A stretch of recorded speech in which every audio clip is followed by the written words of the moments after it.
Graduated from Rowan University in the spring of 2022 with a sports communication and media degree. I got to actually call minor league baseball and G League basketball games while I was in school. And then I graduated, and as soon as I graduated, I went to NFL Films in Mount Laurel, New Jersey. And as much as I loved that experience, I miss putting on the headsets. I decided, you know what, talk is cheap. I have a laptop that's in my house, and so 21 months later, here we are, still on YouTube, calling games and building an incredible, loving community on here with the people that I call my Philly freaks with a capital P and a capital H. We go live for every single Phillies, Sixers, and Eagles game, and we do it like old school radio play-by-play style. I'm Jason Joseph, and this is Play-by-Play with JJ. I showed a swung on barrel. And out to right field. Bye-bye baseball. That baby is long gone. What's going on, everybody? Hopefully you're all doing well and having yourselves a very, very fantastic day. My name is Jason Joseph. This is Play-by-Play with JJ. We are going to get you into the action of MLB Diamondzone, which is where we go live and we go around the horn and take a look at live updates around Major League Baseball, and we give you all the play-by-play, and it is really, really fun. So if you're into fantasy baseball, if you're also just a baseball fan, period, and you want to be around to witness really high moments, well, that's just what we do on this channel. And already we have a Diamondzone alert going on out in LA. The Dodgers are taking on the St. Louis Cardinals. It is 3-2 LA, but the Cardinals have 2 runners on and with 1 out. All right, so let's go on over there right now. It's 2 balls, 2 strikes to Yoel Poza. What's going on? Always awesome to have you in the mix for this relaxing evening. Let's go. Yes, love it. Absolutely love it. All right, so we got some good action going on. 2 balls, 2 strikes to Yoel Pozo, and the 2-2 on the way, and there's a swing and a foul ball. So we got 4 games going on right now. Actually, sorry, 3. One of them is the Rays and the Angels. It's 5-4 over there out in L.A.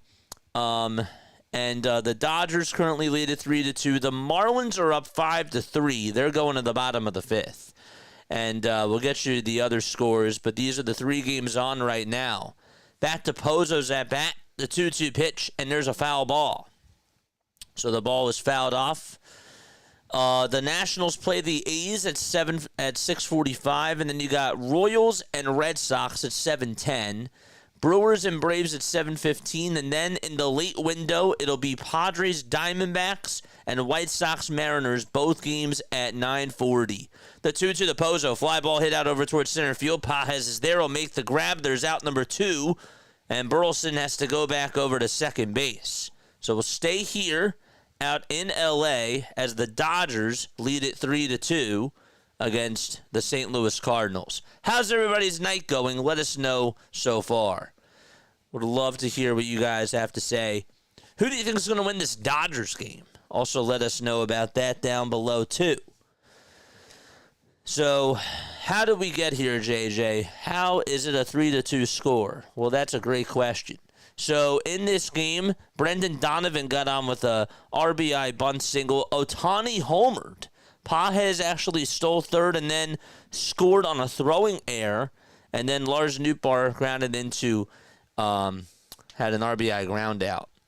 Here's Jordan Walker, and the first pitch is taken up high for a ball for the St. Louis Cardinals. And so the count is 1-0. Diamondzone, says Paul. Yes, we got 3 games going on right now. And as we mentioned before, we will have further updates on the later games in just a little bit. 1-0 pitch, and there's a swing and a miss to Jordan Walker. Rays are taking on the Angels. That's currently a 5-4 ball game, and that is in the top of the 8th inning. And then the Astros are taking on the Marlins. It is 6-3 in the bottom of the 5th. 1-1 pitch, and there's a fly ball hit out to left center field. That's going to get down for a base hit, and Burleson's being waved home. The throw over to third is not in time. The throw to second, that's not in time either. That's going to get on by the second baseman, and Teoscar Hernandez will get over to it. and it's now a 4-3 lead. So the Cardinals put up 2 runs, bad throw over at third base, out to center field, and so the Cardinals not only tie it, but they take the lead 4-3. Oh my gosh. Jordan Walker with an RBI base hit, and the third baseman for the Dodgers, I think it was Kike Hernandez, just made a really bad throw over to Miguel Rojas. And so Donovan was waved home, and it's 4-3. That's also going to put Walker over at second base. Let's go.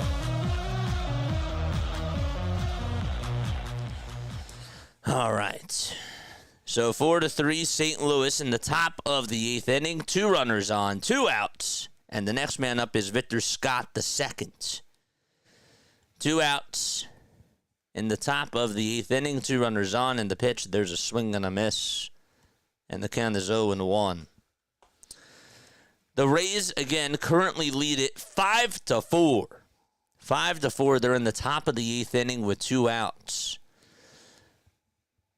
We'll get you over there in just a little bit when the Angels possibly come back up. We'll see. 0-1, and that is up high and outside for a ball. The Dodgers bullpen has not been good lately. Yeah, this is Alex Vesia pitching for the LA Dodgers, by the way. Vesia, 2 earned runs on 3 hits. Not so good. 1 ball, 1 strike to Victor Scott II, who's 0 for 2 on the night. The 1-1 pitch is in there for strike 2. And so it's 1 ball, 2 strikes. Kyle Stowers is up for the Miami Marlins. Got the old laptop over on the other side. 1 ball, 2 strikes. 2 outs. Top of the 8th. And the 1-2 on the way. And that should have been called strike 3. But it's called ball 2 instead. Stowers just struck out for the Marlins. Again, they lead at 6-3.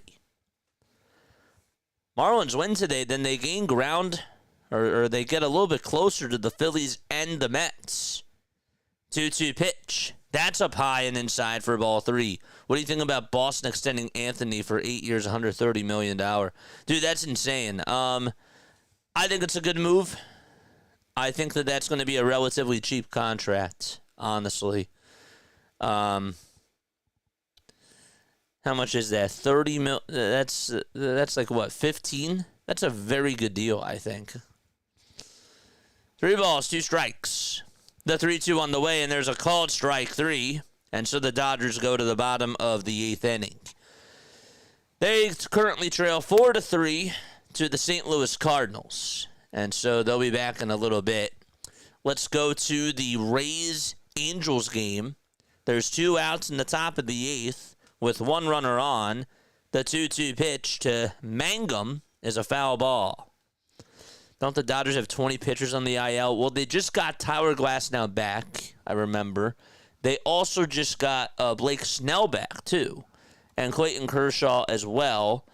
But in regards to just their roster, yeah, there's a lot of guys missing for them.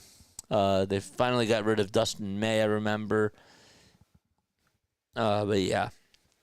Injuries have been bad. 2-2 pitch. There's a ground ball. It's hit over towards shortstop, and the throw over to first. That's in time. And so the Angels go to the bottom of the 8th inning. We'll certainly keep our eyes on that. Zach Neto with a really nice play over at shortstop. And so that game is currently in a break as we speak. And so while that's the case, let's go to Agustin Ramirez.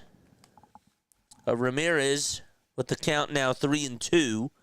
It's 3 balls, 2 strikes. Cleveland's now only 6 games behind Detroit. Don't count the Guardians out yet.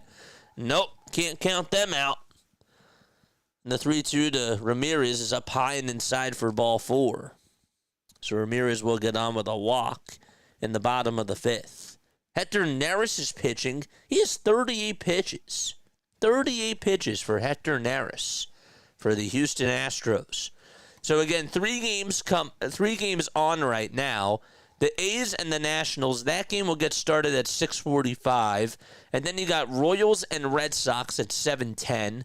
Brewers and Braves at 7:15. And later tonight, it'll be Padres Diamondbacks at 9:40. And White Sox Mariners, that'll be at 9:40 as well. All right, so let's get back into the action. The Dodgers are going to the bottom of the 8th inning. They currently now trail 4-3. And Mookie Betts will lead off the bottom of the 8th, and the first pitch is taken down for a ball. This is Romero who's pitching for the St. Louis Cardinals. Mookie today 1 for 3 if you have him in fantasy with a double. Also has 11 homers on the season. Cardinals do have action going on in their bullpen. First pitch to Mookie, or the second pitch that is a foul ball. It's 1 ball, 1 strike.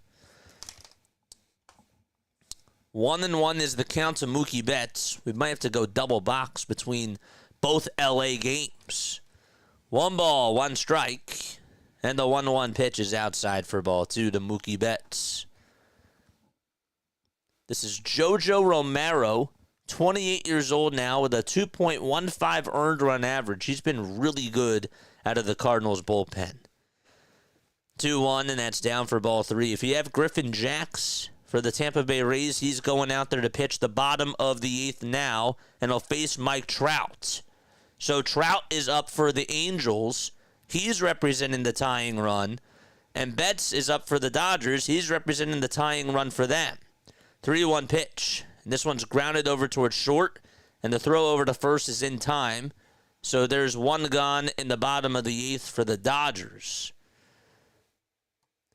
Let's get a little live look in here at Mike Trout. The count is 2-0 to him. Trout 1 for 3. The 2-0 pitch to Trout, and it's a foul ball.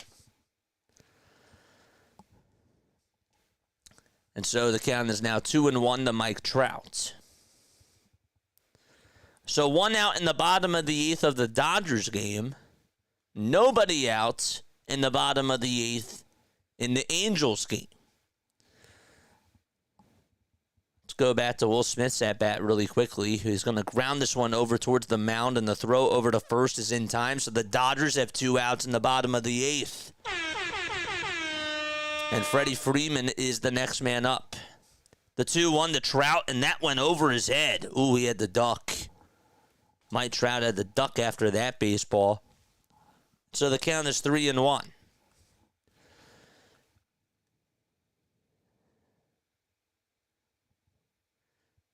Freeman just took the first pitch low for a ball. What's up, Shante? 3-1 pitch, ground ball, diving stop by the shortstop. Throw over to first. Trout beats out the throw. The leadoff man aboard in the bottom of the 8th inning for the LA Angels. And the count is 2-0, by the way, to Freddie Freeman. Nice job by Trout to beat out that play. Rays and Angels getting really dicey. The pitch to Freeman, line drive, base hit out to right field. It's going to be a single. Jordan Walker gets on over there towards the ball, and he throws it to the cutoff man, and Freddie Freeman is on.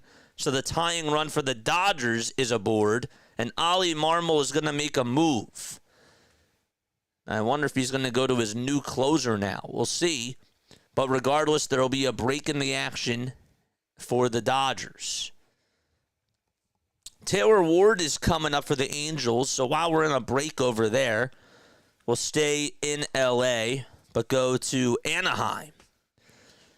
What's going on? Ultimate Sports Network hot take. After the sweep of the Mets, Guardians will sweep both the White Sox and the Braves. Ooh. What's up, Shante? We got all night for baseball. 2 balls, 1 strike to Taylor Ward. He's 0 for 3. 2-1 pitch is inside for ball 3. And so the count is now 3-1. Again, Griffin Jacks, who was before this on the Minnesota Twins. He's pitching for the Rays. The 3-1 to Ward, and that's inside for ball 4. And the Angels have something cooking in the kitchen. A Diamond Zone alert going on in LA with the Angels.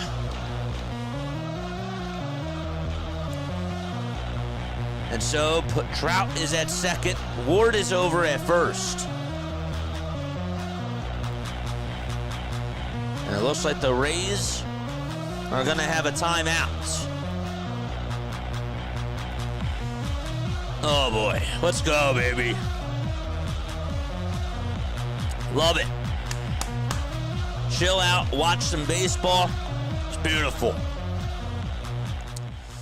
You think that the performance by Williams today for Cleveland makes him their number one starter, also considering that he is the best stats out of all five? Yeah, I do think that he's their best player right now. I do. I think he's their best pitcher out of the rotation. All right, so the Angels will send Joe Adell up, and the first pitch is fouled away. Riley O'Brien for the St. Louis Cardinals is going to go out there to face Teoscar Hernandez. Remember, Freeman got on with a single. So back-to-back games going on. We'll get to Teoscar Hernandez's first pitch. It's up high.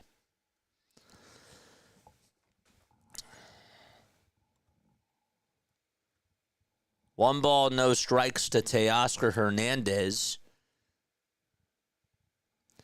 And the 1-0 pitch is inside for ball two.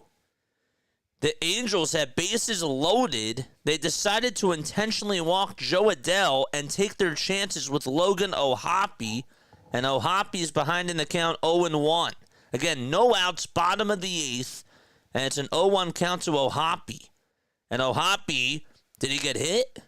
He ducked down. And the count is 1-1.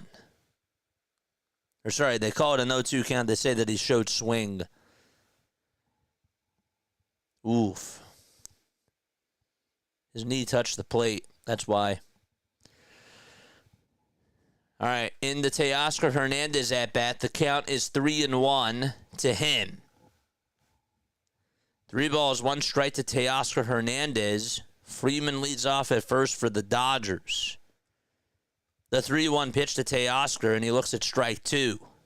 Back to O'Hoppe's at bat. The count is 0-2 to him, and he fouls off the next pitch.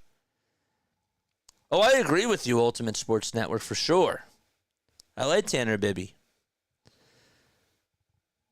3-2 pitch. And there's a chopper hit over to shortstop, and the throw over to first in time to get Teoscar Hernandez out.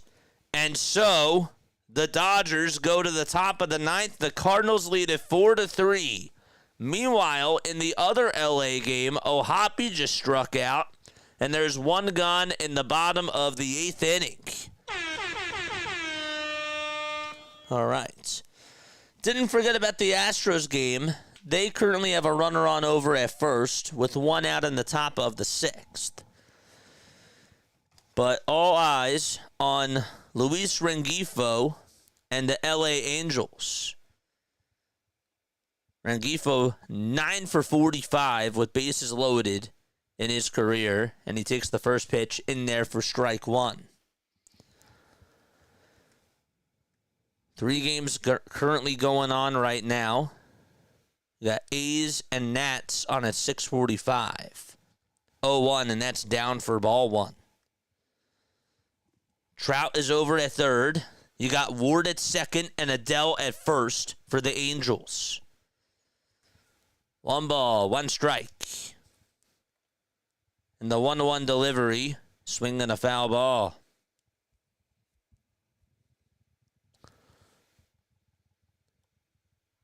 Oh, yeah, Bibby. Correct. Sorry. I don't know why I said Bibby. You're right. Thank you. 1-2 pitch to Rengifo. Swing and a miss. And so there's 2 outs with bases still loaded in the bottom of the 8th for the Halos. 2 gone. Wow. And who's up next? We'll see. It'll be Moore. Christian Moore 0 for 2 with a walk in the 3rd and a run scored. And the pitch on the way, that's called a ball even though that was clearly a strike. Rising Rhino, how are you? Some good games tonight, yeah. The 1-0 pitch, and there's a foul ball. The Cardinals are just starting off the top of the ninth. Get you over there in a little bit. Brendan Donovan is up. Brock Stewart's pitching. 1 ball, 1 strike, though, to Christian Moore in the bottom of the 8th with 2 outs. The 1-1 pitch, and that's a strike called. He was guessing on that pitch, and it was right at the knees. And that'll make the count now 1-2. For the St. Louis Cardinals, Burleson just led off the 9th inning with a leadoff single against the Dodgers. But back to the Angels game. 1 ball, 2 strikes. There were bases loaded with nobody out, and now it's bases loaded with 2 outs. And the 1-2 is in the dirt for ball 2.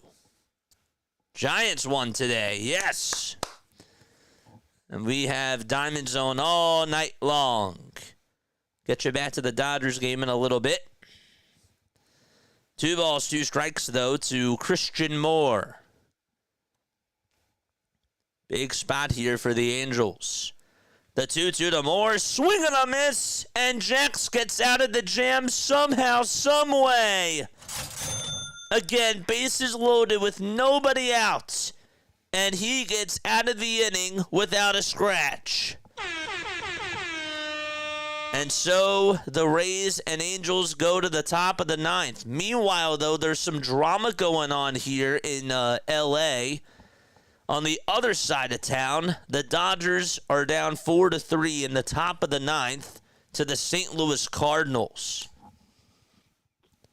And the Astros just made it interesting. Victor Caratini just got on with an RBI double. It's now a 6-4 game, but that's still early. That's in the top of the 6th.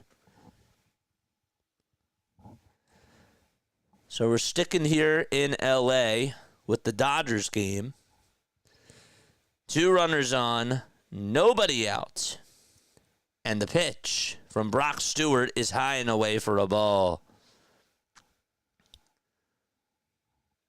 I don't know if the Phillies will pay him either.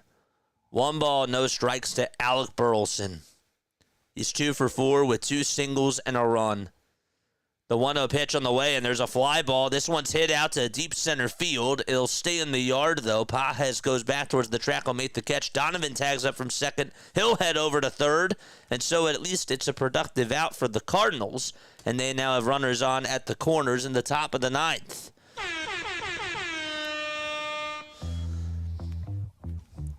Two runners on. And Lars Nootbaar, who's hitless today, is due up next.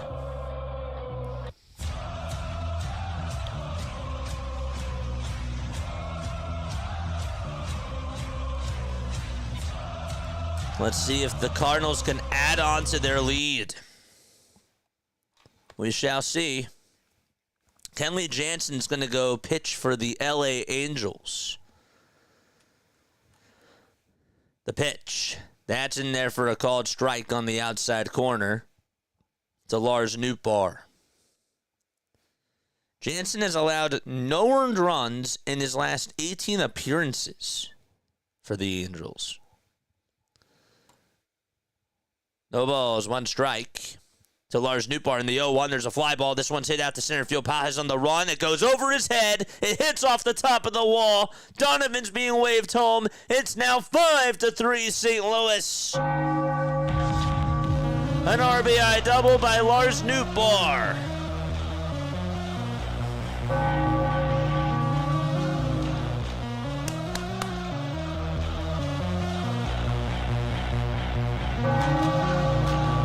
Nice. Nothing that Pages could do there.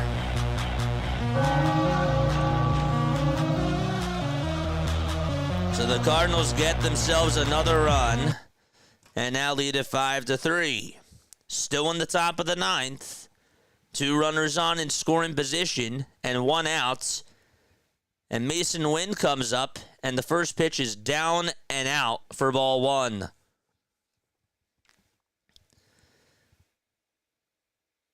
Josh Lowe is up for the Tampa Bay Rays. Yeah, the Blue Jays put up that many runs. Yep. 1 ball, no strikes to Mason Wynn, and the 1-0 is down and away for ball 2. Wynn today, 2 for 4 with 2 singles and a run scored. Drama going on in Miami. Bender just has not gotten out of the inning there, and the Astros are making it interesting. 2-0 pitch, and that's inside for ball 3. 3 balls, no strikes to Mason Wynn.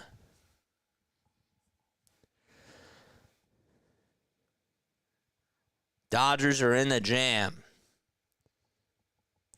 3-0 is the count. The 3-0 pitch, and Wynn steps out of the box. It was a strike right at the knees.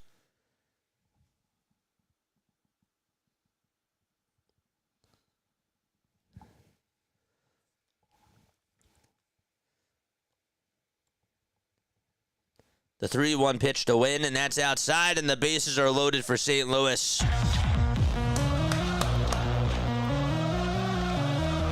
Meanwhile, the Angels, well, they just walked Josh Lowe. So the leadoff man is aboard out in Anaheim. And Christopher Morel is due up. There's a timeout in the Dodgers game. So we'll head here real quickly. The first pitch is in there for a strike. Lowe swipes second base. The ball's dropped by the catcher.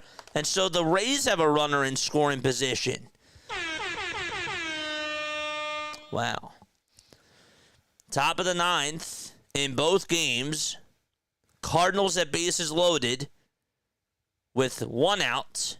And the Rays have a runner on at second with nobody out. The guy that's up to bat for the Cardinals is Thomas Segis. And we'll check back on the Rays in just a second.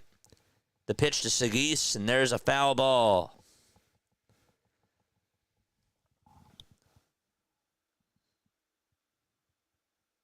In the Astros game, they are down by 2. And they're going to the bottom of the 6th. 0-1 pitch to Segis. And there's a foul ball. The count is 0-2. 5-3 Cardinals. 5-4 Rays. 2 nice games going on. And then we have the Marlins game, which is currently in a timeout. 0-2 on the way. Swing and a miss to Thomas Segis. And there is out number 2. And then the A's and Nats are ready to get underway. We'll have that game up on the phone. So 2 outs in the top of the 9th, and Jordan Walker is the next man up. The count to Morel in the Rays game, it's 3-1 to him. And he's just swung on and missed at a cutter, and the count is now 3-2. Jordan Walker currently behind in the count 0-1 for the Cardinals. All right, but 3 balls, 2 strikes to Christopher Morel. And the 3-2 on the way. Swing and a miss, and Morel strikes out. The pitch to Walker. He flies this one out to center field. Pages is there. He'll make the catch, and the Dodgers are going to the bottom of the 9th. They're down by 2. All right, so back to Anaheim we go. 5-4 Tampa Bay. Top of the 9th. 1 out. Morel just struck out. And the next man up will be Nick Fortes. And Fortes takes strike 1. It looked a little bit inside. Just a little bit inside. But it's called a strike.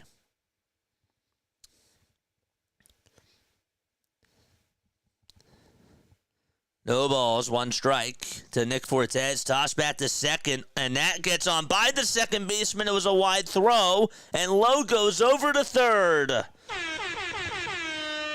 So Lowe, who got on with a walk, stole second base and is now over at third. as a bad throw was made by Kenley Jansen. And again, 18 scoreless outings in a row for Kenley Jansen. If you can believe that. Nationals and A's are in the top of the first. That's really early. No balls, 1 strike to Fortes. The 0-1 pitch. There's a ground ball. It's hit over towards Neto. Neto has it, throws it over to first. It's in time. He was over on the infield grass, and Lowe would have been out at the plate. So that was a wise decision for him to stay.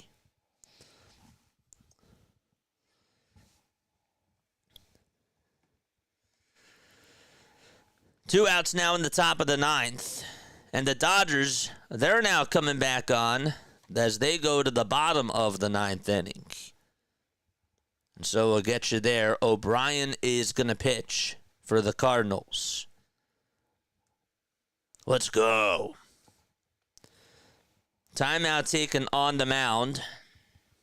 Michael Conforto will lead it off for the Dodgers in the bottom of the 9th inning as he steps. Actually, sorry, Pages will lead it off, and then it's Conforto is in the on-deck circle. Okay. The pitch. And that's outside. O'Brien behind in the count already, 1-0. Got to go back-to-back. See if the Rays can get an insurance run here in the top of the 9th. But first, the pitch to Pages. Fly ball hit out towards center field. And Scott's there. He'll make the catch. 1 gone in the Dodgers game. And now Michael Conforto is coming up. I don't see 19 happening. Conforto just hitting 192 this year in 99 games. Cody Simpson is up for the Rays. He just fouled off the pitch. Chandler Simpson, that is. The count is 0-2 to him. The pitch to Conforto. Ground ball hit over towards the right side. Second baseman Donovan has it. Throws it to first. And the Dodgers are down to their final out. Simpson with no balls, 2 strikes to him. In the top of the 9th of the Rays-Angels game. We're going back and forth. And he fouls off the 0-2. And he stays alive. It's all up to Max Muncy for the Dodgers. Dodgers down to their final out. They're clapping along. O'Brien kicks, deals, and the first pitch is outside for a ball. So we stick here. If the Rays score, we'll let you know. The pitch. And that is taken up high and away for ball 2. Simpson for the Rays did just fly out. And so the Angels will be batting in the bottom of the 9th. And the scoreless streak continues for Kenley Jansen. 19 outings in a row. 2-0 pitch to Muncy, and that's taken for a called strike. And the count is 2-1 to him.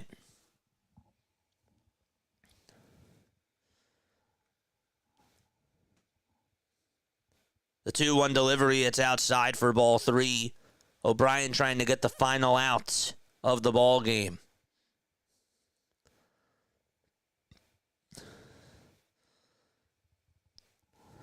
Three balls, 1 strike to Max Muncy.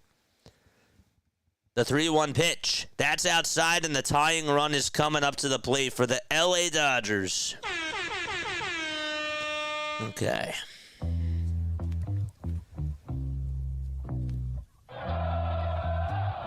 Ohtani is now in the on-deck circle.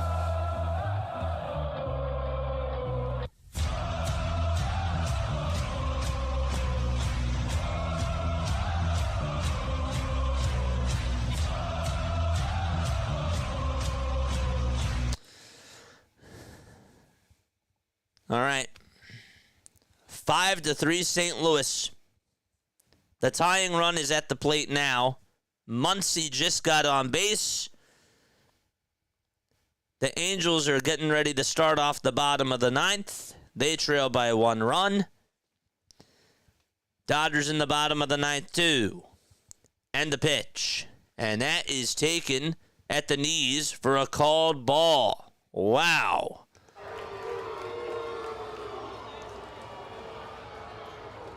One ball, no strikes.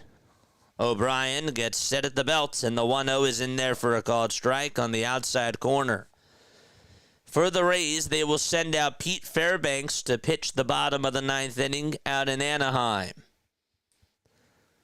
1 ball, 1 strike, though, to Freeland, who's up for the Dodgers, and the 1-1 is outside for ball 2. Max Muncy does advance over to second on the defensive indifference.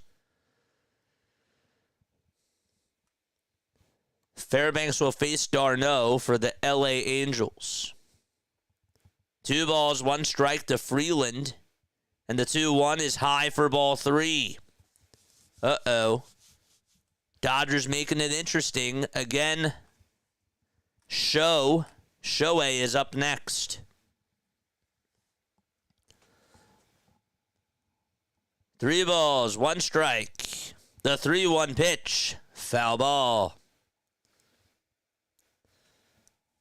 d'Arnaud almost hit a home run for the Angels. It was just foul. And that could have tied the game. Catch you up on the Marlins game in a little bit. Dodgers down to their final strike. 3 balls, 2 strikes. The 3-2 on the way. Line drive, and it is going to be played on the bounce by the second baseman. The throw to first in time, and the ball game is over. And so the Cardinals hang on and beat the Dodgers by a final score of 5-3. All right. Let's go back to Anaheim. Nice job by the Cardinals to hang on. O'Brien got himself the save. 3 balls, 1 strike to Travis d'Arnaud, and the 3-1 pitch is a foul ball, and it goes out of play. 2 late window games, and 1 that's early right now. 5-4, bottom of the 9th, the 3-2 on the way, and a called strike 3 at the knees, and Travis d'Arnaud is down on strikes as Fairbanks records the first strikeout of the inning.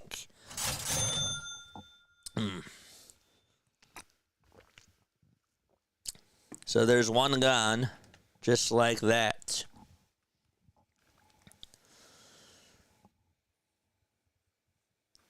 One out, bottom of the 9th.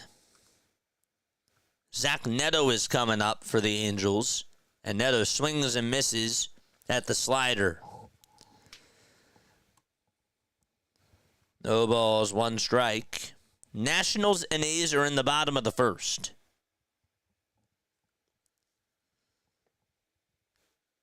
Here's the 0-1 to Neto, and that's taken. Man, this umpire has just not been consistent with his calls. That pitch was at the knees, but it's caught a ball. Neto in the box. 1 ball, 1 strike. The 1-1 pitch to Zach, and that's a called strike 2 at 98 miles per hour. Who do you have winning this game, the Angels or the Rays? Do you think that the Angels have a chance to come back?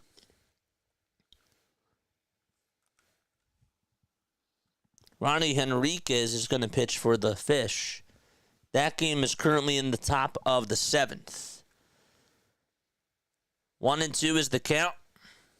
Bottom of the 9th. 1 away. The 1-2 to Neto, and he fouls it off. We'll catch you up on the Astros game in just a little bit. Astros and Marlins. 1-2 to Zach Neto. We're already 40 minutes into this and a lot of action. The 1-2 to Neto, and he flies this one. This one's hit out towards right center field. On the run is Simpson, and did he catch it? Did he catch it? I think he did. And there is out number 2. How did he catch that? That's insane.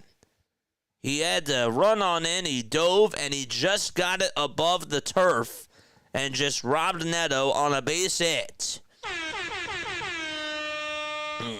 That's wild. A very good play out in center field. That was Jake Mangum that caught it. Forgot Simpson's out in right field. Jake Mangum with a ridiculous diving catch. And that defensive play may have just saved the game. Angels are challenging this to see if it was indeed a catch. And I don't blame them. Can't blame them here. Because it may have just hit the turf. They're not showing any replay angles. But the call on the field was that it was indeed a catch. So we will wait for a signal. Carlos Correa just got on with a base hit. And that went on by the center fielder. And so Correa is going to get on with a 1-out double for the Astros. Back to the Angels game, they just called him out.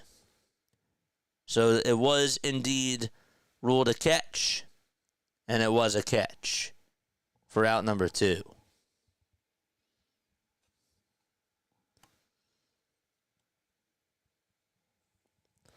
So bottom of the 9th, 2 outs. 5-4 Tampa Bay against the Angels. And the Angels have one more out to go.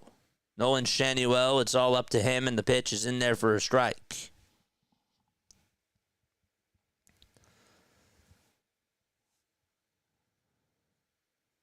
No balls, 1 strike to Shanuel, who's 1 for 4 today.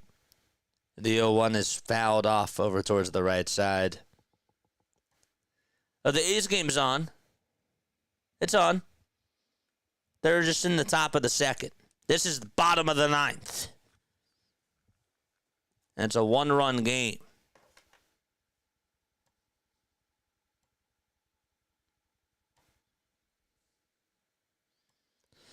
No balls, 2 strikes. 2 outs, bottom of the 9th. 0-2 pitch, a fly ball hit out towards right field. And the catch is made, and the ball game is over, and the Rays hang on and beat the LA Angels by a final score of 5-4, and Pete Fairbanks gets the save. All right. So both LA games are done. The Angels lose 5-4, the Dodgers lose 5-3, and the Rays able to take care of business out in Anaheim.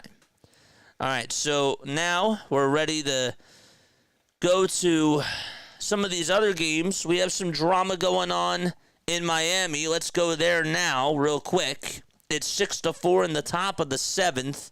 Astros currently down by 2. And Jesus Sanchez is due up. Jesus Sanchez going up against his former ball club. 3-1 pitch to Sanchez, and that's in there for a called strike. We got Nationals and A's currently on. They're in the top of the 2nd. Cade Cavalli is pitching. We'll get over there once this game is in a break. But this Marlins game is getting pretty late now, too. 3 balls, 2 strikes in the 3-2 pitch. It's popped up. It's a foul ball, and it goes out of play.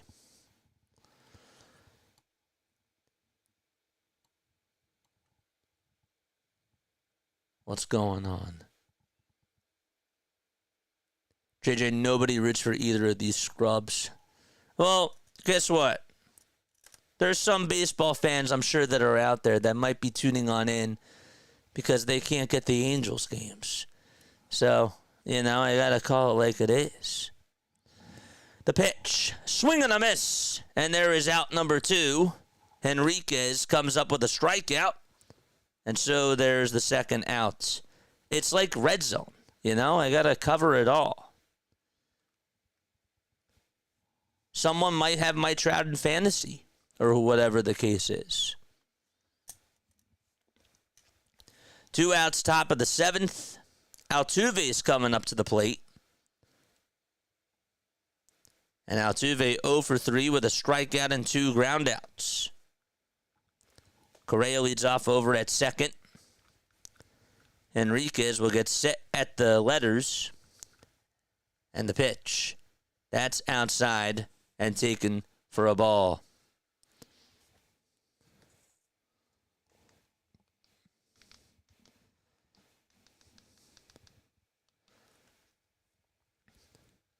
One ball, no strikes to Jose Altuve. And the 1-0 pitch is in there for a called strike. How did the Astros get here is a very good question. So the Astros are down 6-4 against the Miami Marlins.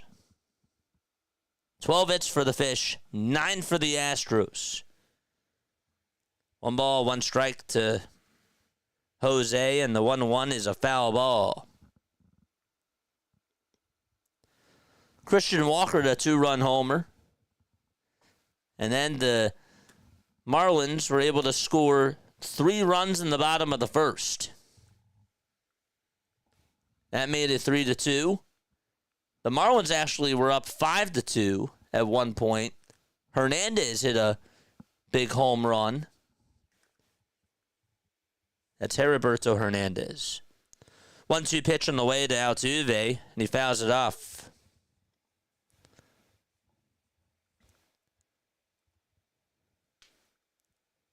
One ball, 2 strikes to Jose Altuve. In the Nationals game, it's in the bottom of the second. Josh Bell is up, and it's 1 ball, 1 strike.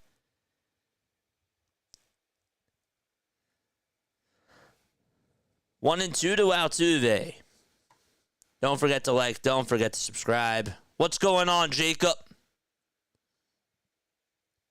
1-2 pitch. And that is up high for ball 2. That also gets on by the catcher. And Correa goes on over to third base. Josh Bell just struck out for the Nats. So he is retired. You got Royals and Red Sox. They're almost ready to get started, too. 2-2 to Jose Altuve in the top of the 7th. And the 2-2 on the way. Swing and a miss, and Altuve is down on strikes. And so the Marlins go to the bottom of the 7th inning. They lead it 6-4. And with that, let's go check up on the Nationals because they're currently on right now as this game is in a break. Okay, so let's do that. Let's put this game up. Bottom of the 2nd here. Nathaniel Lowe is up for the Nationals. And on the mound, it's Jeffrey Springs. Springs has 20 pitches so far and has not given up a run.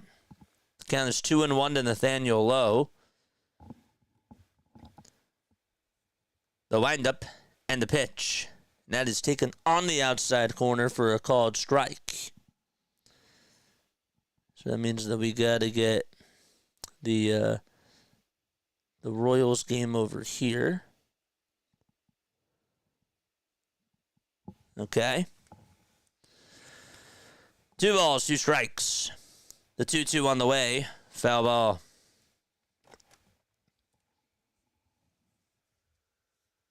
What's going on, chat? Had the step away pizza delivery came. All JJ's fault for eating during the Phillies game today.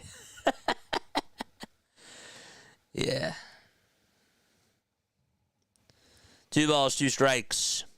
2-2 pitch. There's a foul ball. Dennis, I go live for the highlights, man. I do it like it's a red zone thing. If you want to tune on into the Nationals game, I think whatchamacallit's doing it. So, I'm just hopping around, my friend. 2-2 pitch on the way. Line drive. Foul ball. Over towards the left side. That's funny. Pass the blue cheese. Don't forget to like and don't forget to subscribe.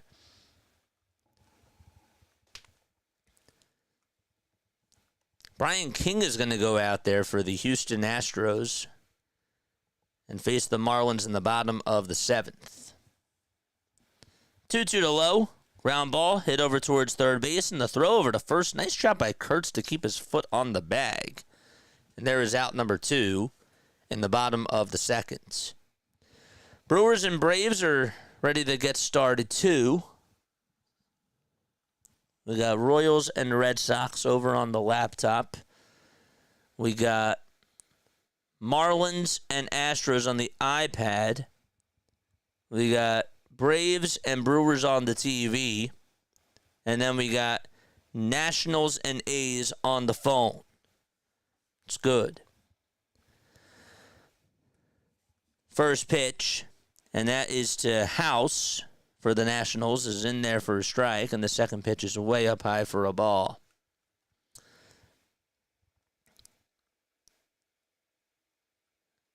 Sanoha will lead off the bottom of the 7th for the Miami Marlins. Get you to his at-bat in just a little bit. 1 ball, 2 strikes. That's to House.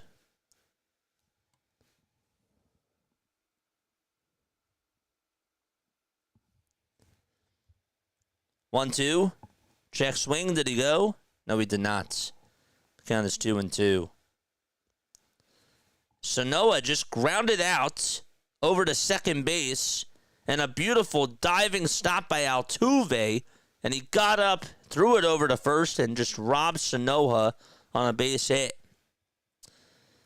Springs just got out of the inning, and so the inning is done out in D.C., and so let's go back over to Miami really quickly. Dustin May is making his Red Sox debut tonight against the Kansas City Royals. And the Brewers and the Braves are going to get started in about less than 5 minutes.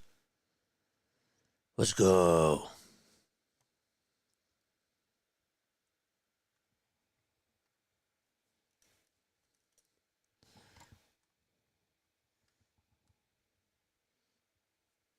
Dane Myers is coming up to the plate for the Marlins with 1 out in the bottom of the 7th.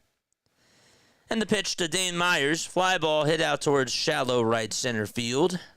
And there is the right fielder, and he'll make the catch for out number 2 in the bottom of the 7th inning.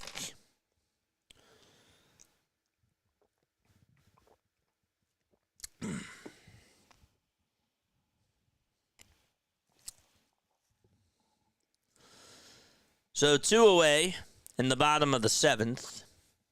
Xavier Edwards is coming up. He's 3 for 4.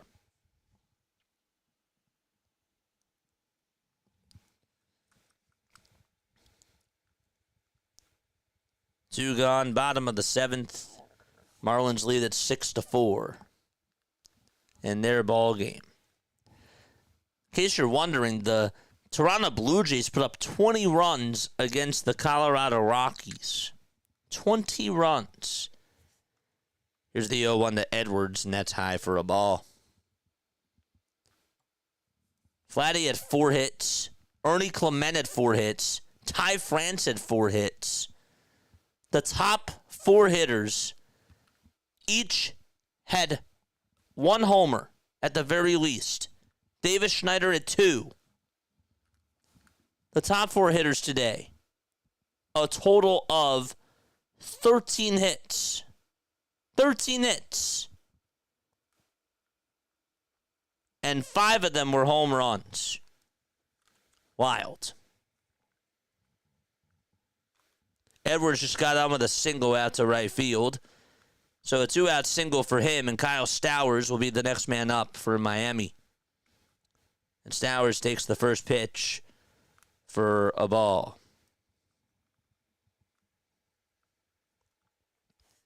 Calvin Foucher is warming up, and he will pitch the top of the 8th inning. Here's the 1-0, and this one's flied out over towards center field. It's not that deep, though. The left fielder Trammell's there. He'll make the catch, and the inning is over. Or that's Sanchez. So they're going to the top of the 8th inning out in Miami. And so back to D.C. we go to. No score. Cade Cavalli pitching for the Washington Nationals. He's been doing good so far. 2-2 pitch is a foul ball, and it goes out of play. Bobby Witt Jr. just flied out to right for the Kansas City Royals. And so there's one out in the top of the first. Yeah, that's wild. 20 points with a missed field goal.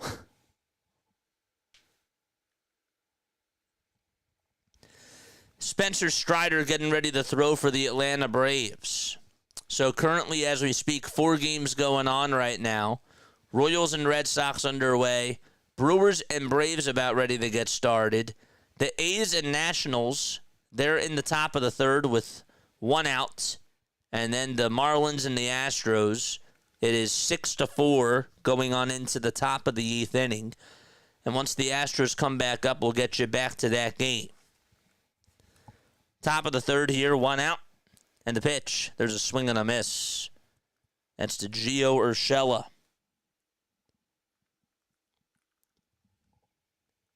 For the Royals, they have Vinny Pasquantino up with 1 out and a runner on over at first.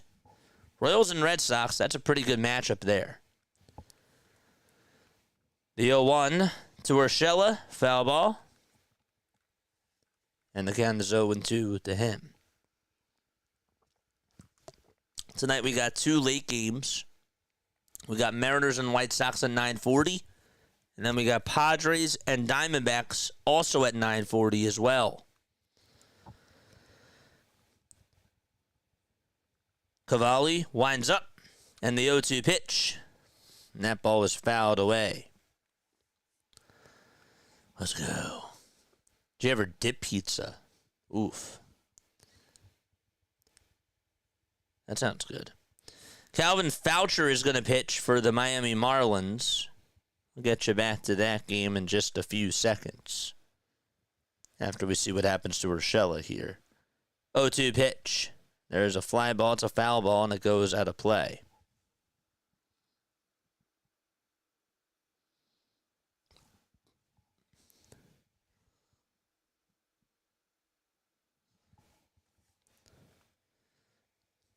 Two balls, no strikes to Christian Walker for the Houston Astros.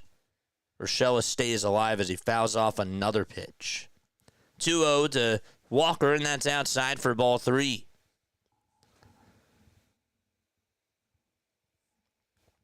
For the Brewers, they have Sal Frelick up at the plate. 3-0 to Walker. And that's high and inside for ball 4. And the Astros have the tying run up at the plate now. In the top of the 8th inning, Calvin Foucher with 4 pitches, and all 4 of those pitches were balls. And Caratini is coming on up. But back to Urshela's at-bat. He just fouled off the 1-2 off of his foot. Caratini takes a ball inside and low. 5 balls thrown in a row by Calvin Foucher. 1-0 is the count. And the 1-0 pitch, and there is a strike taken all the way at the knees. And so the count is 1-1.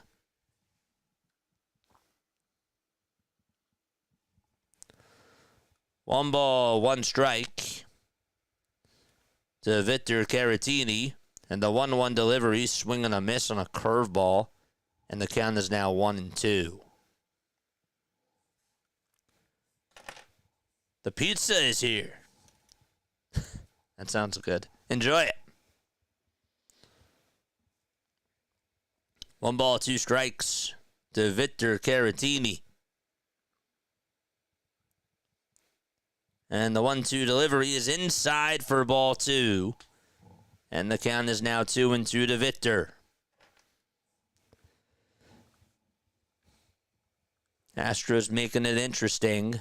Dodgers and Angels both lost.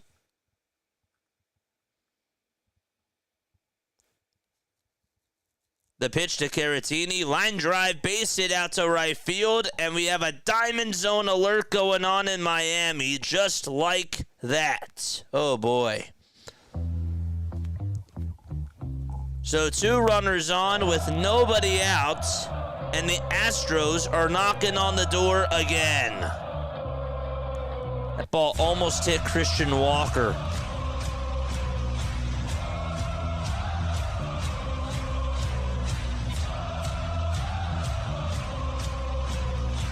And so Diaz is coming up. That's Aledmus Diaz, and he takes a strike. Or Yanier Diaz, excuse me. He's 1 for 1 with an RBI double. And he takes the pitch in there for a called strike. Urshela's battling. A 12-pitch at-bat to Gio Urshela in that Athletics Nationals game.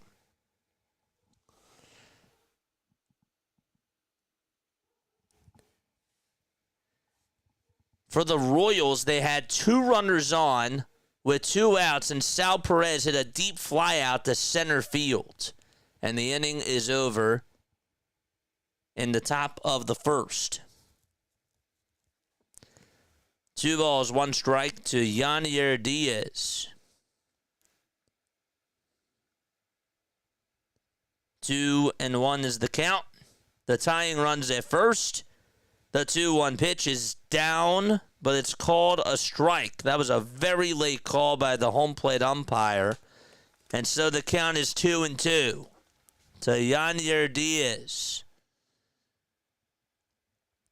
Urshela just got out. It took him 14 pitches to get out. 14. 2 balls, 2 strikes. Top of the 8th inning, 6-4 Marlins against the Houston Astros.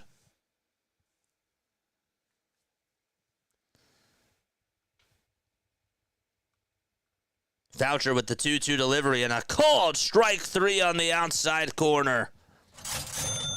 And Diaz goes down looking on strikes. 1 gone in the top of the 8th inning. That was a big strikeout there. A very big strikeout. And Diaz was really fooled on that one. Blue Jays 20, Rockies 1. Yep. And it looks like Clayton McAuliffe is going to go out there just to talk to his pitcher. He's not going to make a move. In the Braves game, we'll go there really quickly.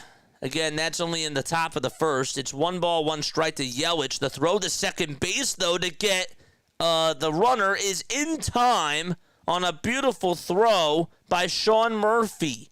That was Isaac Collins that was going over to second base, and the Braves are already going to the bottom of the first. Big play there.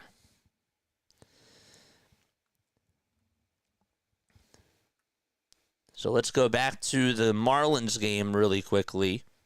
The Nationals are going to the bottom of the third now. They're scoreless against the Athletics. And the Red Sox are starting off the bottom of the first. All eyes, though, on the Astros. Jeremy Pena is up. Just returned from the IL not too long ago. And he swings and misses at a sweeper that was low and away for strike 1. This year, Pena batting .346 with runners in scoring position. With 4 doubles, 2 triples, and 3 homers. Yeah, the first 4 hitters, Michael, had 5 homers combined in that game. 3 of the guys had 4 hits.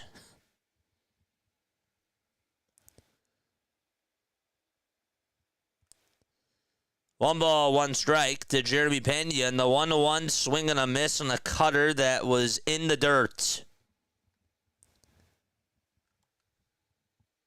For the A's, Shea Langeliers just got on with a single, and now there's runners on at the corners in the top of the third with 2 outs.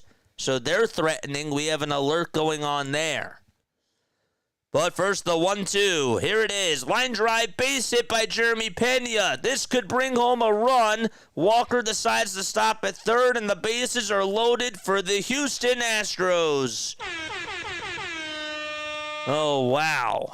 And here comes Nick Kurtz in the Athletics game. He takes the first pitch in there for a called strike. A traffic jam going on in D.C., and another one with the bases loaded in Miami.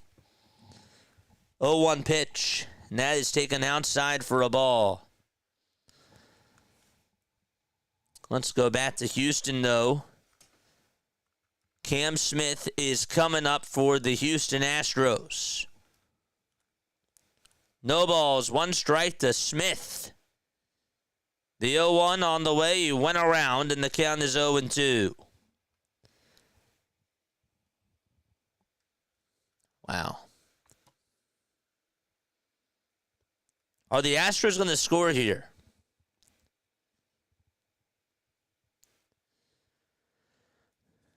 No balls, 2 strikes to Cam Smith. And the 0-2 pitch just fouled off. Going back to Kurtz's at-bat for the A's really quickly. Count is 1-2 to him.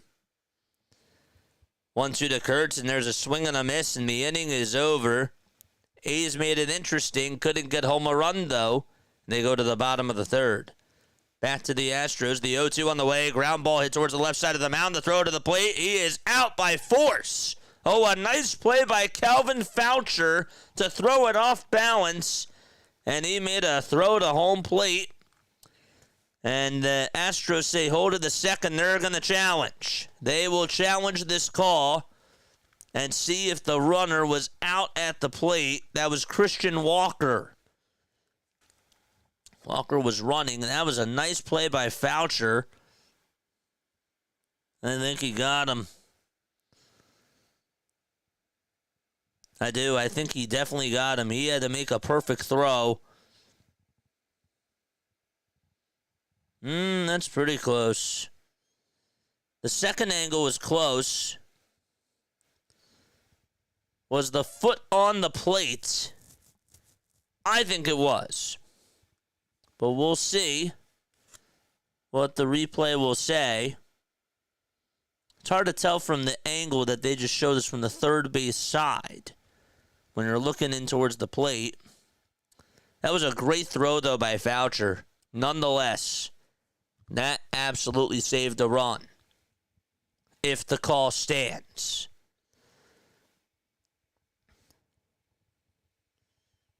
So the call in the field is that he's out at home plate. The Astros just challenged. And we'll see if the call is successful or not. In the Atlanta game, they're in the bottom of the first inning. And the count is 2-2 to Matt Olson. Red Sox are also in the bottom of the first with 2 outs.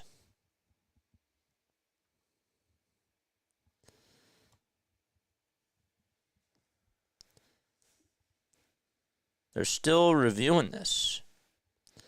And the call stands, and I believe he is out because they got rid of the challenge graphic.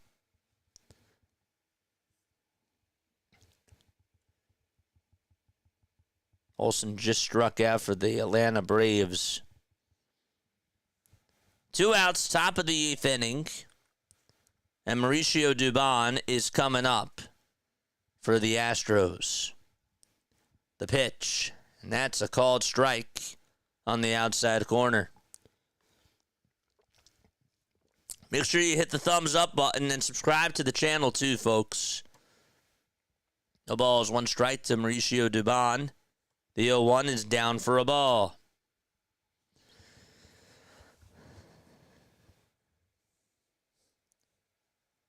And Dubon get on here, or will Foucher get out of the jam?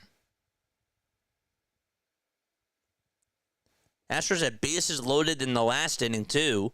1-1 pitch. Fly ball. Hit out towards the right side. Catch made by Edwards. Nice play out in right center field by Xavier Edwards. And he takes away a blooper.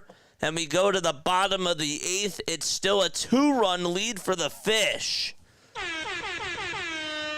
That was an excellent play by Xavier Edwards. He timed it perfectly. Foucher was like holding his breath for a second. And he is able to sigh. And the Astros are still down by 2. All right, Marcell Ozuna is up for the Atlanta Braves. And Ozzie Albies will head on over to third. So let's stay here in Atlanta because the Braves look like they're about ready to score in the bottom of the 1st. Meanwhile, though, let's catch you up on the Red Sox game because the Red Sox did just take a 2-0 lead in the bottom of the 1st inning. And how did they get those 2 runs? Well, they got an RBI 2-run double from Romy Gonzalez. Romy Gonzalez had a big 2-run double, and that was hit off the Green Monster. So 4 games going on, and we have Sean Murphy up for the Atlanta Braves. Let's stick over there for a second. First pitch to Murphy, and that's in there for a called strike. Jose Quintana's pitching for the Milwaukee Brewers. No balls, 1 strike to Sean Murphy, and the 0-1 is fouled away. And the count is 0-2 to Sean Murphy. Can't believe that the Marlins got out of that inning. Jose Quintana has been in the game a long time. Yeah. He's been around for a very long time. No balls, 2 strikes to Sean Murphy. He gunned out a runner to end the top of the 1st. The 0-2 to Murphy. Line drive, base it out to right field. This will bring Albies home. Stopping over at third will be Marcell Ozuna. And the Braves are on the board 1-0 on an opposite field RBI single by Sean Murphy. And Murphy making an impact, a big impact in this ball game on both sides of the diamond.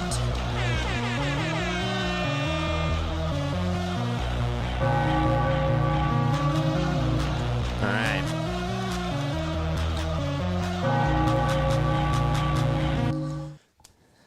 Jurickson Profar's coming up for the Atlanta Braves in the pitch. It looked a little bit low, but it's a called strike. Agustin Ramirez is due up for the Marlins, who lead at 6-4 in the bottom of the 8th inning. The ball is 1 strike, though, to Jurickson Profar. Braves just took a 1-0 lead. The 1-0 pitch, or the 0-1 pitch, is a foul ball. Red Sox did just end the 1st. Adam Frazier is going to lead it off for the Royals in the top of the 2nd. But the Red Sox got a 2-run double from Romy Gonzalez. 2-1 to Ramirez, and he grounds this one out to left field for a base hit for the Marlins, and the leadoff man is aboard. Jurickson Profar is up, and the count is 0-2.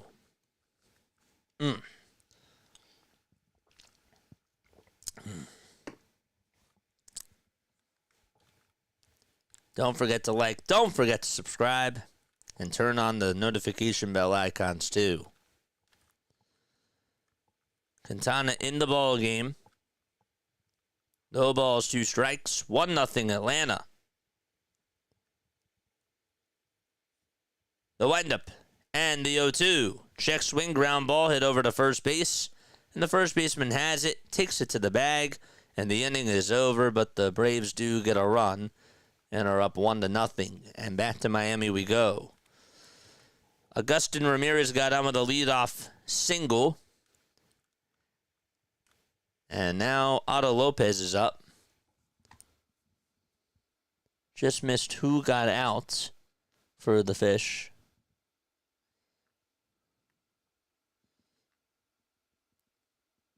It was Eli Hicks who lined out. Let's go. Pesos here. No balls, one strike to Otto Lopez. We got 4 games going on. This is the late game, or the game that's in the late window now. We started off and we finished the Dodgers and the Angels games. Dodgers lost 5-3. Angels lost 5-4. 1 ball, 1 strike to Otto Lopez, and the pitch is down and away for ball 2. Brent Rooker is up for the Athletics. They're taking on the Nationals. There's no score in the 4th.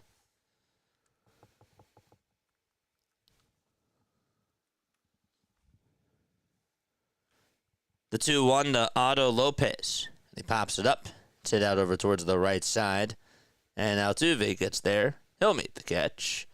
And there's out number 2 in the bottom of the 8th.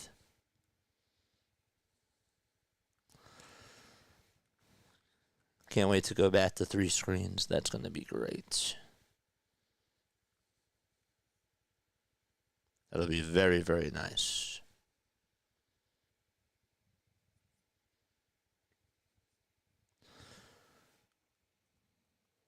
Rooker just looked at the called strike 3. Cade Cavalli has had himself a very good game. 57 pitches for the pitcher on the Washington Nationals, and that is Cade Cavalli. He has not given up a run. The Marlins are now heading into a break, and they will go to the top of the 9th. They are 3 outs away from beating the Houston Astros. So we'll get you back there, too. Cavalli, 3 1/3, 6 strikeouts.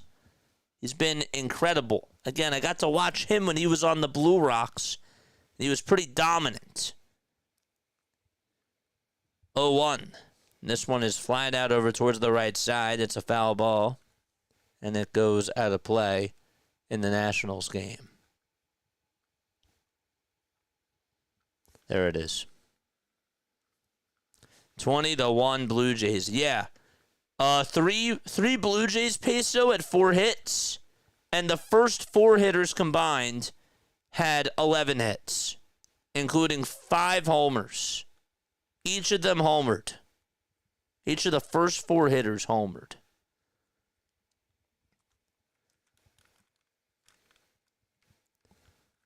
Isn't that wild? Strider's pitching for the Atlanta Braves. He just got his 2nd strikeout.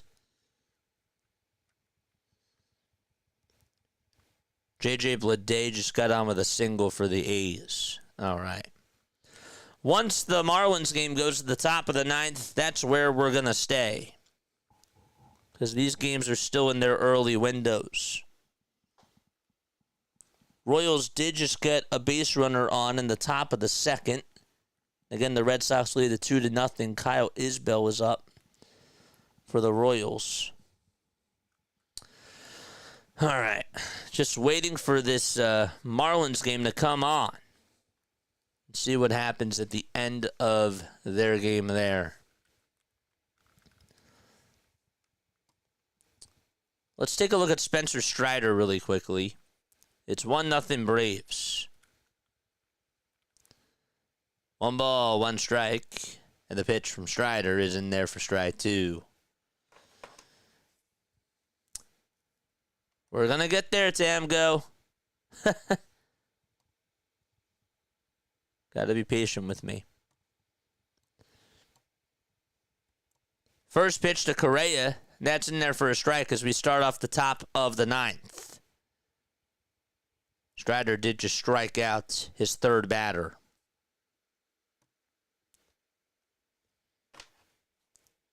The ball is 1 strike, and the next pitch is taken for a ball to Carlos Correa, who's 3 for 4.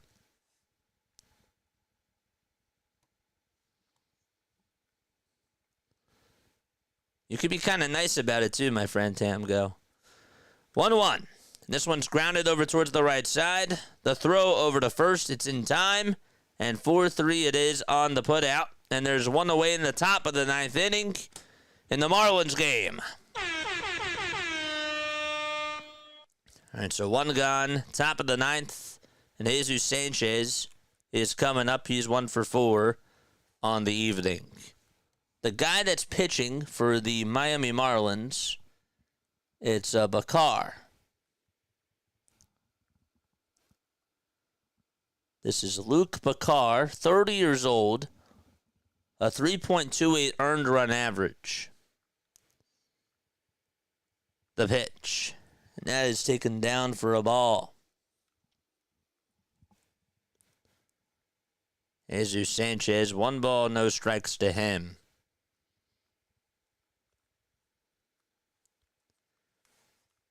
One out, top of the 9th. The 1-0 pitch on the way, swing and a miss. And the count is 1-1. I miss going to Blue Rocks games. I got my Rocky Blue Winkle bobblehead. Dude, it's so sick. What about Mr. Celery? Oh, I got you. No worries, man. 1-1. That's outside for ball 2. 2 balls, 1 strike. Marlins lead at 6-4, top of the 9th, 1 out. That's to Jesus Sanchez. 2-1 pitch on the way, and that's taken for a called strike at the knees. And Mr. Celery. Nice. The Brewers are going to tie the game off of Spencer Strider, and they make it 1-1. 2-2 to Jesus Sanchez, and that's a foul ball. That was Bryce Terang, who swung at a pitch that was up high. There was a runner on at second, and so it's a 1-1 ball game out at Atlanta. Strider not too happy with himself there. 2-2 pitch. Ground ball rolled over towards the right side. Second baseman has it. Throws it over to first. And the Astros, they're down to their final out.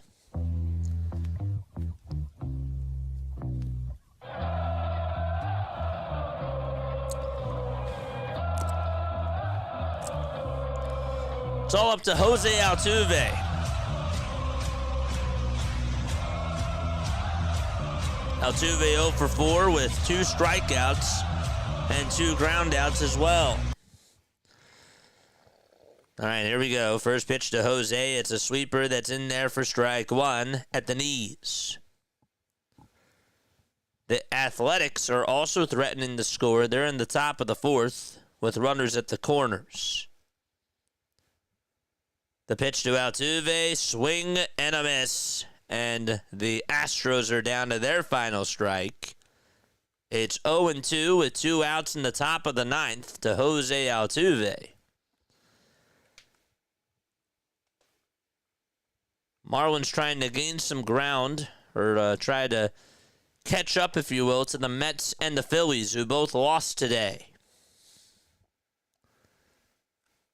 No balls, 2 strikes. The 0-2 to Altuve, and there's a line drive base hit out to right field. The tying run is going to come on up to the plate again for the Houston Astros. They say we're not done yet. We'll head over to Lawrence Butler's at bat really quickly to see if anything happens here. 1-2 is in the dirt. He did not go. And so the count is 2-2. Just wanted to get that little update in there. So Christian Walker is the next man up for the Astros. Top of the 9th, 2 outs. Altuve is at first, and the first pitch to Walker is in there for strike 1. Bakar pitching, and it's an 0-1 count. Butler just grounded over towards short, and the inning is over. They're going to the bottom of the 4th out in D.C. 0-1 pitch. It's outside for a ball. Braves and Brewers are going to the bottom of the 2nd. 1 ball, 1 strike to Christian Walker. And the 1-1 pitch, there's another swing and a miss. And so the Astros again down to their final strike. Don't forget to like, don't forget to subscribe, and turn on the notification bell icons too. 1-2 to Walker. The 1-2 on the way. Swing and a miss. And the Marlins hang on and beat the Astros 6-4. And so Bakar gets the save. 6-4 the final score. The Astros had plenty of opportunities, and the Marlins were able to shut them down, especially with the bases loaded in the 7th and even in the 8th inning as well. How about those Marlins? They just keep finding ways to win, and they put up 14 hits today, and they had 6 runs scored. The Astros had 12 hits and 4 runs scored. Wow. All right, so that ball game is over, and so it's back to the 6:45, 7:10 windows. And then we got 2 other games that are going to occur tonight. It'll be Padres and Diamondbacks at 9:40, and then you got White Sox and Mariners at 9:40 as well. All right, here we go. Red Sox currently lead at 2-0. They're in the bottom of the 2nd with 2 outs. Michael Wacha's pitching. Red Sox got a 2-run double from Roman Anthony. That's how they were able to score their 2 runs. The Brewers and the Braves are tied 1-1. Bryce Terang tied it up in the top of the 2nd. And the Atlanta Braves were able to get an RBI single from Sean Murphy. And then in the Nationals-A's game, it is scoreless in the bottom of the 4th. So now it's just a matter of figuring out which games to go to, because these games are still pretty early. And so let's just stick to the Nationals game for a second. I think that's what we'll do right now. The Nationals game, we'll do that really quickly. Bottom of the 4th, 2 balls, 1 strike, and that's to C.J. Abrams.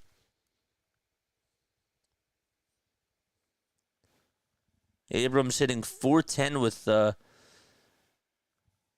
with runners empty, with no runners on. It's pretty impressive, actually. The 2-1, and that's taken for ball 3. Don't forget to like, don't forget to subscribe. Miami going to play spoiler. Marlins can win all they want as long as it's not against us, says Paul. Yeah.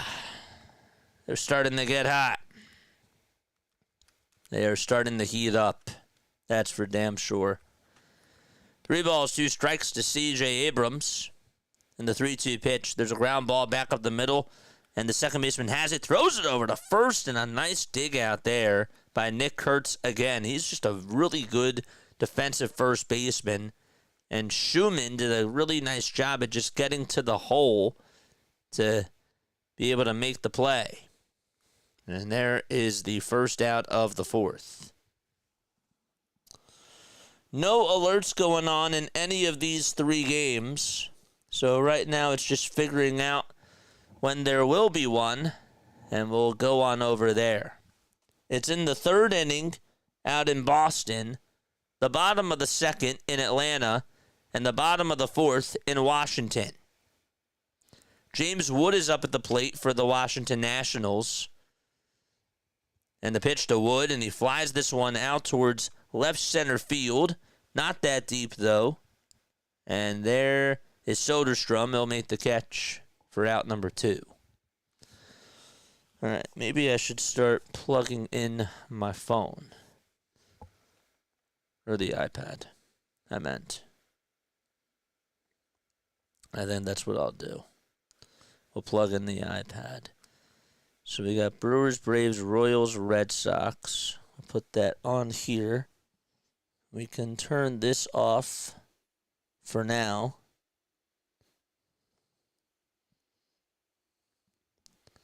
We'll turn this off, shut this thing down. All right, 1 ball, no strikes. Bottom of the 4th.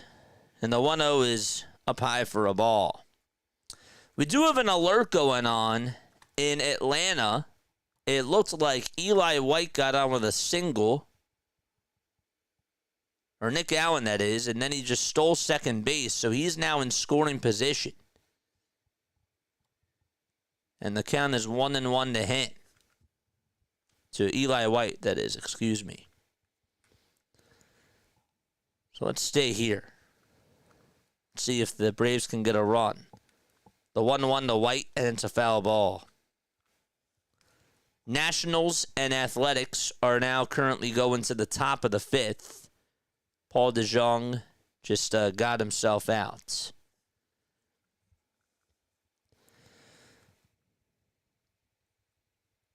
Then we got the Royals, who now have a runner on over at second. That's Mike Yastrzemski. And so the pitch on the way to Eli White. And that is swung on and missed. And the inning is over. And so the Braves and Brewers go to the top of the 3rd inning. Let's go on over to Boston. Bobby Witt Jr. is coming up to the plate. He's 0 for 1 for the Kansas City Royals. The pitch to Bobby. Line drive, base hit back up the middle. This is going to get a run home. Yastrzemski will score. It's 2-1 Boston. And Bobby Witt Jr. doing Bobby Witt Jr. types of things. Gotta tell you, this Royals-Red Sox game could determine a lot for both teams. So Witt leads off over at first. There's still nobody out in the top of the 3rd. 2-1 Boston, and the pitch is up high for ball 1.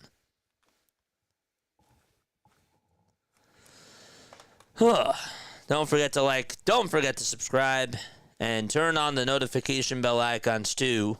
We're going to go live for the rest of the night. We got Diamond Zone. Top of the 3rd. 1 ball, no strikes. The runner goes. The pitch is outside for ball 2. The throw to second base. Not in time to get the speedster, Bobby Witt Jr. 2 balls, no strikes. Trying to see if the Red Sox should challenge, and they say no, play on. Bobby Witt Jr. with a stolen base, and 1 for 2 with an RBI single as well. The 25-year-old this year, well, he has a total of 30 stolen bases. Last year he had 31, and the year before that he had 49. So he's just doing a very good job for this Royals team. 2-0 pitch to Vinny Pasquantino, and that's in there for a called strike.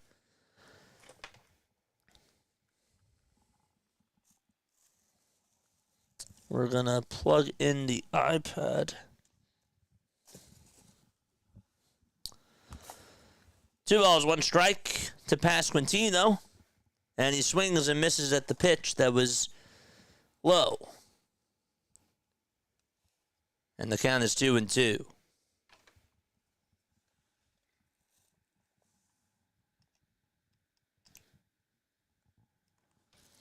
Two balls, 2 strikes. Pasquantino with the 2-2, and that's up high for ball 3.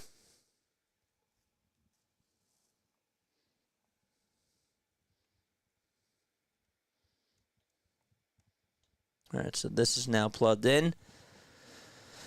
3-2 is the count. And the 3-2 on the way. That's a foul ball.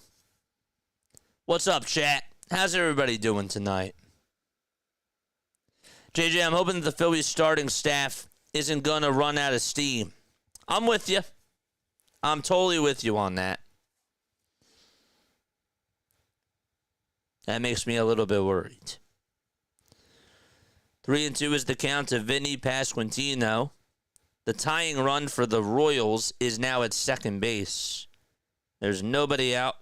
3-2 pitch, ground ball to the right side. Second baseman has it, throws it over to first. And that'll get the runner over to third. It's Bobby Witt Jr. So there is 1 out. Let's go back to Cade Cavalli really quickly. A leadoff man got aboard for the Athletics. And they will send Schumann up to the plate. The count is 3-0 to him. 3 balls, no strikes. Get you back to Kansas City in the Kansas City game, I should say, in just a few seconds. Schumann just walked, and so now there's runners on at first and second base with nobody out in the top of the fifth for the Athletics. So we have 2 alerts going on in this game. Nationals will call for time. 1 ball, 1 strike, back to Boston we go. That's to Michael Garcia. The windup and the pitch. It's up high for ball 2. Dustin May pitching for the Boston Red Sox. Just gave up a run on an RBI hit by Bobby Witt Jr. 2-1 to Garcia. And the pitch on the way is down for ball 3. So we got 3 games that are currently on at this moment in time. A's and Nationals, top of the 5th, 2 runners on, nobody out. Royals, Red Sox, Witt's over at third in the top of the 3rd with 1 out. And then Brewers, Braves, there's a runner on at first with 1 out over there. Here's the pitch to Garcia. He grounds this one over to third base. And so the throw over to first, that's in plenty of time for out number 2. And Witt stays put at third. It was Garcia who just grounded out over towards the third base side. The shortstop made an excellent play there.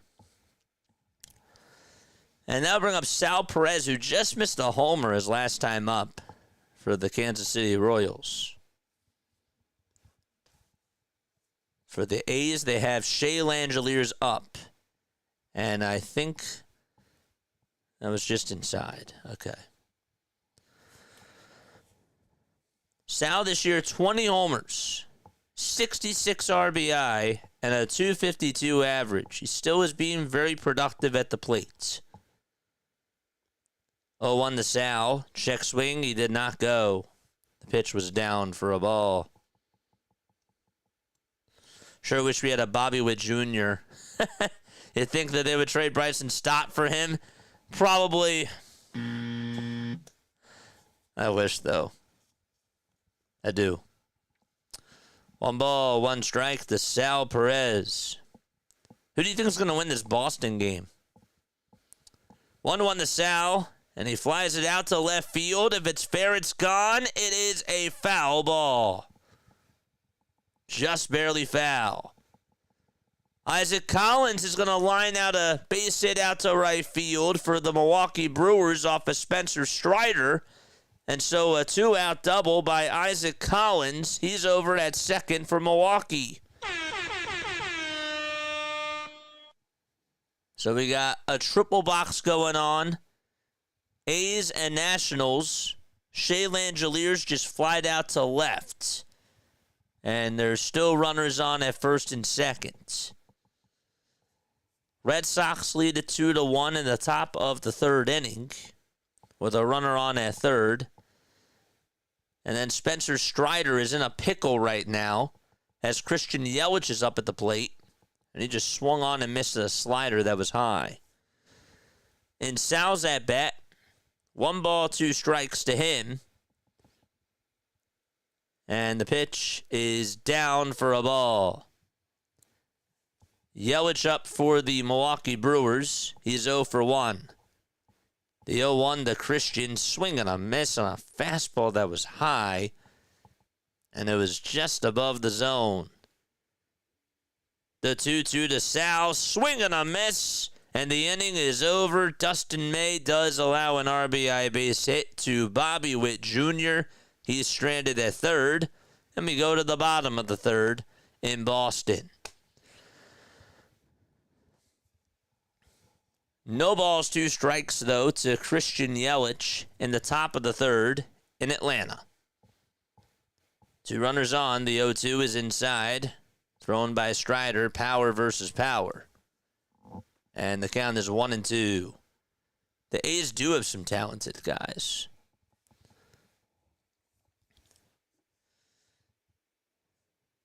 What do we think the final score of this Milwaukee-Atlanta game is going to be? 1-2 to Yelich, and that's going to bounce in the dirt for ball 2. What's the final score of this Atlanta-Milwaukee game going to be? Paul says, heart says Kansas City, head says Boston. I actually think that, I would say Boston wins too. 2 balls, 2 strikes, top of the third inning, 2 outs. Christian Yelich up at the plate. And the 2-2 to Yelich. And he bounces it foul.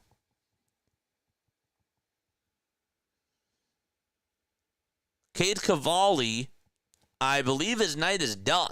That's it for him. That's wild. Because they're in a break. The 2-2 to Yelich. Swing and a miss on a pitch that was way inside and low. And Yelich strikes out. And Strider gets himself out of the inning. And we're going to the bottom of the third out in Atlanta. So, back to the A's game. They have a new pitcher in. And he's going to be facing Nick Kurtz. Cade Cavalli, his night is done. And the new pitcher is Connor Pilkington. If somebody wants to let me know why his outing is done, I would appreciate it. Because something must have happened. 1-0 pitch. There's a swing and a miss. They're showing him. And he's still with the team. 1 ball, 1 strike to Nick Kurtz. And the 1-1 is inside for ball 2. Can't believe the Padres got Mason Miller from the Braves. Won't matter, the Padres will trip over their own 2 feet in the playoffs. Dude, they got Mason Miller and they still have Robert Suarez. 2-1. There's a swing and a miss. What's he on, a pitch count? Is that really what it is? Weird. 2-2 to Nick Kurtz, who's 0 for 2. And the 2-2 pitch on the way. Swing and a miss. And there is a strikeout from Pilkington for out number 2 in the top of the 5th inning. Roman Anthony's going to lead it off for the Red Sox in the bottom of the 3rd. The count is 2-1 to him. But we stay in D.C. 2 runners on, 2 outs. Top of the 5th. No score, and Brent Rooker is up at the plate for the A's. And the pitch is inside for ball 1. Nick Foles plus Jalen Hurts equals Nick Hurts. Nick Kurtz. Kurtz, yeah. That's funny. I get it. Nick Hurts. 1-0 to Brent. And that's a foul ball. The Braves are up to bat. They're in the bottom of the 3rd inning.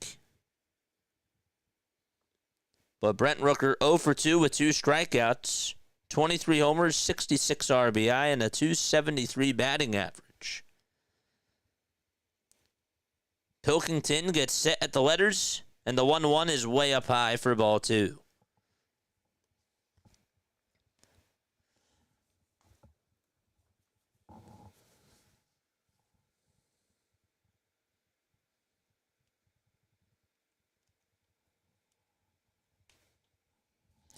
The 2-1 pitch to Rooker. That's outside for ball 3. Kurtz, whoops. It's okay. It happens. It happens.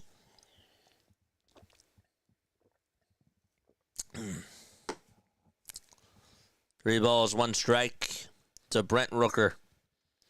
3-1, and that's down for ball 4, and that's going to load the bases. I believe Tyler Soderstrom is going to come up for the Athletics, but we'll see. But nonetheless, Rooker does walk.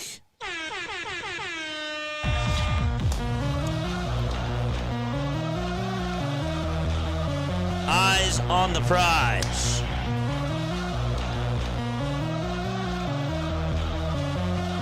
And J.J. Bleday comes up for the A's, looking to try to get out in front and help the A's.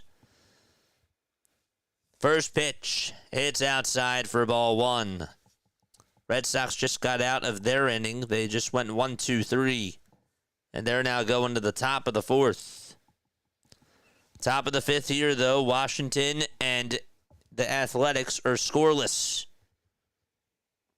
1-0 pitch, and that is taken for a called strike. Kurtz was on a tear lately. Yeah, he had the 4-homer game and 6 hits the day after the All-Star break, I'm pretty sure. 1 ball, 1 strike to J.J. Bleday, not Soderstrom.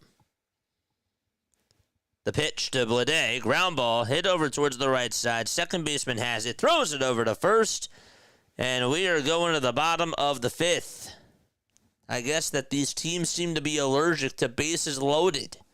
That's what the theme has been today. The Dodgers had a bases loaded jam. The Astros had bases loaded twice and couldn't get anybody home. And so, same thing with the Athletics here. And we go to the bottom of the 5th out in D.C. So we have 2 games in a break. The Red Sox are currently going to the top of the 4th inning.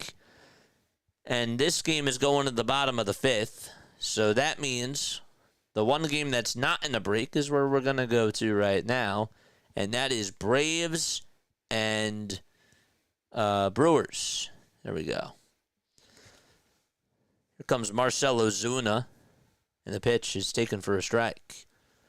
Brent Rooker, no relation to former Phillies middle infielder Rod Booker. Rod Rooker or Booker? Because he wouldn't have a relationship if it was Booker versus Rooker. Because that's a different last name. Unless maybe it was like his godfather or something. I don't know. No balls, 2 strikes. And that's to Marcell Ozuna. And the pitch. That's down for a ball.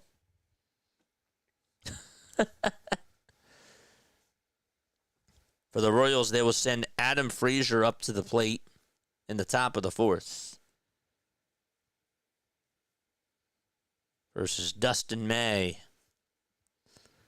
1 ball, 2 strikes to Marcell Ozuna. And the 1-2 is low for ball 2.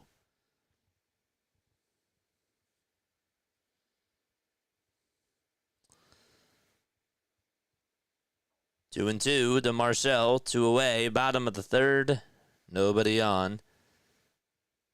And the pitch from Quintana is low for ball 3. And so the count is now full.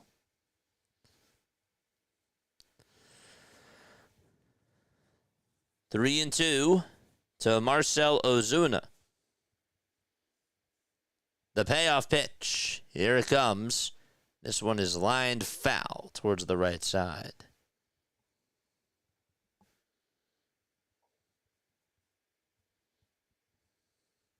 Hit that thumbs up button, folks. Hit that subscribe button as well. And turn on the notification bell icons. Booker. Gotcha.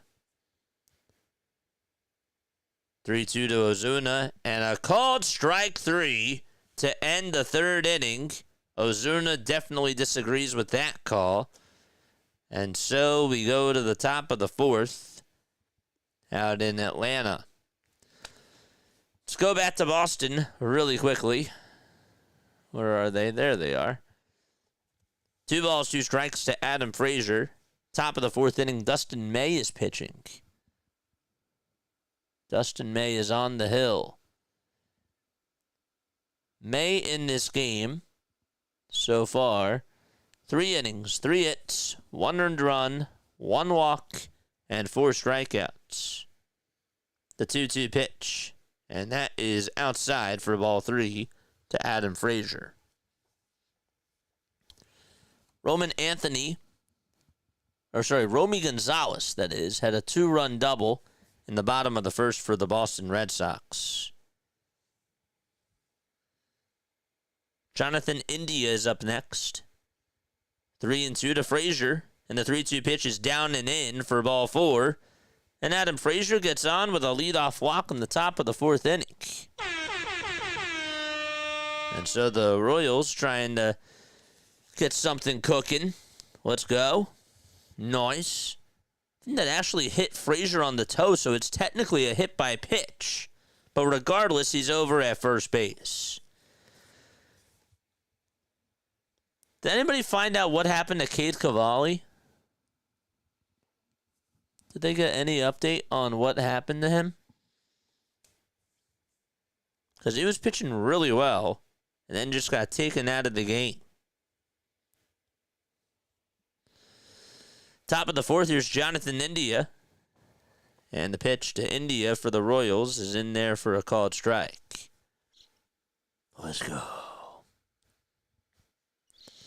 Oh, I forgot to change my background. What are we doing? What are we doing? Nobody told me I forgot to change the background. No balls, one strike to Jonathan India.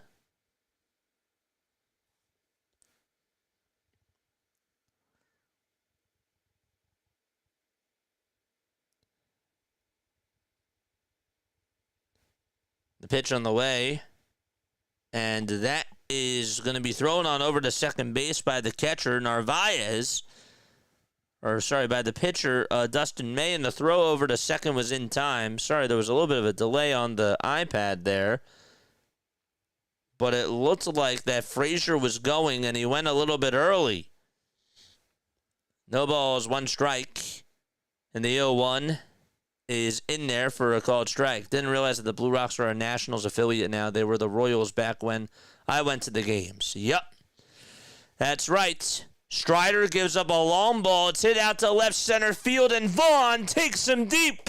2-1 Milwaukee.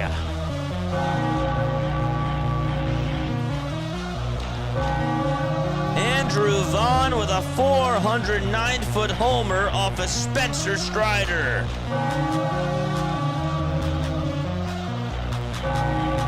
And the Braves are down by 1.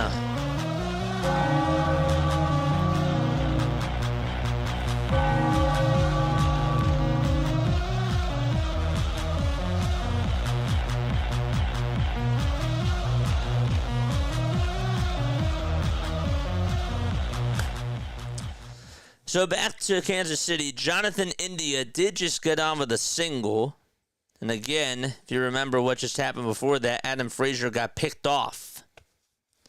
So there's one out in the top of the fourth. Brewers lead at 2-1 in the top of the fourth of their game. Red Sox and Royals in the top of the fourth of their game too. And the Red Sox have the lead.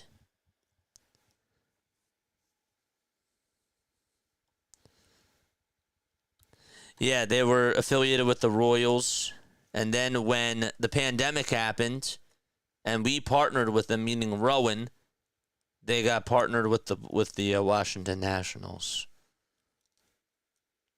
So that became their affiliate. Rave is up in the 0-2 on the way. Line drive, base it out to center field. Rounding second, going over to third base is Jonathan India. The throw is not in time. And so India goes on over to third, and the runner goes on over to second base. That's Rave. And so the Royals have two runners in scoring position just like that. All right. So the Royals making it interesting, trying to find their way back against the Boston Red Sox. And we'll see how that goes. And Kyle Isbell is going to come on up to the plate.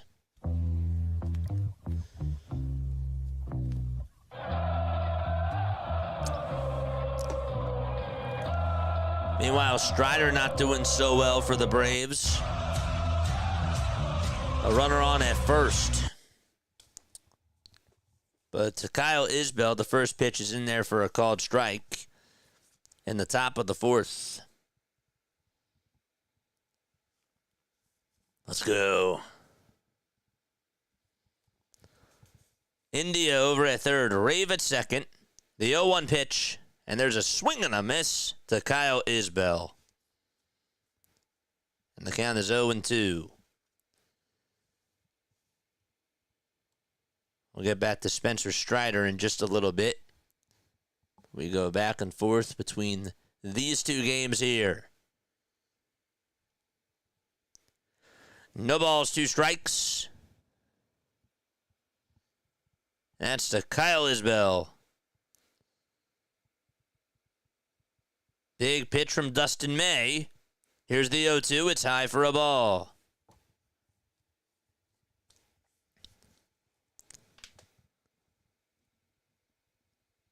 Two to 1 Milwaukee. 2-1 Boston. 1 ball, 2 strikes to Kyle Isbell. The 1-2 down and in, and Isbell had to hop out of the way.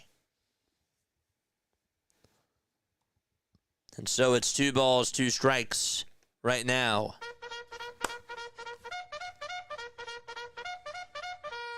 Charge!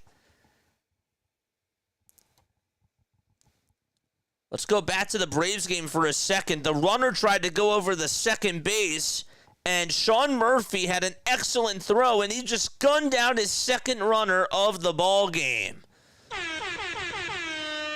That pitch was way up high, and he just threw a strike on over to second base. All right, it's 3 balls, 2 strikes to Kyle Isbell.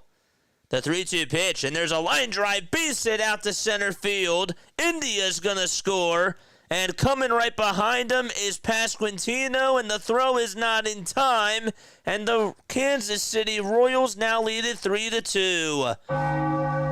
Wow. And Dustin May gives up a big 2-run base hit in the top of the 4th inning.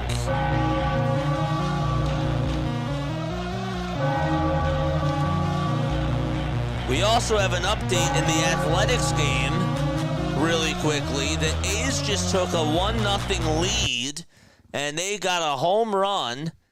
The home run was hit by Tyler Soderstrom. It was a solo shot in the top of the 6th.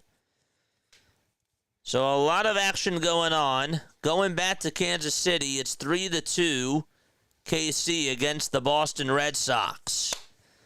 All right, so Soderstrom hit a 393-foot homer for the Athletics. Strider actually got the batter to line out for the Milwaukee Brewers, and so there's 2 outs there. 1 out here, though, in the top of the 4th to Mike Yastrzemski, who's 2 for 2, with a single, a double, and a run scored. Pilkington did give up the homer to Tyler Soderstrom in the Athletics game. 1 ball, no strikes. 3 games going on right now. And then we got 2 late windows. One ball, no strikes, and the pitch is up high and outside for ball 2. Strider just gave up another base hit. And the Brewers have a runner on over at first base. That's Siegler.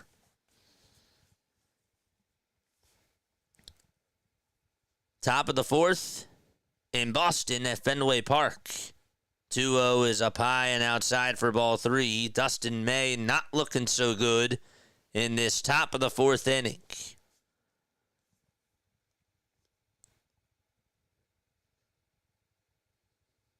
Three balls, no strikes to Yaz. The 3-0 pitch to Yastrzemski, and there's a called strike.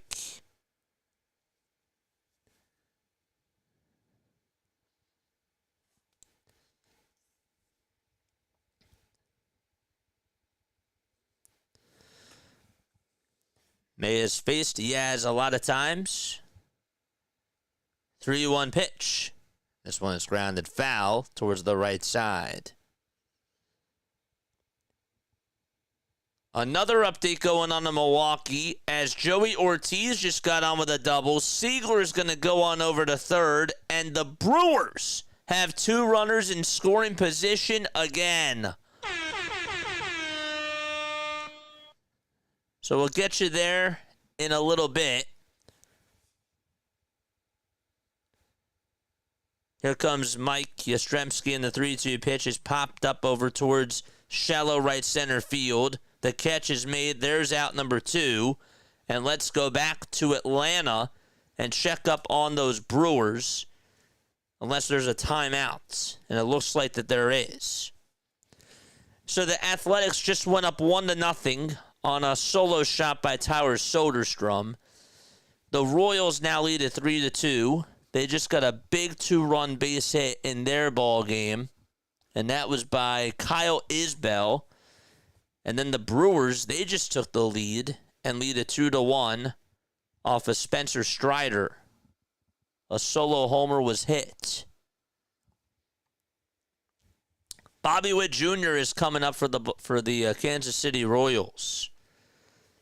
So we go back and forth between this game and the Braves game right now. The pitch, and that's to Sal Frelick, and it's taken up high for a ball. I think Bobby Witt just got hit, and that's why he's going on over to first base. Witt did just get hit, and now score has seen enough. 1-0 pitch on the way. Fly ball hit out over towards right field by Sal Frelick, and the catch is made out in right to end the inning in Atlanta. They're going to the bottom of the fourth at a Truist Park. 2-1 is the score. Andrew Vaughn hit a solo homer for the Milwaukee Brewers, and so they'll be back in just a little bit. So 2 games and a break. And let's go to Lawrence Butler, who's now up to bat for the Athletics. 1-0 Sacramento. 1-2 pitch. There's a swing and a miss. And Butler strikes out. 2 away. So the Royals and the Red Sox, they're in a pitching change right now. A's and Nationals are currently on. Not in a break. And then the Atlanta Braves are going to a break. They're in the bottom of the fourth. Another pitching change will be made by the Washington Nationals, and so all 3 games are currently in a break. And so while that's the case, let's talk about tonight's games. We have 2 games in the later window at 9:40. The first one is Padres and Diamondbacks, and then we got White Sox and Mariners.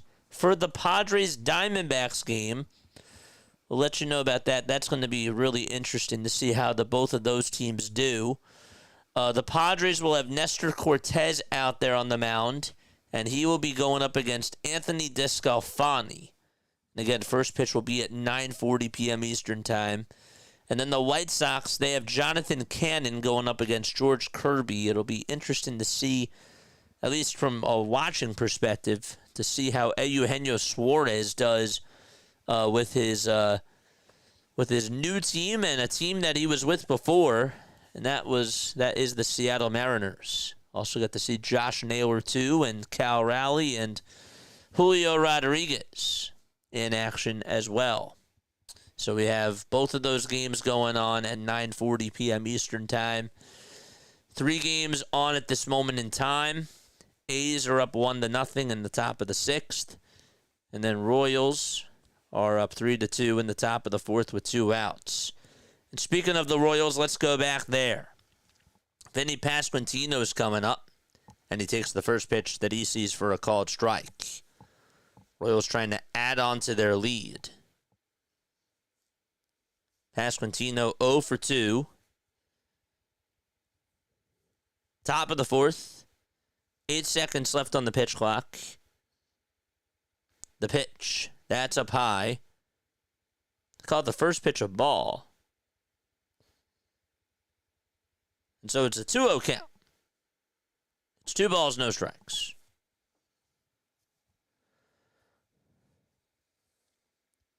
2-0 pitch, and that's low and away for ball 3. 2 runners on for Kansas City.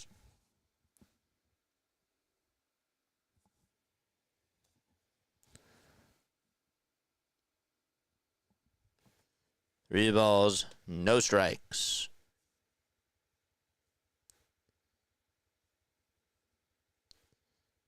Three-0 pitch, and that's in there for strike 1.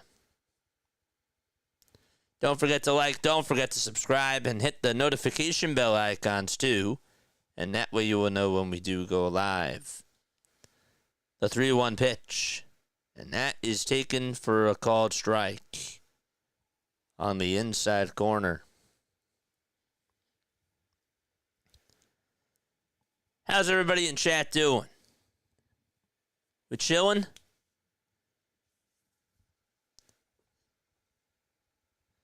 3-2 pitch and a swing and a miss. We're going to the bottom of the fourth inning out in Boston.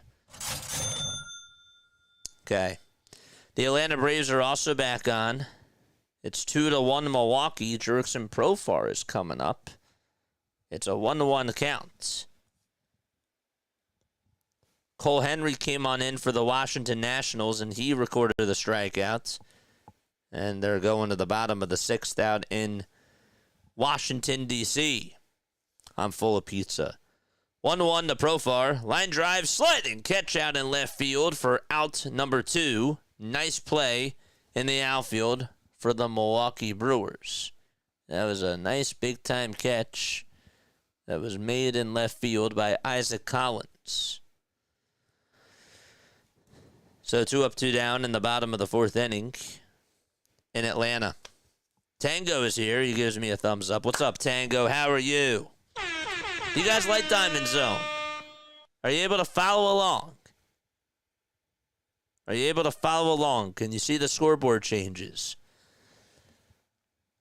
The pitch, and that is to Michael Harris. And he takes it for a called strike.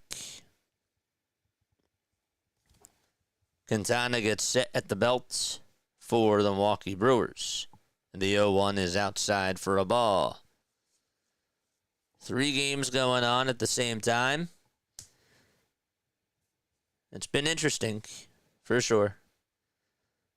I'll have to give you final scores, too, of the other games, but that's why we have tickers. 1-1 pitch, way down low, and outside for ball 2. Good podcast. Do college football, too. Thank you, man. 2 balls, 1 strike. 2 away, bottom of the fourth. Quintana kicks, steals, and throws it outside for ball 3. The Red Sox are coming back on as they go to the bottom of the fourth. Jarren Duran is up for them. And we'll keep you updated on his at-bats. Okay, Young, in time for the epic tale of MLB Diamondzone. Ooh.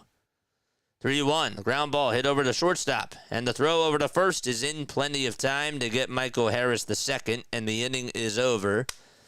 And it's time to go to the top of the fifth in Atlanta. 2-1 Milwaukee is the score. And back to Boston we go. It's a 3-2 ball game. Red Sox down by 1. Jeffrey Springs in the A's game is still pitching. 1-0 Athletics on a solo shot by Tyler Soderstrom. The 1-1 to Duran. There's a fly ball hit out towards right field, not that deep. And the catch will be made for out number 1. JJ, if you did a college football Saturday, I would watch. I love NCAA football. Ugh. That would be cool. 1-2, and that's outside. Way outside for ball 2. Probably not going to do it during baseball season when it's September. I'm probably still going to just be doing baseball. Maybe November, though. 2-2. That's up high for ball 3. And that is to Riley Adams. Wilyer Abreu for the Red Sox just got on with a double. And so the tying run is over at second base for Boston. But back over to Washington. Riley Adams sends one out to deep left field, and he ties the game back 1-1. Oh, wow. So the Nationals, they tie it up 1-1 in the bottom of the sixth on a solo shot by Riley Adams.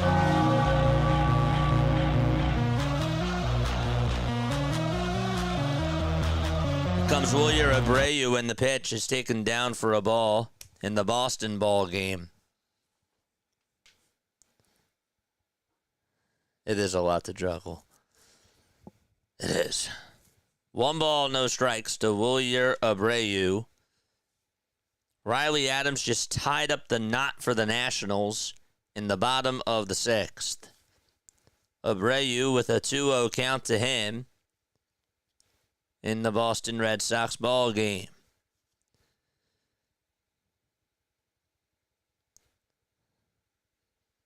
2 balls, no strikes to Wilyer Abreu. The 2-0, ground ball hit over towards the right side. Second baseman has it, throws it over to first. And that's going to get Jarren Duran over to third base.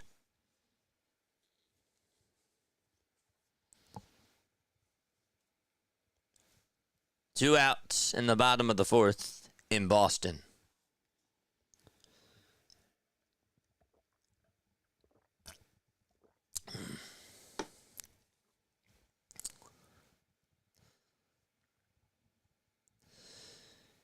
Masataka Yoshida's coming up. And Yoshida fouls off pitch number 1. He struck out in the second. Can't believe Riley Adams just sent one into the night for the Nationals. 0-1 to Yoshida. There's a fly ball. This one's hit out to center field. It's not that deep, though. The catch will be made, and Boston can't tie up the knot in the bottom of the fourth. They're going to have to go to the top of the fifth inning. Let's go back over to Washington really quickly. Bottom of the sixth, 1-1. Jacob Young is coming up. And the count is 0-2. Thank you so much, James. I really appreciate that. That's so nice. 0-2 to Jacob Young. Strider did just record his 6th strikeout for the Atlanta Braves. And he got William Contreras to go down swinging. The ball is 2 strikes to Jacob Young. The 0-2. That's up high and outside for ball 1.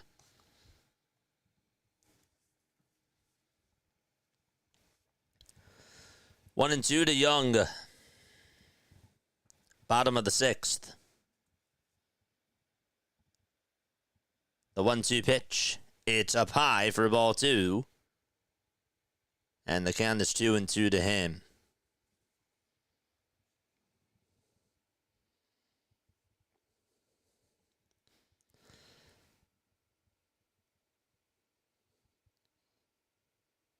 The pitch on the way. Foul ball.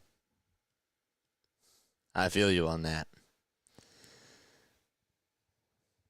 For the Brewers, Isaac Collins just got on with a single in the top of the 5th. And he's aboard against Spencer Strider. Back over to Washington, D.C., though. The 2-2 to Young is a foul ball. So let's set the stage. The Brewers lead at 2-1 in the top of the 5th with 1 out. All right, the Royals and the Red Sox, it's 3-2 in the bottom of the top of the 5th. That's where they're going. And the A's and Nationals are in the bottom of the 6th, and they're tied 1-1. 2-2 pitch to Young. He pops it up towards the first base side in foul territory, and it's going to go out of play. Yelich will step up to the plate for the Brewers. Wonder if he's going to get on here. Just slapped a pitch foul.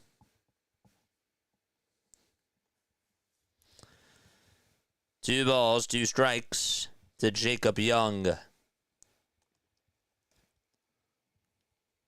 The windup from Springs, and the 2-2 is up high for ball 3.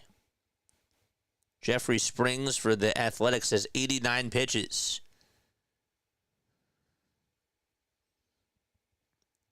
We have an update from Christian Yelich. He just got on with an infield double. That's a thing. He hit it over towards the third base line. The third baseman, that is Alvarez Jr., tried to make a sliding stop as he got over to the ball and wasn't able to do so. And that's going to put runners on at second and third for Milwaukee again. So Christian Yelich getting on with a double. And Andrew Vaughn, who homered his last time up, will be the next man up at the plate. The ball is 1 strike, and that's to C.J. Abrams in the Nationals game. But let's go back to Milwaukee right now because this is getting interesting. The 1-0 pitch, ground ball hit over to third base, and the throw over to first. It's in time, and the Brewers get another run home as Isaac Collins scores. Big base hit there, or a big RBI, I should say. And Andrew Vaughn with a very good game so far.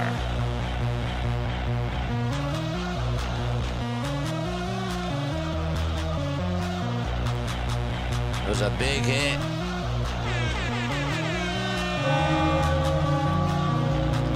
Strider unfolding. A runner on at third. The pitch, it's down for a ball.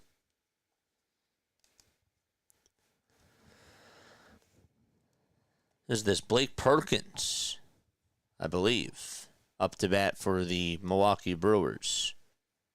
1-0 pitch. Outside for ball 2 from Spencer Strider.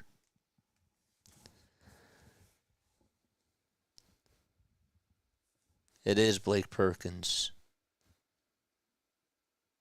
Perkins, 28 years old, 245 average, 2 homers, and 7 RBI. 2-0 pitch. That's in there for a called strike on the upper tier of the zone for strike 1. 2-1 is the count. 2 outs in the top of the 5th inning. Milwaukee leads at 3-1. The windup and the pitch. Down low for ball 3. And the count is 3-1 now. Kansas City is going to the bottom of the 5th inning. They just got a 1-2-3 inning. So they'll be back in a little bit. 3-1 to Perkins. There's a big swing and a miss on a pitch that was heading on into the dirt. And the count is 3-2 to Blake Perkins. Still got 2 games to go. Still got 2 to go.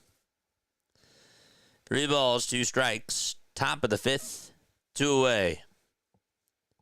3-2 pitch. And there's a high fly ball. It's hit out to deep right field, and it is gone. Blake Perkins with a 2-run homer off of Spencer Strider in the top of the 5th. That's his 3rd home run of the season and his 8th and 9th RBI as well. That was crushed. A hanging changeup left out over the middle of the plate.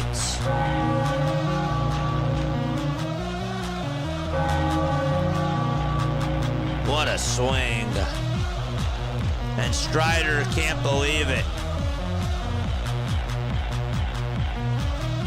He can't believe it.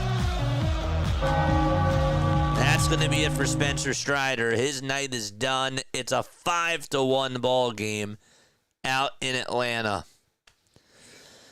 While we're in that break, let's go back over to Washington. It's 2 balls, 2 strikes in the top of the 7th inning to Max Schumann. Cole Henry's pitching. And the Braves are they are really struggling. They can't do anything right now. Nothing is going their way.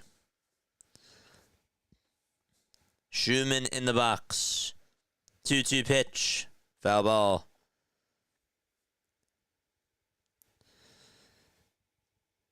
Ceddanne Rafaela just flied out to center field for the Boston Red Sox. That game's just in the bottom of the 5th. Top of the 7th here out in D.C. 2 balls, 2 strikes in the 2-2 pitch. Swing and a miss. And there is out number 1.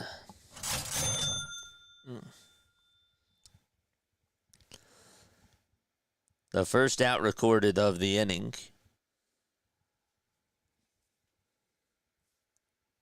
And Max Schumann is down on strikes. Top of the 7th, 1 away. And Shea Langeliers is the next man up for the Athletics. And he fouls a fastball off of his foot. The count is 0-1. What are we at, the 2-hour 20 marker? Not bad. Still got a lot of baseball to go. Not too shabby, though. The ball is 1 strike. The 0-1 pitch. And that is in there for a called strike 2. Don't forget to like, don't forget to subscribe to the channel as well. And turn on the notification bell icons too. The ball is 2 strikes. The Shea Langeliers.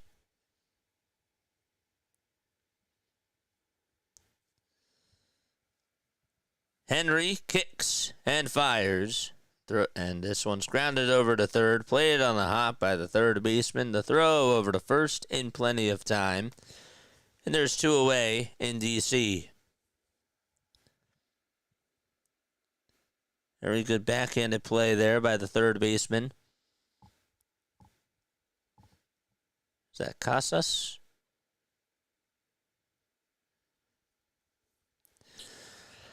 And so that's going to be it for Cole Henry. His night is done. He'll be pulled. And with that, we're going to go back to Boston. 3-2, Kansas City, bottom of the 5th. 2 balls, 2 strikes, and nobody on. Wong is up, and Wong flings it foul.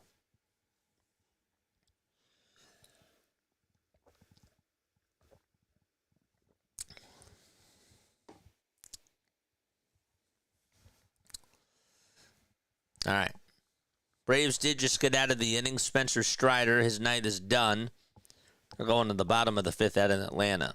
2-2 pitch to Wong, and there's a ground ball hit over towards shortstop. Throw over to first. And it's in plenty of time for the second out of the inning. And Roman Anthony will be the next man up for Boston. How's chat doing tonight? What was like the coolest thing that you got to see live on TV in baseball?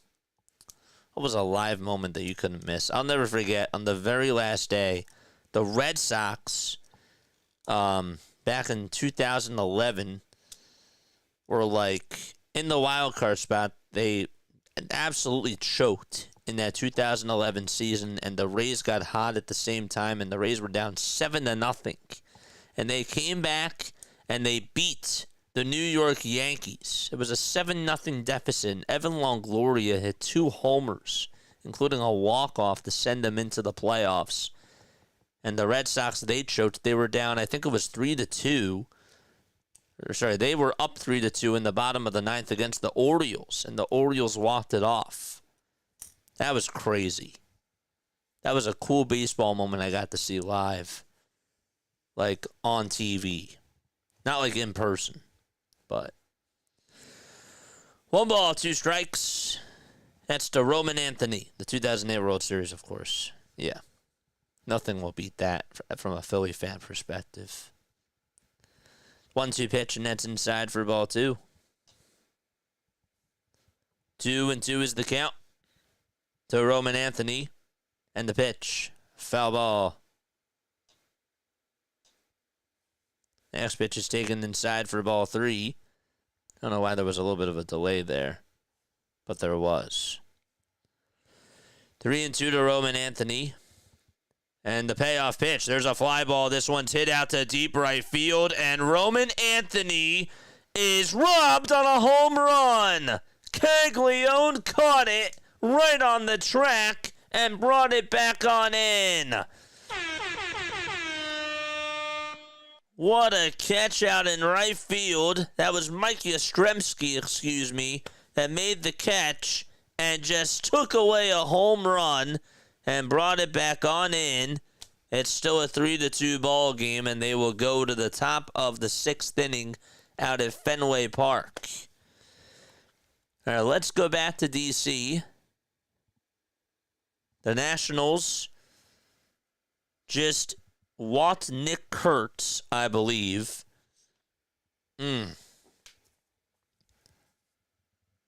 It looks like there's going to be a timeout taken on the mound. So with that, we'll go over to Atlanta instead. It's 5-1, Milwaukee. In the bottom of the fifth, nobody on, nobody out. 1-2 on the way. Fly ball hit out over towards deep right field. That's going back towards the track, and that one will hit off the top of the wall. And so Alvarez Jr. gets on with a leadoff double for the Atlanta Braves in the bottom of the fifth inning. Big swing by him. It just stayed on in the yard. This guy might have a very good career, it seems, with the Atlanta Braves. This is Nacho Alvarez Jr., who's 22 years old. So they have nobody out in the bottom of the fifth. Brent Rooker is up for the Athletics. We'll go back there now, because that's a 1-1 game. Kurtz leads off at first. The pitch to Rooker, and he flies this one out over towards shallow center field. Who's going to get there? The second baseman will, and the catch is made. It's stretch time in D.C., and they'll be back. The Nationals, that is. Okay. When Osmus hit the homer in the NLDS to tie the game, and then we got another game to watch because that boy went 18 innings. That was crazy. 1 ball, 1 strike. That's to Nick Allen, and the pitch is outside for ball 2. For the Royals, Jonathan India just got hit by a pitch for the Kansas City Royals, and that game is in the top of the 6th inning. Jake Rave is up to bat. And Rave takes that pitch, and that hits him. Murphy just hit 2 batters in a row on back-to-back pitches. Meanwhile, the Braves, Nick Allen just got on with a single, and so the tying run now is on deck for the Atlanta Braves. Wow. But going back to Rave's at-bat, he showed bunt. He tried to take it back, and it hit him. That was the ruling. They said that it hit him, and he is rewarded first. Kyle Isbell will step up to the plate for the Kansas City Royals. And for the Atlanta Braves, it'll be Eli White with 2 runners on. Isbell for the Royals takes the first pitch down and away for a ball. We got to go double box here. White just took a strike for the Braves. Some drama going on in both of these games. See if either of these teams or both of them score. 1-0 pitch outside for ball 2 to Kyle Isbell. And the 0-1 to White. Ground ball hit over to third base. The throw to second. There's 1. The throw to first. Not in time. The runner's going to come home. The throw. That's not in time. And that's going to make it a 5-2 ball game as the Braves get a run. Alvarez Jr., great base running by him. And so that's also going to put a runner on over at second base. Eli White does advance over to second. Good heads-up base running by Nacho Alvarez Jr. for the Atlanta Braves. It's a 5-2 game there. A runner on over at first. Back to the Royals game very quickly. 3-2, nobody out. In the top of the 6th, and the count is 2-0.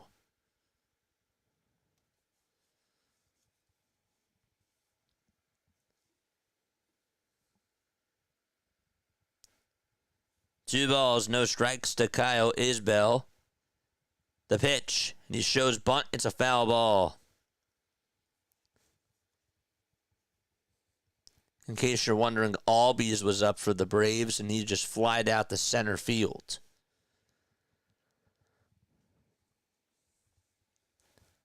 Bobby Witt Jr. is in the hole for Kansas City. 2-1 pitch. That's bunted foul. The pitch was in the dirt. I don't know what Kyle Isbell was thinking there.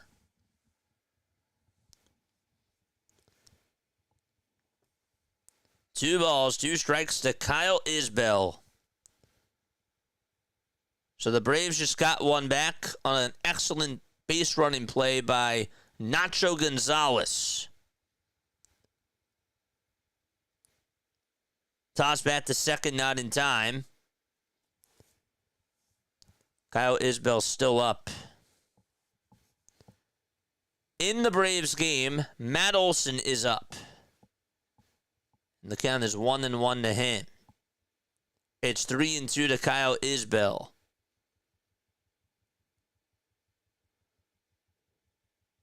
Three-two pitch. And there is a foul ball that was bunted. And so Isbell is out because of it. Olson just sent one out to deep left field. It was just warning track power, though. And the Braves, they do come up with 1 run, but they will go to the top of the 6th, down 5-2 to Milwaukee. And so we stay put in Boston.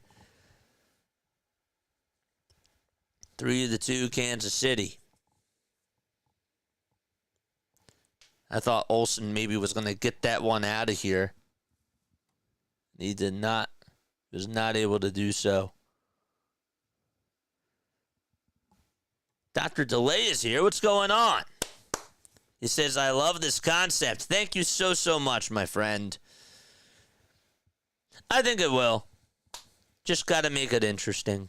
You know, we got to get the right audience for it. So let's go back really quickly. Okay, the Royals lead at 3-2. They're in the top of the 6th with 1 out. Okay, the Nationals and the A's are currently tied 1-1. They're going to the top of the 8th inning. It's getting late there. And the Brewers and the Braves, well, Matt Olson just missed a 2-run homer that would have cut it to a 1-run deficit. And they're going to the top of the 6th. 3-2 Kansas City. And Randall Grichuk is coming up. Bobby Witt Jr. waits in the on-deck circle. He had an RBI base hit earlier. Go subscribe to my friend Dr. DeLay. The pitch to Grichuk. Fly ball hit out towards center field. It's going back over towards the track. And it is caught by Rafaela right in front of the wall. The throw back to second base. That's not in time. And so the ball actually was thrown over to first. And Jonathan India is going to go over to third as the ball got by the first baseman. Oh, what a catch. Was that Jarren Duran that caught it? I think it was. Duran caught it. That's right, because Rafael was playing second. Jarren Duran with an excellent catch over on the warning track for Boston. And as the throw was cut off over to second base, Rafaela threw it to no man's land over at first. And that's what caused the runner to go over to third. And Duran caught it just in the heel of the glove. Oh, that was an awesome play. Really, that was extraordinary. So 2 outs now in the top of the 6th, and there's runners on at second and third for the Kansas City Royals. And Bobby Witt Jr. was supposed to be up. Well, Bobby Witt Jr. is the one that flied out to center. Now it's Vinny Pasquantino who's up. Get you back to the A's game in a little bit. The 1-0 pitch, and that's taken down for ball 2. 2 balls, no strikes. In the top of the 6th inning, there's some action going on in the Red Sox bullpen.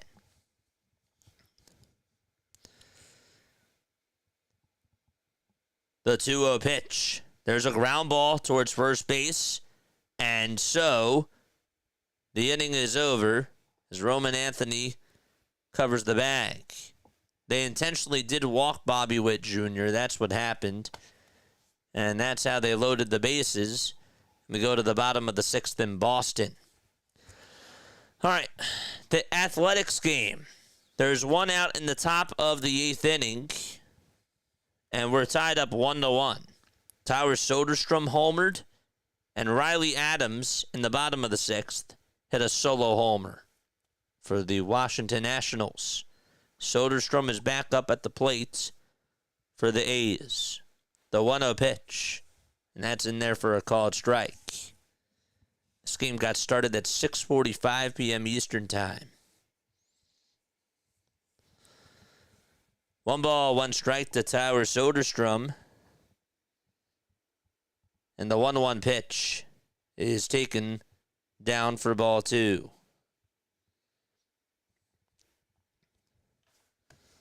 Two balls, one strike to Soderstrom. Can he come on here?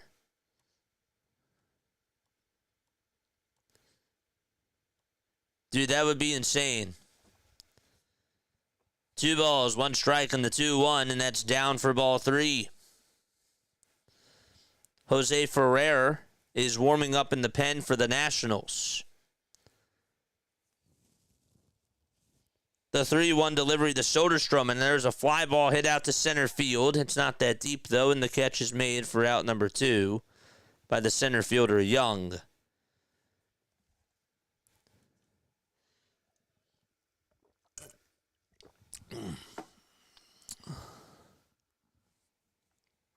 So there's a big out there for Ogasawara, who's pitching for the Washington Nationals. Daryl Hernandez is up to bat. He's been doing really well for the Athletics, too. Another nice piece for them as a rookie. The ball is 1 strike to Darrell. Darrell, that is. The ball is 1 strike. And the 0-1 to Hernandez, there's a fly ball hit out to right field, not that deep. And the catch is made for out number 3. And the Nationals are going to the bottom of the 8th inning. So they are tied 1-1. And we will go back to Boston as Alex Bregman is coming up to the plate for the Red Sox. He's 1 for 2 with a single back in the first. Bregman stares at a 1-1 pitch, and that is on the outside corner for strike 2. Red Sox trail 3-2. The Brewers, they currently have the lead, 5-2, and the Nationals are tied 1-1.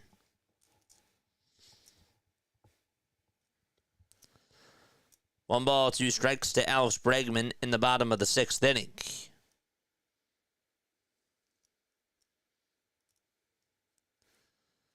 Nobody out. The 1-2, and it's a low and outside for ball 2. Padres and Diamondbacks will be on tonight at 9:40, as well as White Sox and Mariners. We hope to see you guys on for that. 2-2 to Bregman. That's outside for ball 3. And so the count is now full. Hopefully you're all having yourselves a very fantastic night. 3-2 to Bregman. Swing and a miss. And out number 1 is recorded in the bottom of the 6th inning. So there's 1 away. All right.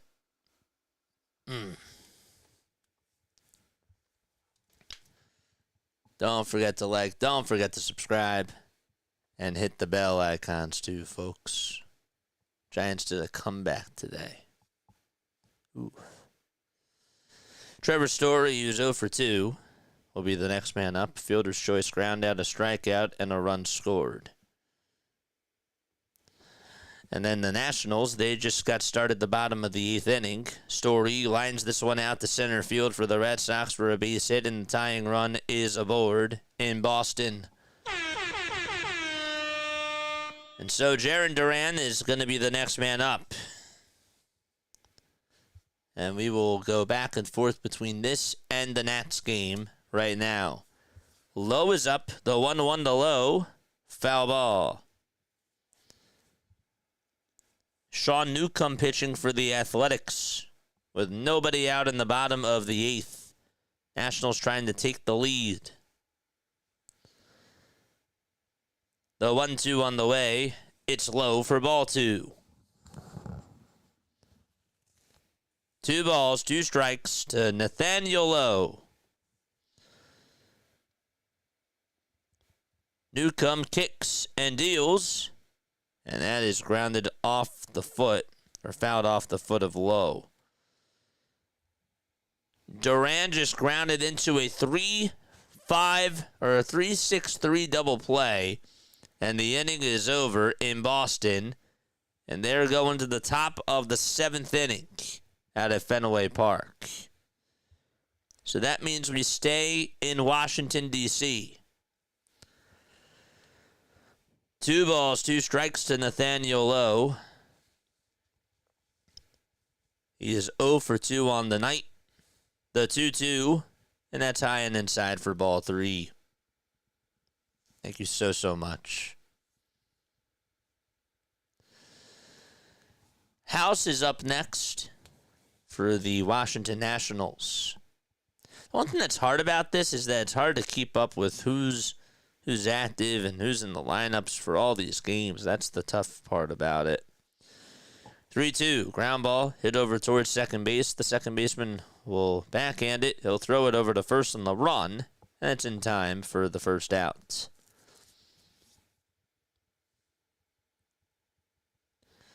I can't thank you enough for everybody being on here. I really appreciate that from the bottom of my heart. Still got a couple more hours. Still got till probably 12:40, possibly 1 o'clock. Just finishing out the baseball day with everybody. 1 ball, no strikes to House. Bottom of the 8th, we're tied up 1-1. And the pitch, there's a fly ball hit out to right field.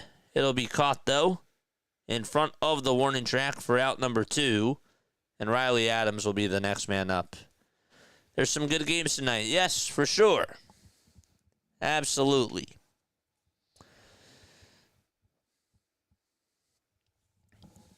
So Springs has been doing his job, by the way. He's been looking really good against the Nationals. Jeffrey Springs, 6 innings, 1 hit allowed, 1 earned run, 5 strikeouts. Sean Newcomb is now in. But still. When's your first football play-by-play? The 4th. It's Cowboys, Eagles, for sure. I'm excited about that. That'll be a lot of fun. Michael Garcia is up for the Kansas City Royals. But Riley Adams, let's stay focused on him. It's 1 ball, 2 strikes to him in the bottom of the 8th inning. He homered back in the 6th. The 1-2 on the way. Swing and a miss, and we're going to the top of the 9th inning. All tied up at 1 apiece. And so the Athletics are going to come on up. We'll see how they do. So just a score update. All right, the Atlanta Braves, as we speak, where are they? There they are. It is currently 5-2 in the bottom of the 6th with 2 outs and nobody on. Jurickson Profar is up at the plate. He just took strike 2. And the other game that's on, we got the Royals and the Red Sox. It's 3-2 out in Fenway Park in the top of the 7th inning. Earlier, we wrapped up the Angels and Rays game. The Angels won 5-4. The Rays won 5-4 against the Angels. And then the Dodgers lost 5-3 to the Cardinals. We didn't get to see the Blue Jays-Rockies game. It was a 20-1 score, though, a big blowout there. And then we had 6 other games before that, including the Giants-Pirates game. 4-2 was the final score against the Pirates. The Phillies lost 5-1 to Baltimore. The Guardians beat the Mets 4-1. The Twins outscored the Tigers 9-4. And how about the Chicago Cubs? 6 runs against the Cincinnati Reds as they only posted 1. And then the Yankees got a win. They beat the Texas Rangers by a score of 3-2. So those are all your scores. the Royals did just get a base hit. And so we will head back over to Boston. Adam Frazier is up at the plate. 1 ball, no strikes to him. And the 1-0 pitch is in there for strike 1.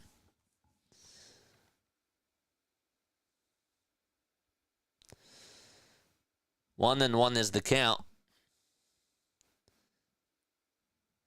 Sal Perez got the single for the Kansas City Royals. 2 balls, 1 strike to Adam Frazier, the former Pirate.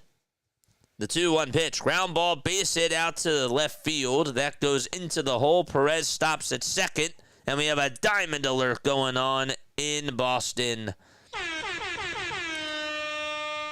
Ferrer is also pitching in the top of the 9th against the Athletics. We'll let you know how he does against Colby Thomas, but all eyes on the Royals right now.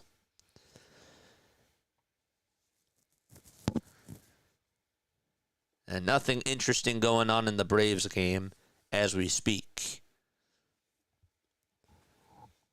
Jonathan India is up.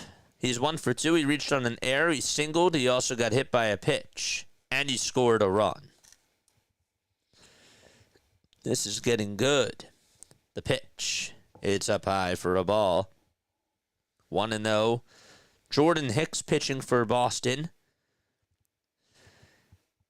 And just like that, Jurickson Profar for the Braves just hit a solo home run.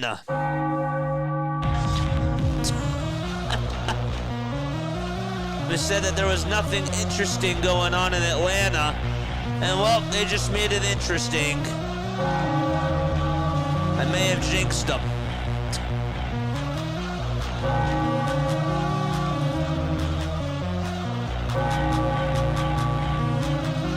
What a swing by Jurickson Profar. 2 balls, 1 strike to India. There's a high fly ball. This one's crushed out to deep left field, and that one is gone. Jonathan India with a 3-run homer for the Kansas City Royals. And that makes it a 6-2 ball game.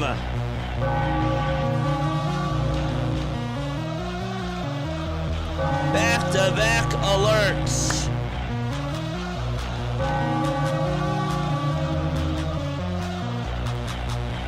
That was unexpected. Jonathan India has gotten on base all 4 times, and he just absolutely crushed one over the Green Monster.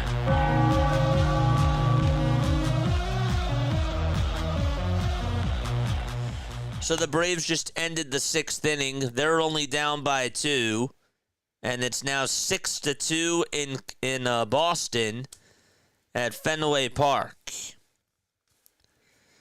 We'll add in Washington to the mix. Again, it's 1-1 there as they go to as they're in the top of the 9th, that is. And there's now 2 outs. Jose Ferrer trying to keep it a tie ball game.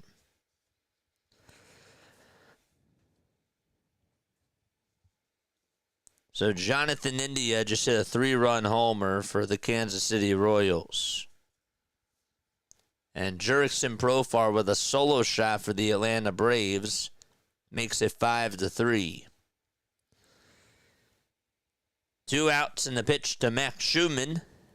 And there's a swing and a miss. No balls, 1 strike to Schumann.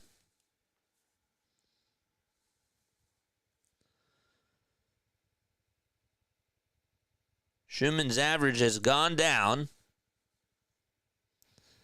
The 0-1. There's a swing and a miss on a 100-mile-per-hour fastball.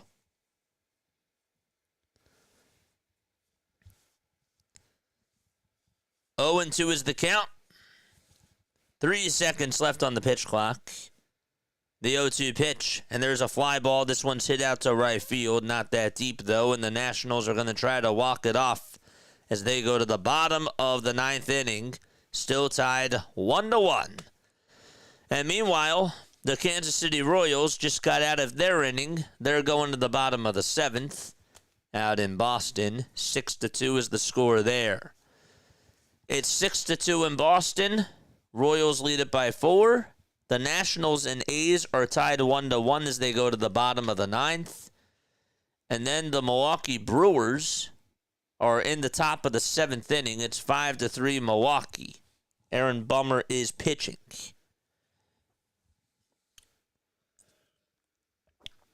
Isaac Collins is up at the plate. The count is 1-0. And the pitch from Bummer is on the outside corner for a called strike. Hit that thumbs up button and subscribe to the channel too. In about 30 minutes, we'll have the other 2 games on. That's Padres Diamondbacks and White Sox Mariners. And we hope that you'll stay on for that too. 2 balls, 1 strike to Isaac Collins, who's 2 for 2 today. Bummer pitching, and the pitch is grounded out to left field for a base hit. And Isaac Collins with a 3-hit night. Just got it in through the hole between third and short. Put the ball in the right spot. And was able to drill it out to left field. Nice piece of hitting for Isaac Collins. All right, let's go, chat. Let's go.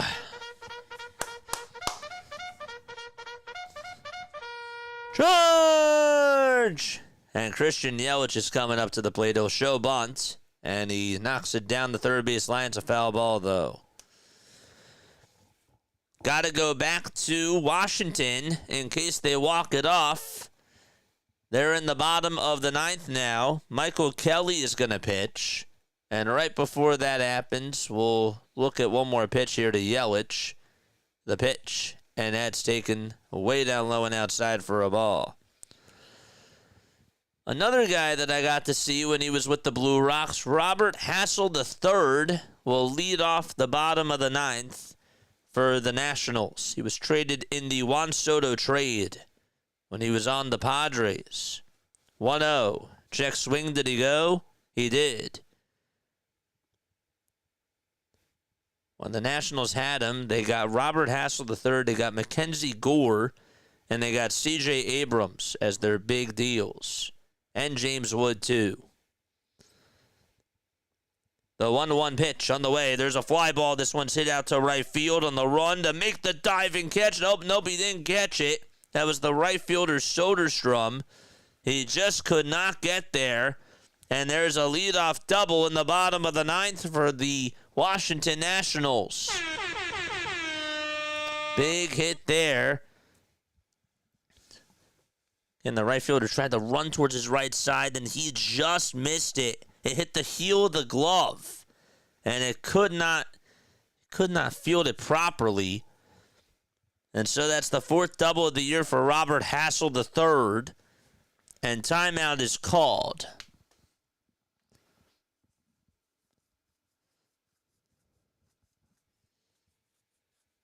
So the leadoff man is aboard for Washington.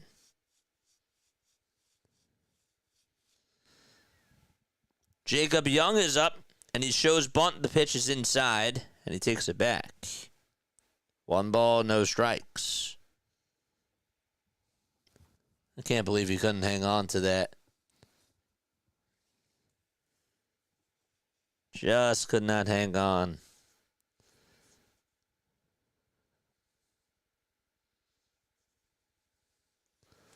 One ball, no strikes to Jacob Young. Nationals trying to walk it off here against the Athletics. Kelly pitching. The 1-0 pitch up high for ball 2.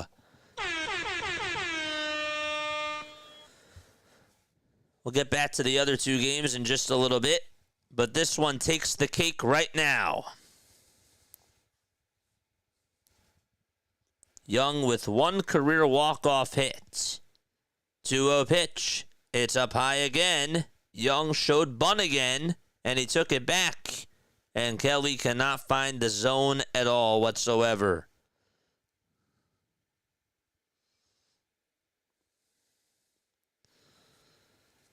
Nobody out. Bottom of the ninth. The 3-0 pitch. And that's a strike called. That was a beautiful sweeper thrown by Kelly. This is Michael Kelly, not Merrill Kelly. The 3-1 pitch. And he showed bunt there, fouled it off. And the count is 3-2 to Jacob Young.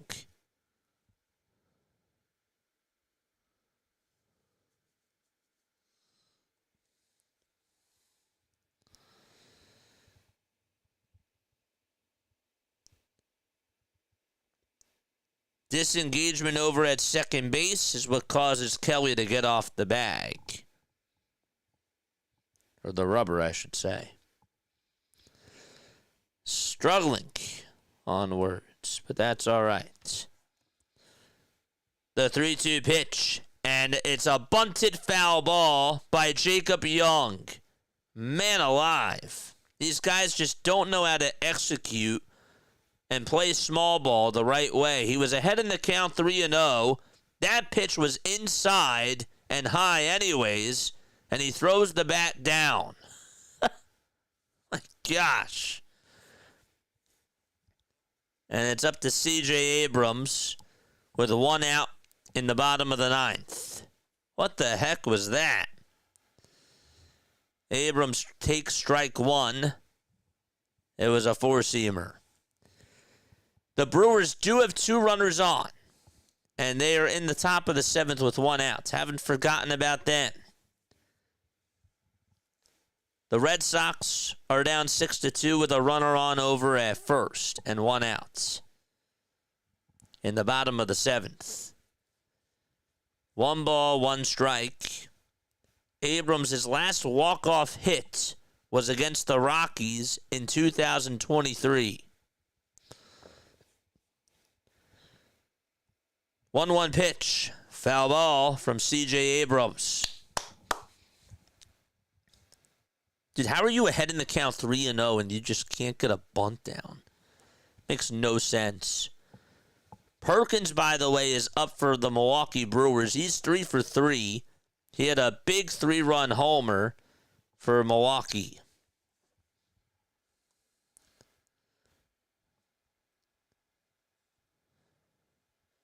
One ball, 2 strikes to C.J. Abrams.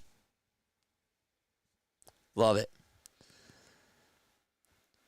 The 1-2 pitch. Line drive. Hit out to left field. That's going to get down for a base hit. The runner's rounding third. He's being waved home. The throw to the plate is not in time.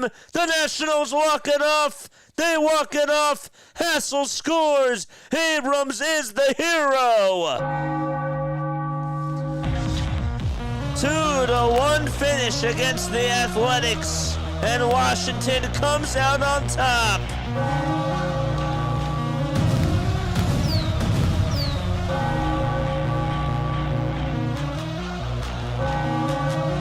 What a ball game out in the nation's capital.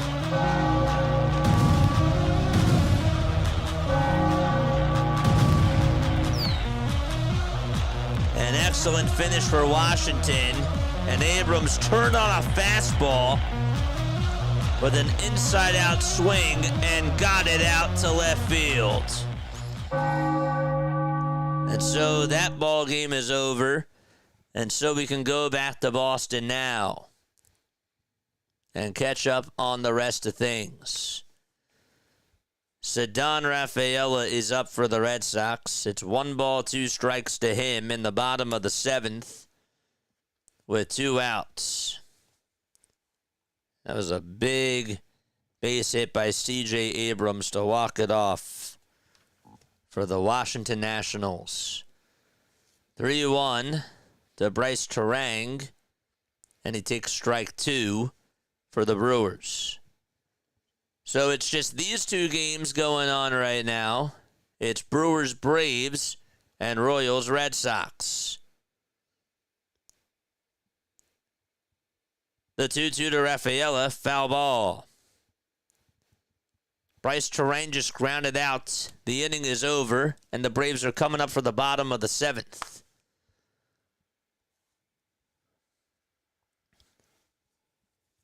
Here's Rafaela for the Boston Red Sox. Harvey's pitching. The 2-2 pitch on the way. Swing and a miss. And we are going to the top of the 8th inning out at Fenway Park. All right, I'm going to take a quick step off. I'll be right back. All right, there we go. There we go. I didn't leave you hanging, my friend. I gave you a little pound. All right, I'll be right back. Don't go anywhere.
Bottom of the 7th out in Atlanta. 1 ball, 1 strike. That's to Nacho Alvarez Jr. So the count is 1-2. 1 ball, 2 strikes. Bottom of the 7th inning. Nobody out. Alvarez up at the plate. And the 1-2 is down and in for ball 2. Oof. There we go. That's better. Bobby Witt Jr. is also up for the Kansas City Royals. If you have him in fantasy. 2-2 pitch and a called strike 3 on the inside corner for out number 1. And so that is to Alvarez Jr. Sorry about that. So he's down on strikes. Let's go to Bobby Witt Jr.'s at-bat now. Witt takes it outside, throw over the second base, not in time to get the base runner. And so the Royals trying to add on another run as Tolbert able to swipe second base. Now we go back to Atlanta. 5-3 Milwaukee. In the bottom of the 8th inning, Nick Allen 2 for 2 with 2 singles and a stolen base. The ball is 1 strike to Nick Allen, and the 0-1 swing and a miss on a fastball right down the middle. And so we go back to Bobby Witt Jr.'s at-bat very quickly. The count is 2-0 to him. 2-0 to Witt, 0-2 to Allen. Back and forth we go. The 2-0 to Bobby. He pops it up. It's hit out towards shallow right field. Gonzalez gets under it. He'll make the catch. And there is out number 1. So Bobby can't come through. The 0-2 to Allen, and that is down for a ball. 1 ball, 2 strikes to Nick Allen. In the bottom of the 7th with 1 out and nobody on.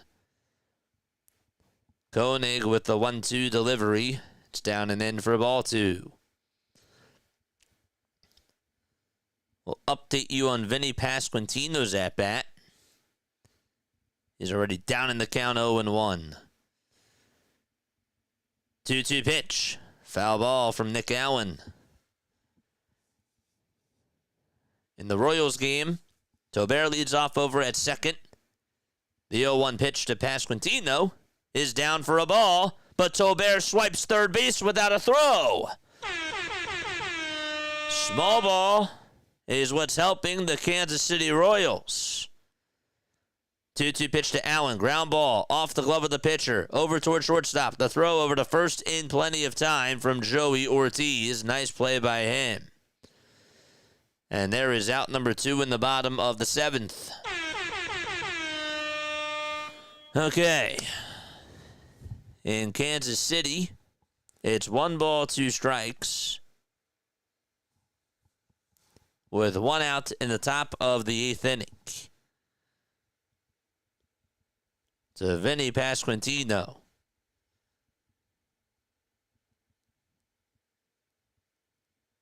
The windup and the 1-2. Ground ball. Base hit out to right field. Tobert's going to score, and the Royals add on to their lead.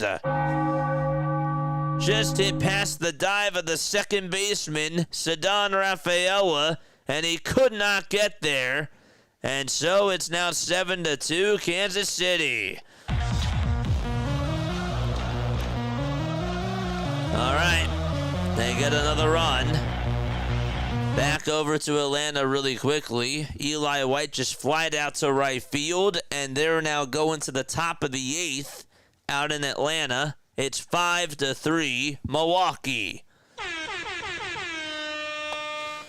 Okay, back to Boston we go. 7-2 is the score. Top of the 8th inning. Michael Garcia is up with 1 out, and the count is 0-1.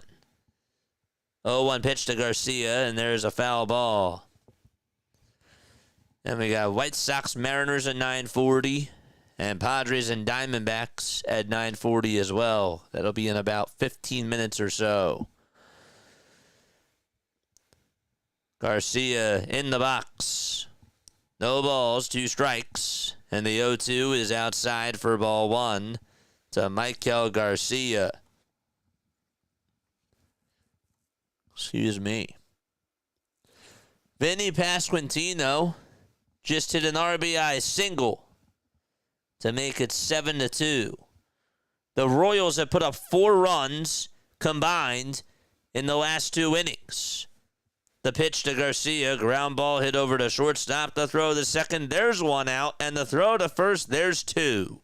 It's a 6-4-3 double play. The inning is over. The side is retired. And we go to the bottom of the 8th inning at Fenway Park.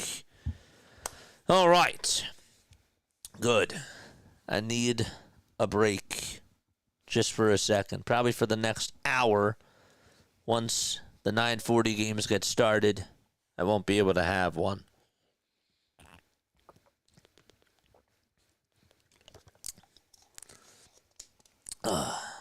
You could really see this, though, for people that are into, like, fantasy baseball.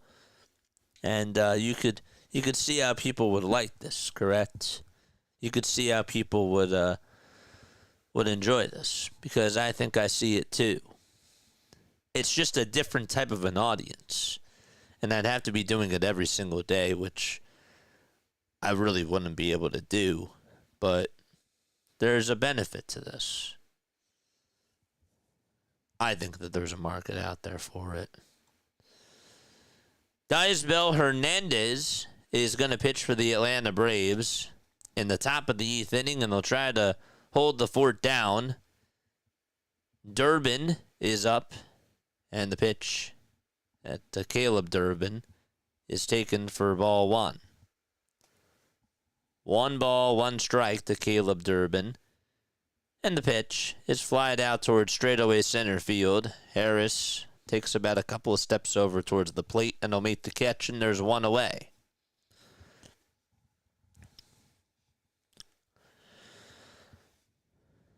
Both games in the top of the 8th inning.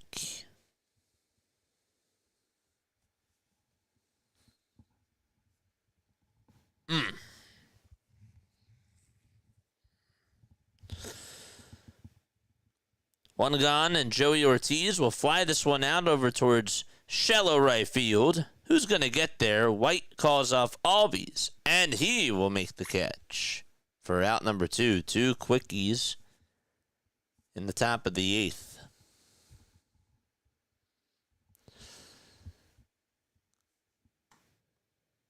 Wong is up to bat for the Boston Red Sox, and he fouls off the first pitch. Here's Sal Frelick for the Milwaukee Brewers. 2 away, top of the 8th inning. It's 5-3 Milwaukee.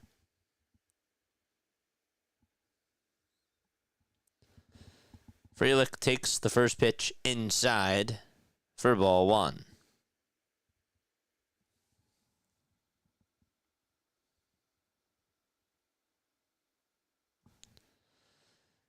One-oh pitch. That's down and in for ball 2. Connor Wong just got on with a base hit to start off the bottom of the 8th for Boston. 2-0 pitch.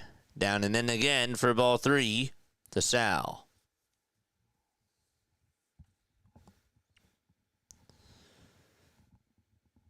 Three balls, no strikes. The 3-0 pitch. It's outside for ball 4. And so a 2-out walk issued by Daisbel Hernandez. And they'll be back in just a little bit. We'll go over to Roman Anthony's at bat right now. Count is 0-1. Looks like the Red Sox streak might come to an end. I wouldn't count them out just yet. I would not count them out just yet. No balls, 1 strike to Roman Anthony, and the pitch is grounded over towards second base, and the throw over to first is in time. That one almost got back up the middle. And Connor Wong takes second base. For the Brewers, they have William Contreras up at the plate. The count is 1-1 to him. Toss bat to first, not in time. Top of the 8th, 5-3 Milwaukee. 2 away. And the 1-1 pitch to Contreras, swing and a miss. In the Red Sox game, Alex Bregman is up with 1 out. And they trail by 5. The 1-0 to Bregman, outside for ball 2. And the 1-2 to Contreras, that's outside for ball 2 as well. We'll stick to Contreras' at bat as the 2-2 pitch is just down for ball 3. Murphy really wanted that call. And then Bregman's at bat, it's 3-0 to him.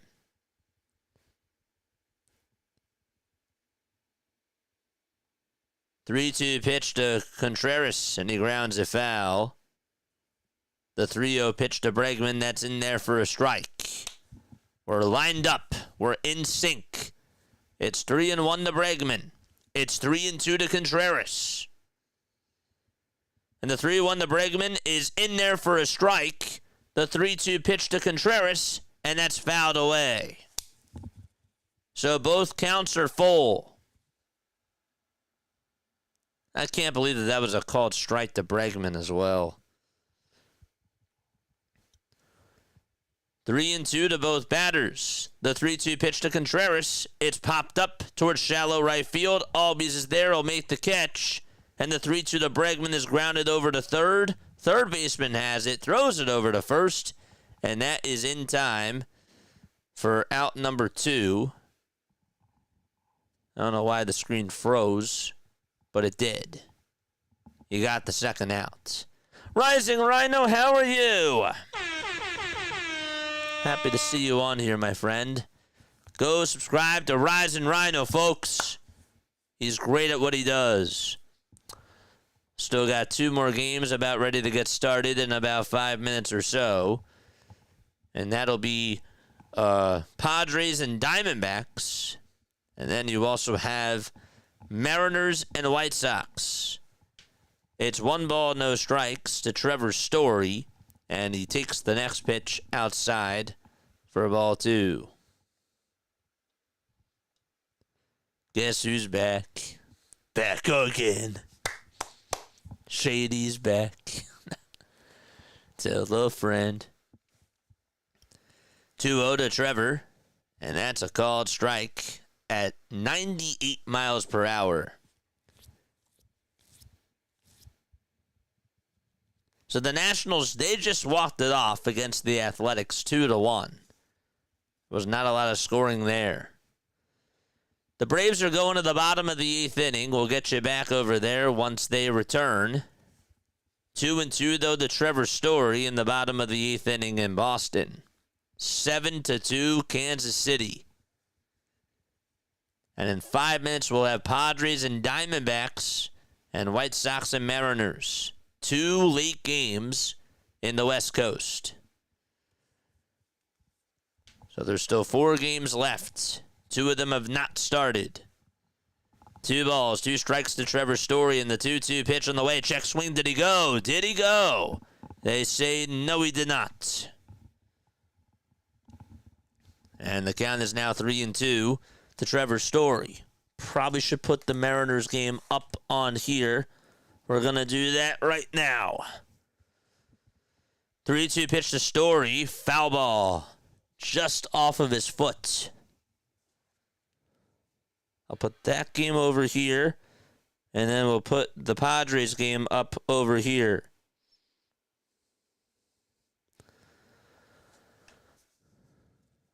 Three balls, 2 strikes to Trevor Story.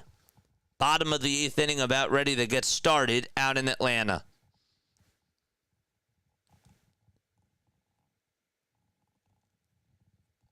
Three balls, 2 strikes.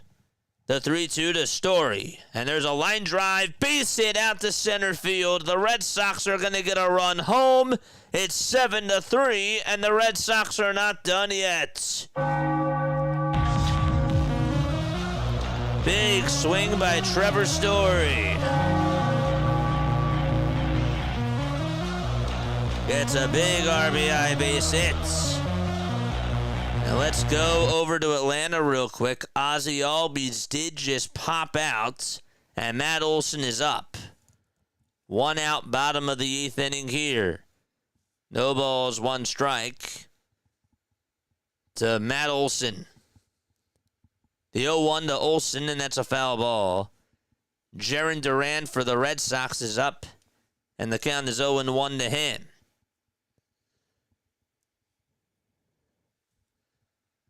The pitch to Duran. Ground ball hit over to third base, and the throw over to first. That's in time, and they're going to the top of the 9th inning out at Fenway Park. 7-3 is the score.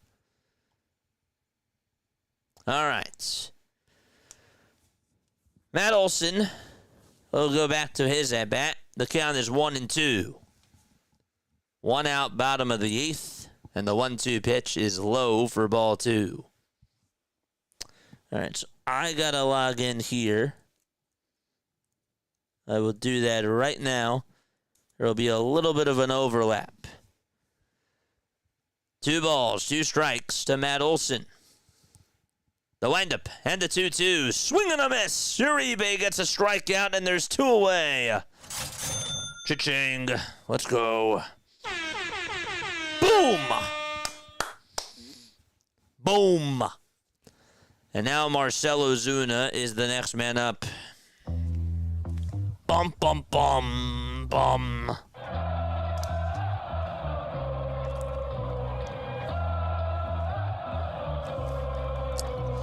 Here comes Ozuna, and the first pitch is in there for a called strike. 1. No balls, 1 strike to Marcell Ozuna. Can he get on here? The 0-1 to Marcell, outside for ball 1. All right, let's go. Let's go, baby.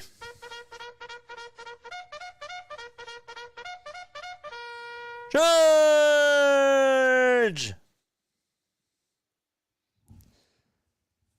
1 ball, 1 strike. The 1-1 pitch is taken for ball 2 to Marcell Ozuna. Royals are going to come back on for the top of the 9th inning. 2 balls, 1 strike to Marcell Ozuna. And the 2-1 is swung on and missed at 101 miles per hour from Uribe. This guy throws a lot of gas.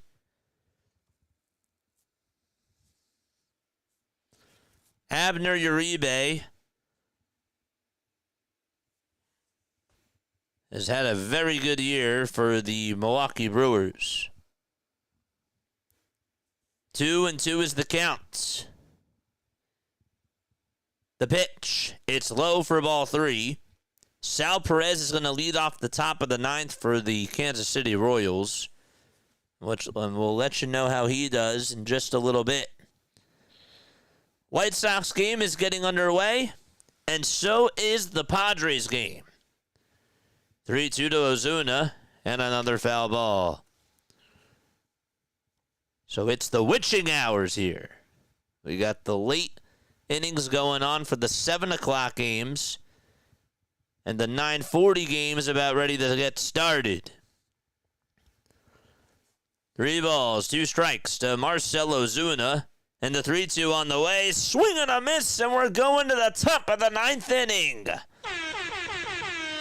101 on the gun for Abner Uribe, and he is all fired up. All right, so now back to the Royals game very quickly. It's 7-3 Kansas City. In the top of the 9th, Sal Perez just got out. And now it's Adam Frazier up at the plate. And he takes the first pitch for a strike. This is Campbell who's pitching for Boston. So Frazier in the box. Campbell on the mound. 0-1 pitch. He went around, and the count is 0-2. Just open the Modelo. Love it. Absolutely love it. Luis Ariz is going to lead it off for the San Diego Padres. I do like wings. Oh, yes. Absolutely, James. Absolutely. 0-2 on the way to Frazier. That's a foul ball.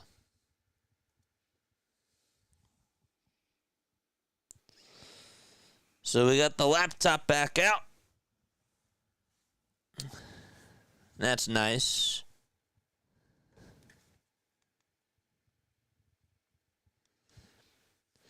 The 0-2 pitch to Frazier. Line drive, base hit out to right field, and Adam Frazier gets on with a 1-out single in the top of the 9th inning for Kansas City. So he is aboard. Mike Tauchman just popped out and got the first out of the ball game in Seattle. Jonathan India is the next man up for the Kansas City Royals. 1 away, top of the 9th. Campbell gets set and fires and throws a pitch that's in there for strike 1. India today, 2 for 3. He's gotten on base 4 times, though. He had a big 3-run monstrous blast.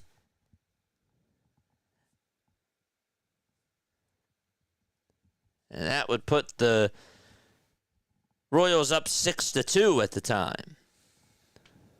1 ball, 1 strike. We're looking at all different angles. The toss bat to first, it's not in time. Might have to go double box as Raisel Iglesias is going to pitch. The count is 2-1 to Isaac Collins in the Milwaukee-Atlanta game. 1 ball, 1 strike to Jonathan India. And the 1-1 is swung on and missed. Collins sends this one out to deep left center field. It'll be caught, though, by Michael Harris. And there's out number 1 as Harris catches it for the Atlanta Braves. All right.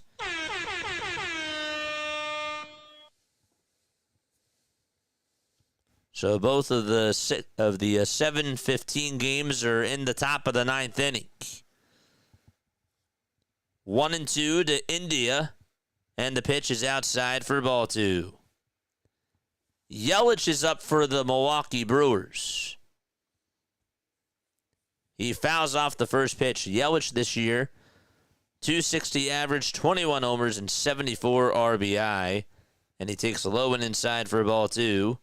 The 2-2 to India, and he just swung on and missed at a pitch that was a 94 miles per hour fastball on the gun.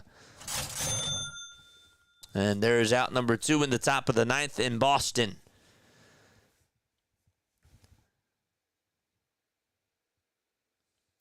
Two balls, one strike to Christian Yelich. The 2-1 pitch that is swung on and missed.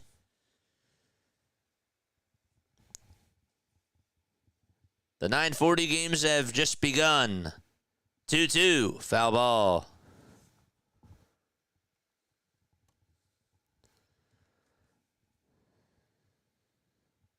John Rave is up for the Kansas City Royals. The 2-2 to Yelich, though, there's a swing and a miss, and there's out number 2 in the top of the 9th inning as Raisel Iglesias able to throw high heat. And John Campbell for the Royals just singled out to left field, and this has gotten interesting for the Royals. They have 2 runners on in the top of the 9th. Kyle Isbell will be the batter for Kansas City. In Atlanta, it's 5-3, 2 outs, top of the 9th there. Andrew Vaughn is ahead in the count 2-0. So it's these 2 games that we're focused on right now. A 2-0 to Vaughn, foul ball. 1 ball, no strikes to Kyle Isbell. Back to Vaughn's at bat, the 2-1 pitch. Line drive, base hit back up the middle. Andrew Vaughn with another base hit. He gets on with a 2-out single. The 1-0 pitch to Isbell. That's in there for strike 1. 1 ball, 1 strike to Kyle Isbell in the Royals-Red Sox ball game. 5 seconds left on the pitch clock, and the 1-1 ground ball hit over to third base. Third baseman Bregman has it, throws it over to first, and the Red Sox are going to the bottom of the 9th inning. They're down 7-3 against the Royals. And so we stick back in Atlanta. It's 5-3 Milwaukee. 2 outs, top of the 9th inning over here. And the pitch to Perkins. It's grounded over towards the right side of the mound. Iglesias throws it over to first. It's in time, and both the Braves and the Red Sox are going to the bottom of the 9th inning. And so that's where our attention will be when they return. So the Mariners and the White Sox, they're in the bottom of the 1st. Still very, very early over there. And the Padres and the Diamondbacks, they're going to the bottom of the 1st as well, out in the desert. I feel like both of those teams play each other so often. What's up, Scott? How are you, my friend? I'm so happy to see you on here. Hello, Kevin. How are you? Looks like Nestor Cortez is pitching for the San Diego Padres. Just 2 starts this year with the Milwaukee Brewers. Okay. Just waiting for the Red Sox game to come back on, as well as the Braves game. Both of them are going to the bottom of the 9th inning. Kevin says, I'm tired. Wake up! You're not supposed to be tired, my friend. You always complain to me. And you say, when I'm tired, wake up. So I'm going to tell you the same thing. All in love. It's all love and games.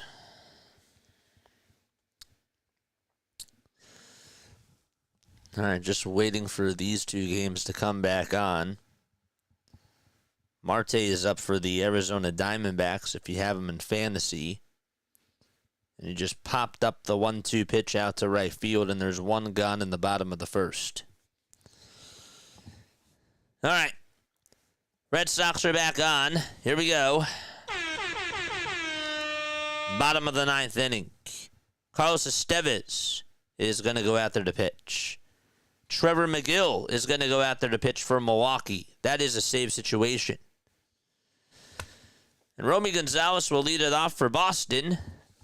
And the pitch is fouled away. Wake up, everyone. Well, are you talking to yourself? The ball is one strike to Romy Gonzalez. And the 0-1 is fouled away. McGill this year, 25 for 28 in save opportunities for the Milwaukee Brewers. Estevez not in the save situation. The count is 0-2 to Romy Gonzalez. And the 0-2 is down and out for ball one.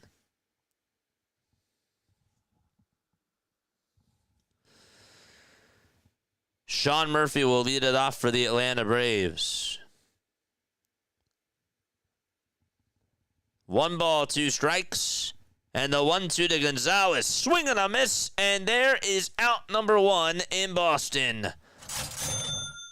All right, so Murphy for the Braves ahead in the count 1-0.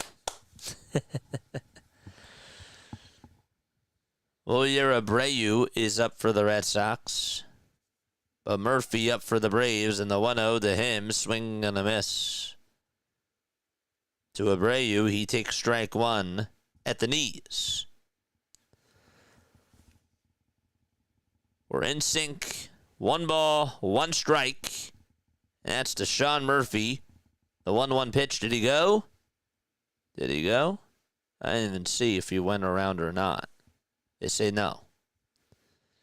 It's 0-2 to Wilyer Abreu and 2-1 to Murphy. The 2-1 to Sean, and he fouls it off. The 0-2 to Abreu, another foul ball.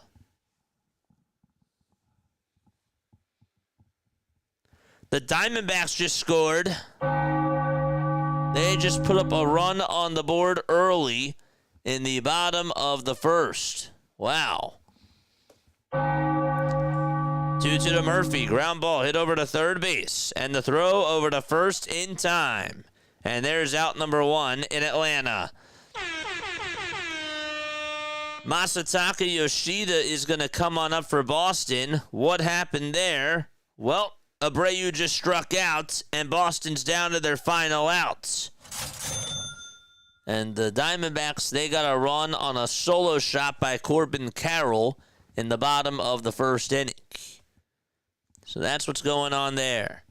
Yoshida pops this one up. It's hit out towards the left side, and it goes out of play. So Yoshida does live to see another pitch. Profar up for the Atlanta Braves. No balls, 1 strike to him. The 0-1 to Profar, and he grounds this one over towards the right side. Second baseman has it, throws it over to first, and the Braves are down to their final out too. So Boston down to their final out, and so is Atlanta. Yoshida's going to ground this one over towards the mound. The throw to first, that's in time, and the ball game is over in Boston. It's up to Michael Harris, though, for the Atlanta Braves. 5-3, bottom of the 9th. 2 outs in the pitch to Harris. Fly ball hit out to right field, and that ball is gone. It's a 5-4 ball game in Atlanta. Crazy. So Kansas City and Boston are done. Atlanta will bring the tying run up to the plate. That went 451 feet off the bat of Harris.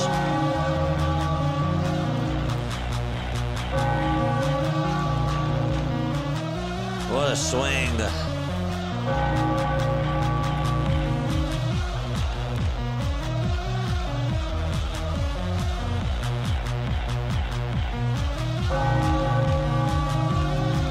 Josh Naylor just sent one out to deep right field for the Seattle Mariners, and that one is gone too.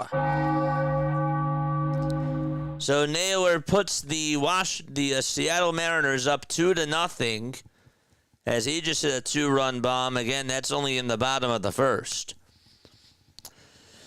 All right, so the Brewers and the Braves, it's 5-4. Drake Baldwin is going to come on up, and a big at-bat for him. How about Josh Naylor, though, with a 2-run swing for Seattle?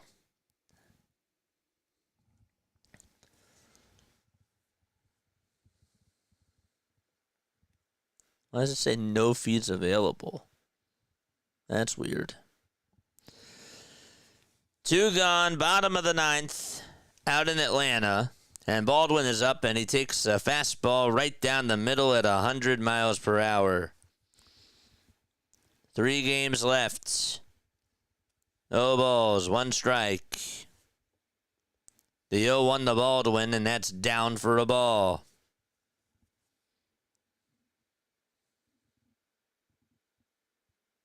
Why does it say no feed selected?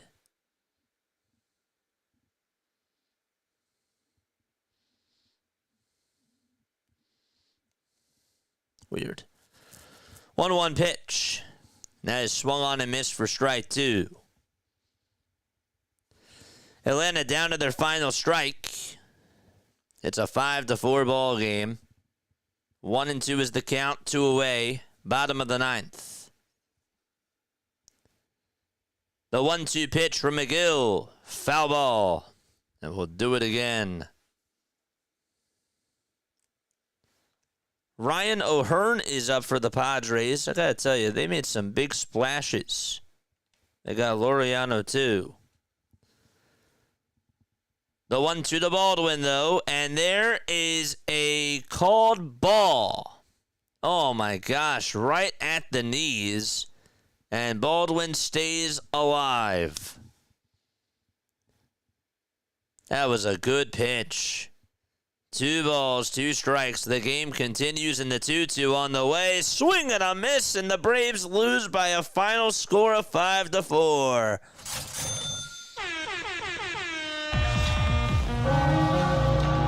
Harris did hit a homer off of McGill, but it was not enough.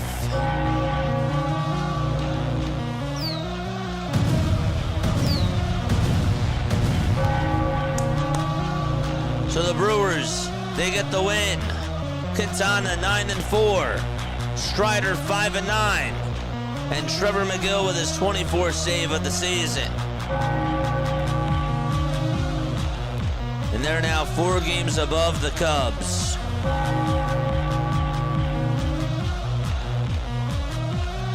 Nice.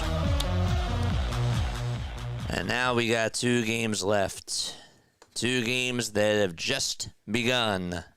All right. So we'll put this on. We can get rid of the iPad. That's the nice thing about this. And we'll catch you up on the Diamondbacks and Padres game, as well as the Mariners and White Sox game, too. We'll catch you up on both of them. So the Mariners, they lead it 2-0 as they go to the top of the second. Diamondbacks up 1-0 in the top of the second against the San Diego Padres. Okay.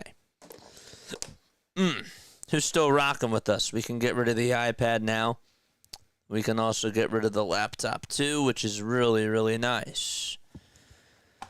3-2 to Ryan O'Hearn, and O'Hearn takes a called strike 3 right down the middle.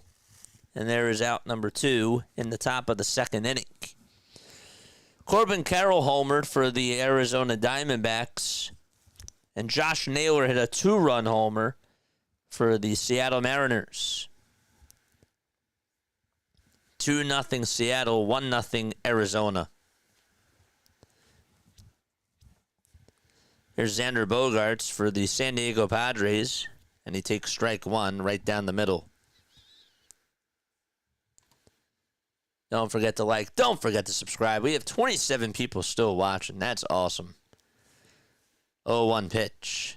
That's in there for strike 2. We've been on for 3 hours and 40 minutes.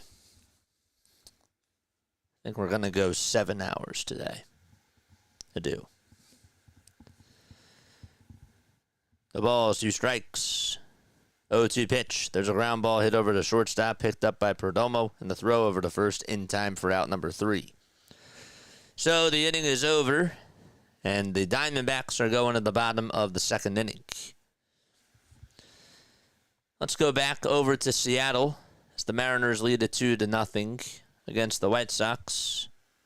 This is going to be Colson Montgomery up at the plate for Chicago. So now we get to sit back again. We enjoyed the late game dramatics for the 7 o'clock game. Now we get to kick back and relax.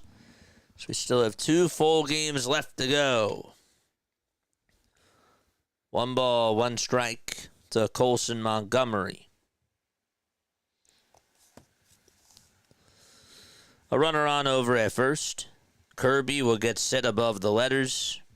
And he throws back over to first, not in time. 28 teams, or 26 teams, have finished the day, and 4 teams are left. 2 games to go. 1-1 pitch to Montgomery, and he fouls it off towards the right side. Let me know if you're still tapping on in.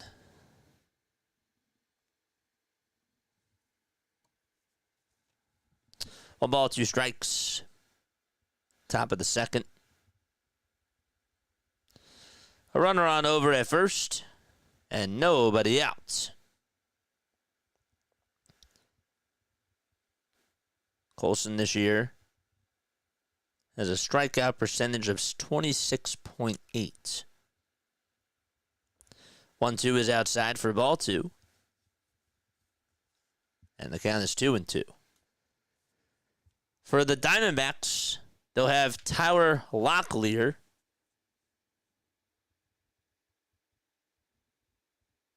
for Arizona. The pitch is outside for a ball. You don't have to apologize. The pitch on the way, and there's a swing and a miss from George Kirby, and he gets himself a big strikeout. Nestor Cortez is the guy pitching for the San Diego Padres. The count is 2-0 to Nestor. Or to Locklear, that is. Cortez on the bump. 2-0 pitch, and that's up high for ball 3. Now it's time for some late game baseball vibes. You might get a little bit tired. Curtis Mead is over at first base. Was traded from the Rays to the White Sox this year. 1-0 pitch. And Mead's going to steal second base, and the throw is wide. It's going to go out to center field, and Mead is going to go on over to third base for the White Sox. 3 balls, 1 strike to Locklear. And the 3-1 pitch is in there for strike 2 in the Diamondbacks game. Yo, redirect. CeeLo, how are you, my friend? 3-2 pitch, ground ball, and it's a backhanded stop over by Bogarts. The throw over to first, not in time. Or Iglesias, that was. So it's an infield single from Jake Locklear. Back to Chicago. The Chicago White Sox game we go to. Braves got swept. Yeah, I saw. CeeLo, thank you so much for stopping on by, my friend. We love you, man. And we appreciate you for being on here. Top of the second. George Kirby on the mound. 3-1 is the count to Curtis. And the pitch, line drive, base hit out to right field. The White Sox are going to get a run. And it's 2-1. Seattle leads it by 1 run. All right, another big base hit for tonight. Big hit there. Sorry about this. I don't know why this is not working. Okay, so the White Sox, they just got a run.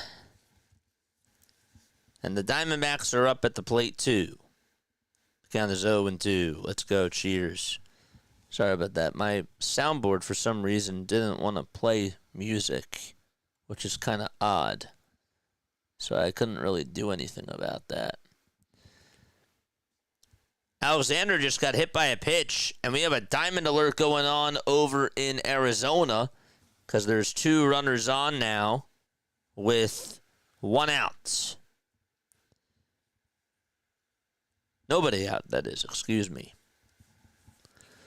1 ball, 1 strike. Kyle Teal is up for the Chicago White Sox, and Teal takes a strike. And so we go back-to-back with both of these games. Cortez versus McCann, and McCann shows bunt, and he takes it back. This is James McCann, who's 0 for 4 in the series. Count is 0-1 to him. CeeLo, thank you so much for the redirect, my friend. Go follow him if you love the Braves. 0-2 on the way, and there's a swing and a miss. And that is to Kyle Teal for the White Sox. Now, meanwhile, McCann just got hit by a pitch on the hand for the Diamondbacks, and the bases are loaded for Arizona. Oh, boy.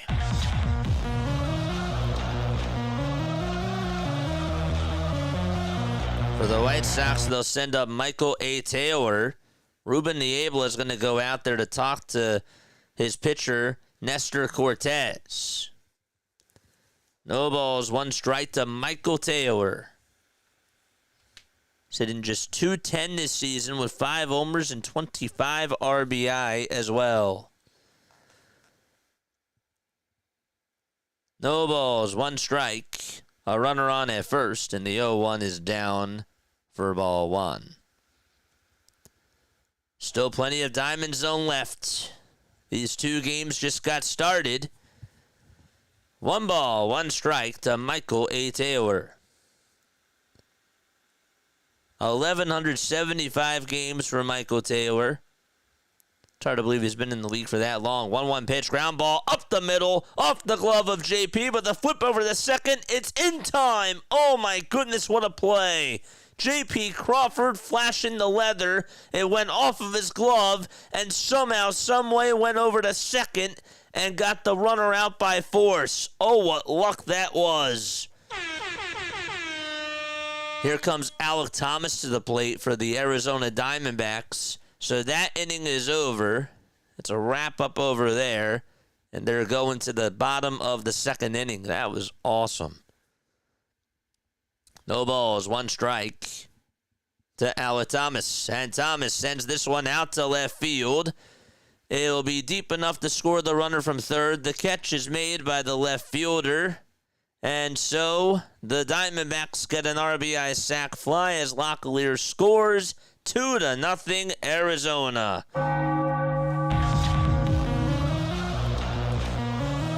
Oh boy. And there is 1 out in the bottom of the 2nd. The run given up by Nestor Cortez.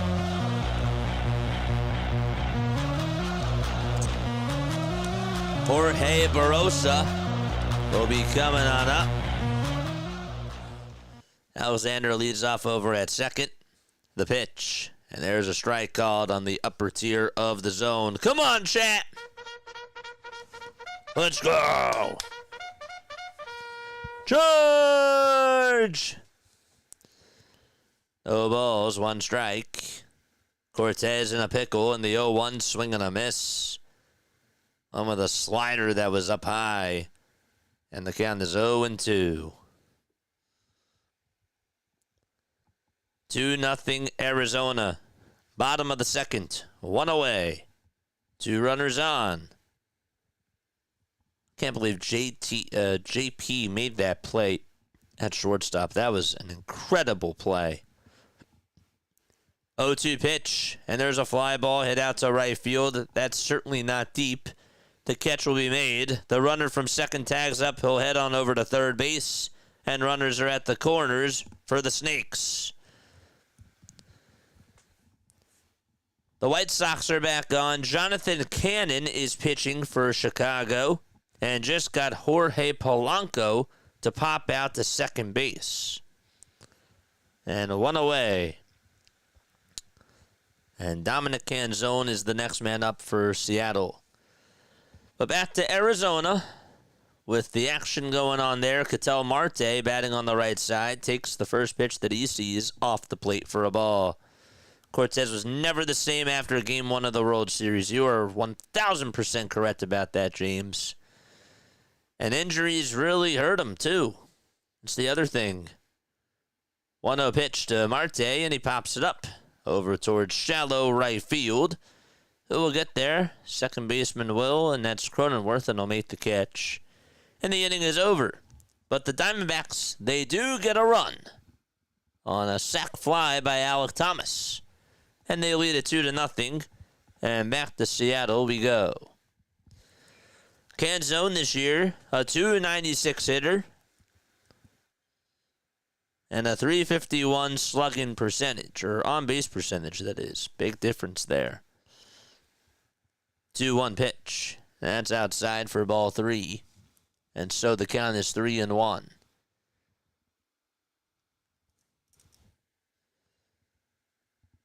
The windup and the 3-1 pitch. Foul ball.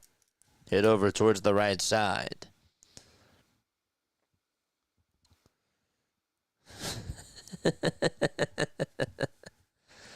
I'm laughing because I'm like looking at the Diamondbacks.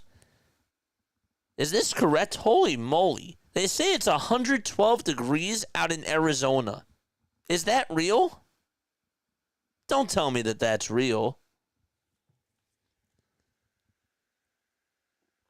Canzone just got on, and he got walked. And he is over at first.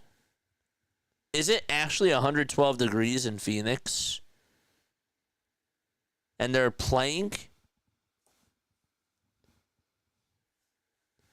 It says 112. Can somebody double check? No balls, 1 strike. J.P. Crawford is coming up to the plate.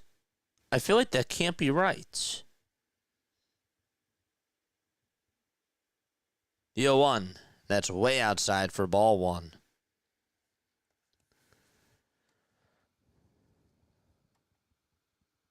Is it really 112 degrees in Phoenix? Is it actually? Crawford is up.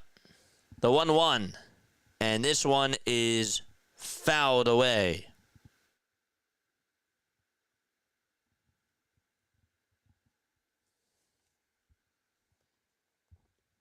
One ball, 2 strikes. 1 gone in the bottom of the second. It's 2-1 Seattle.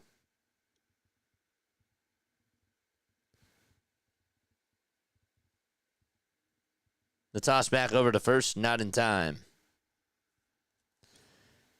Here's Jake Cronenworth. He's down in the count 0-2. Is it really 112 degrees out in Arizona? Just looked it up. It's 111. Are you really serious? How are they playing?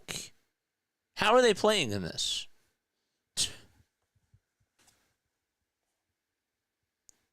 I can't believe that. And Chase is not a closed roof, right? They don't have retractable. It's not a retractable roof, is it? 1-2 to JP. And that is way up high and outside for ball 2. I just wanted to be sure it wasn't just me. 2 balls, 2 strikes to J.P. Crawford. And here's the 2-2 on the way to J.P., and that's a foul ball. For the Padres, Jake Cronenworth did just strike out. And so there's 1 gone in the top of the 3rd inning over in Arizona.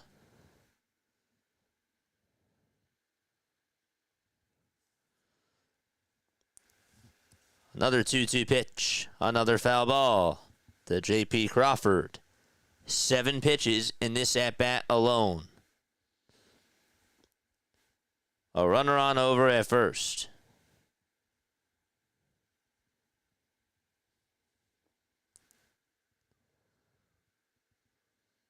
2-2 pitch. Line drive, base hit out to right field by J.P. Crawford, and that's going to put 2 runners on as Canzone stops at second. And so, back-to-back base runners for the Seattle Mariners. Let's go back to Iglesias' at-bat for the San Diego Padres just very quickly. It's 2 balls, 1 strike to him with 1 out in the top of the third. Diamondbacks lead it 2-0. And he stares at the 2-1 pitch right down the middle for strike 2. I thought that the roof could close. I may be wrong. I guess it has to, right? It has to be a retractable roof. I thought it was retractable too. 2-2 to Iglesias. Fly ball hit out to center field, and that's going to be caught for out number 2. It was lined very sharply right over at Barossa. Young is up to bat for the Seattle Mariners. Count is 0-1 to Cole Young. And Young takes high for ball 1.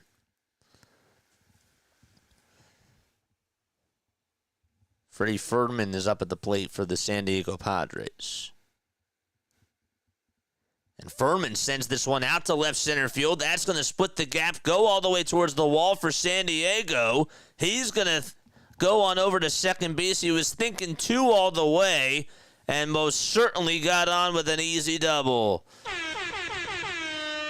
And so the Padres will have another man come on up to the plate with a runner in scoring position. But first we go back to Seattle. It's 2-1, bottom of the second. 1 out, 1-2 is the count. The pitch to Young. Fly ball hit out to center field. On the run to make the diving catch is the center fielder for the White Sox. And there's out number 2. Luis Robert Jr. laying it all out and taking away a base hit from Young. He's a very good defensive center fielder, and he just showed you exactly why that is. And so now 2 gone in the bottom of the second inning in Seattle. The man up for San Diego is Luis Ariz, and he has a check swing ground ball hit over towards the right side. Underhanded flip by Ketel Marte is in, plenty of time to first base. Another air horn, and that is for Ketel Marte, flashing the leather at second. And we go to the bottom of the third, out in the desert. Randy Arozarena is the man up for the Seattle Mariners. That was an incredible play. Not a good swing at all by Luis Ariz, but we've seen some great defense so far in both of these games. Cannon kicks and deals, and the pitch is inside for ball 2 to Randy Arozarena. 2-0 is the count. 2 away, bottom of the second. The 2-0 pitch. It's up high for ball 3 to Randy Arozarena. All right, so, again, the Mariners are on right now. The Diamondbacks are going to the bottom of the third. It's just the bottom of the second here in Seattle. 3-0 pitch, a fastball right down the middle for strike 1 to Randy Arozarena. Mariners looking to try to score some more runs. We'll see if they can do it. 3-1 pitch to Randy. Swing and a miss on a fastball again right down the middle at 94. We're at the 4-hour marker, folks. We still got another 2 hours to go. 3-2 to Randy Arozarena. The payoff pitch inside for ball 4. The bases are loaded. The table is set. And so with bases juiced, Arozarena gets on. And the next man is coming on up for the Seattle Mariners. And we'll see who it is as there's a timeout taken on the hill. It'll be Cal Raleigh. A dangerous spot, if you will, for Jonathan Cannon. And a big opportunity for Seattle.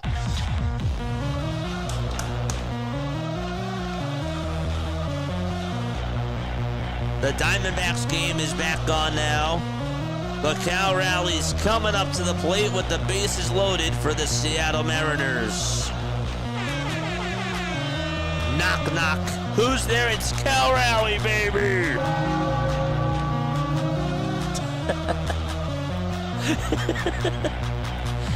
Ay, ay, ay. Let's go back over to Arizona very quickly. It's 2-1 strike to Corbin Carroll. He homered in the bottom of the first. It's 2-1 to Corbin. And the pitch to Carroll, swing and a miss.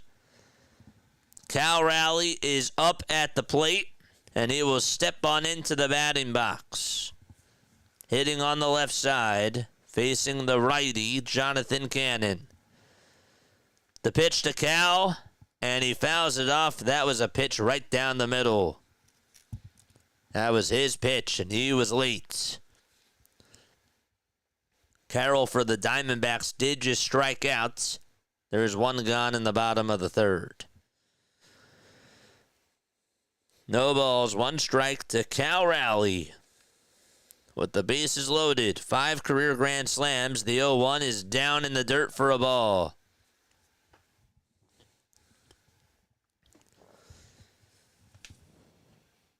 Let's go, Cal. Let's go. Let's go, baby.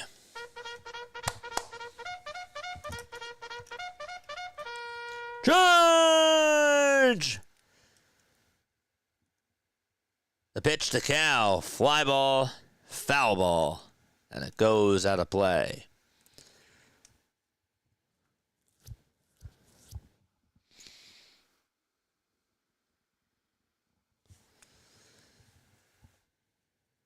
There's 2 outs in the desert. Perdomo just grounded out. Raleigh in the box. The 1-2 pitch to Cal. Line drive, base hit down the right field line. This will at least bring home 2 runs here. And it'll make it a 4-1 game as 2 runs will score on a big 2-run single by Cal. Gotta play it again. Why not? Raleigh comes through, 109 off the bat. And Cal Raleigh just continues to be a machine at the plate.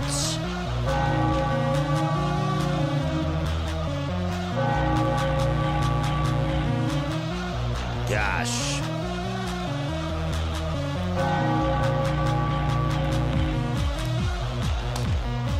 Told you Cal Raleigh would come on through. You knock on the door and that's what he does. Here comes J-Rod to the plate. The first pitch is swung on and missed. Throw to second base to get Raleigh. Not in time. Raleigh on the bases, doing what he does.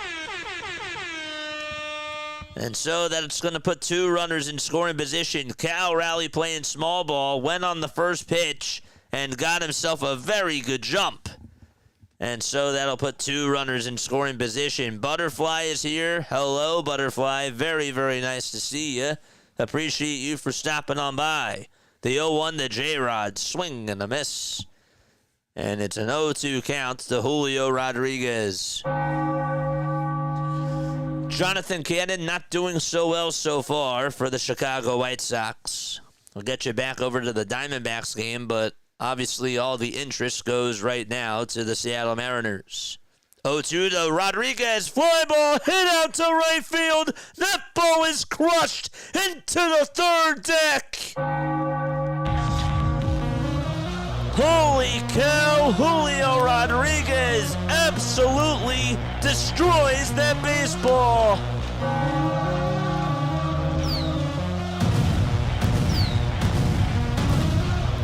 Oh, man. Can't forget about that guy either.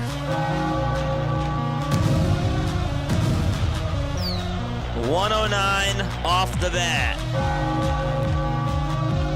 And he holds the trident. He gets a curtain call and goes back to the dugouts. What a swing. 7-1. Josh Naylor, who started the offense for the Seattle Mariners, who hit a 2-run homer. He is up at the plate now. Ramon Laureano for the Padres, he's up as well, but we'll get back there in just a little bit. Naylor homered in the first. That was his 14th of the season. 2 balls, no strikes to Josh Naylor. 2 gone in the bottom of the second. How about Cal Rowley with a 2 RBI single, and then Julio Rodriguez with a 3-run blast.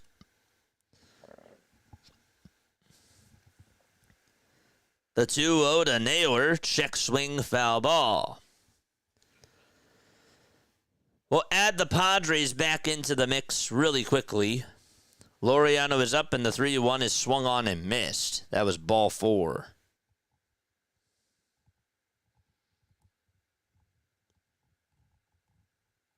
Naylor is going to... What's he doing? Is he going over to first? Like, what's going on? They call interference? That's interference, and Josh Naylor is going over to first base. Catcher's interference, and so he's rewarded first base just like that. Okay, so Naylor is aboard with 2 outs, still in the bottom of the second. Ramon Laureano up for the San Diego Padres in the 3-2 pitch. Line drive off the glove of the first baseman, and Laureano's going to be safe. I mean, there was no chance that the first baseman there was going to be able to field that thing properly. Locklear just not able to come up with that play, and a leadoff infield single by Ramon Laureano. Man. Dude, everybody in Seattle at T-Mobile Park, or at Safeco Park, if you will, just going off. 2-0 Diamondbacks. And Jackson Merrill is up at the plate for San Diego, and the pitch is swung on and missed. Again, it's 112 degrees out in Arizona. It is just 70 in Washington. No balls, 1 strike to Jackson Merrill. And the 0-1 pitch is called a ball. That most certainly was a strike. There's a pitching change going on in the White Sox game, so they'll be back in a little bit. 1 ball, 1 strike to Jackson Merrill, and a runner on over at first.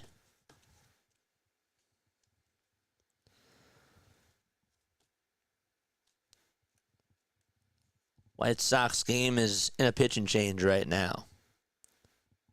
The 1-1 delivery outside for ball 2. Can't believe that Julio Rodriguez just a 3-run blast. It's 88 degrees in Austin. Oof. 2-1 pitch. That's in there for a called strike 2.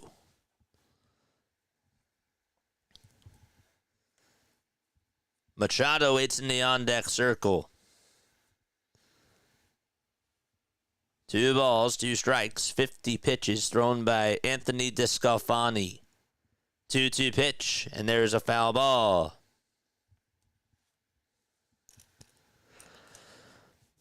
Whew. Don't forget to like, don't forget to subscribe. We go on for all the Phillies, all the Sixers, and all the Eagles games. And we do MLB Diamondzone as well. 2-2 pitch to Merrill. And he pops this one up out towards shallow right field. Carroll waits for it and makes the grab for out number 1. Can't believe it's that hot. Wake up, everyone. You telling the chat to wake up? Tyler Alexander is going to go out there to pitch. Jonathan Cannon, his night is done for the Chicago White Sox. Eugenio Suarez fouls off the first pitch that he sees. Here's Machado, and the pitch, swing and a miss. That was a slider right down the middle. No balls, 1 strike to Manny Machado in the top of the 4th. The pitch. Swing and a miss again. Got a fastball in the upper tier of the zone. 0-2 to Machado. 0-2 to Suarez. Get back to Suarez's at bat right now, really quickly. And the 0-2 to both players. It's a foul ball on the both of them.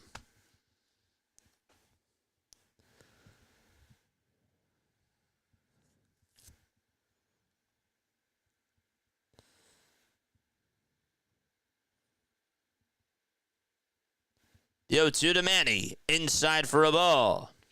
And the pitch to Suarez. Strike 3 called. And the damage is done. The Mariners lead it 7-1. And they will go to the top of the 3rd. 1 ball, 2 strikes to Manny Machado. And the 1-2 on the way. Swing and a miss. Anthony DeScalfani with a huge strikeout. All right. What's up, JJ? Hope you're having a great night. How about that win by your Nationals, man? That was pretty something. CJ Abrams with a walk-off base hit. Oof. That was pretty cool. He said that his last walk-off hit was against the Rockies in 2023. Here comes Ryan O'Hearn for the Padres, and he takes ball 1 outside. 26 teams have played today, and there's 4 playing right now. 2 games. 1-0 to Ryan O'Hearn. And the pitch. It's taken at the knees for strike 1. That was a slider thrown by DeScalfani. And the game was epic. Watched most of it. It's like we were good again. That was a good win. 1-1 pitch on the way. The O'Hearn fly ball hit out towards center field. Not that deep, though. And the catch will be made for out number 3. And the inning is over in Arizona.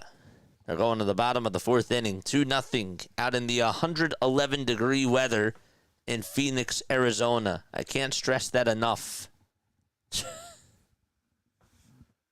111 degrees.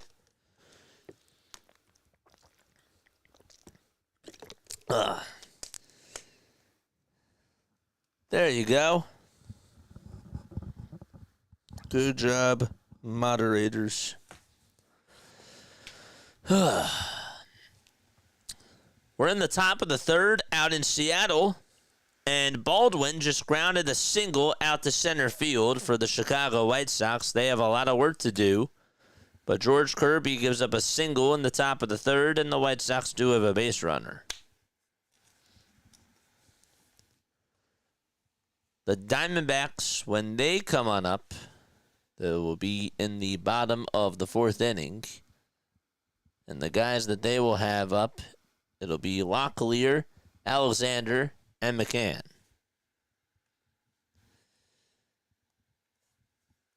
A runner on at first, and Mike Tauchman is coming up, and the pitch is taken for a ball. Julio has turned into a home run machine.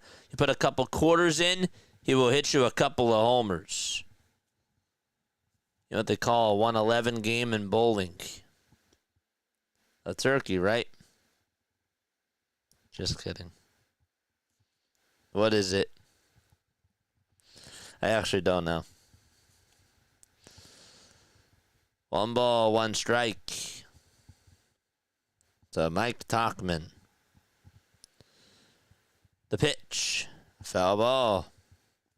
And it goes out of play.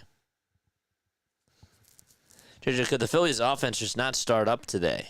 Yeah, they had some bad issues today, but they were annoying. But hopefully they do a good job on Friday. The bottom line is that they took 2 out of 3. Wish that they would have gotten some more offensive production, but I'm not stressing about it. I know some people are.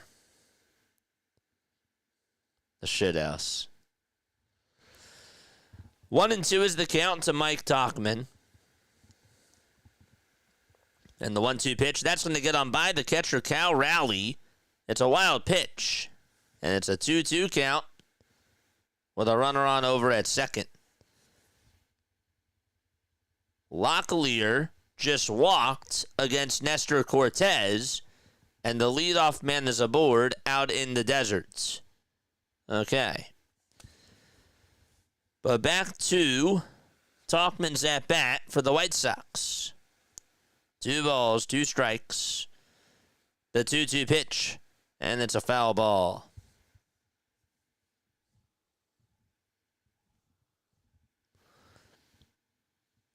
Blaze Alexander is up for the Diamondbacks, and Cortez cannot find the zone. 5 straight balls thrown in a row by Nestor Cortez. Tauchman, 2 balls, 2 strikes to him in the top of the third. The windup in the 2-2, it's high and inside for ball 3. And finally, Cortez throws a strike. Yep.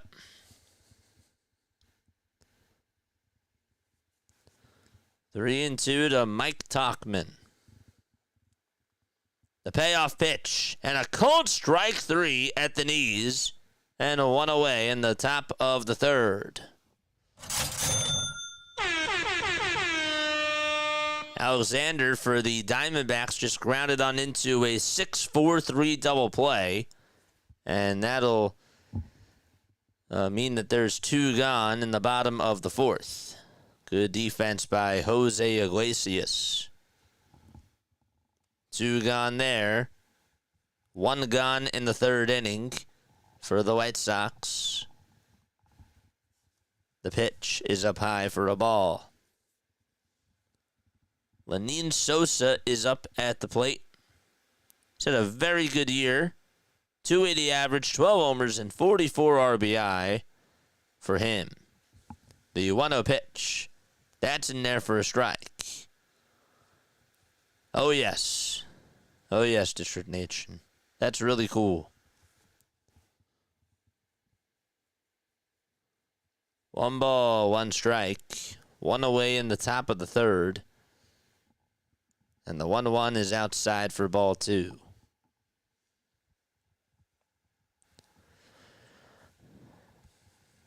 Sosa hitting .292 with runners in scoring position.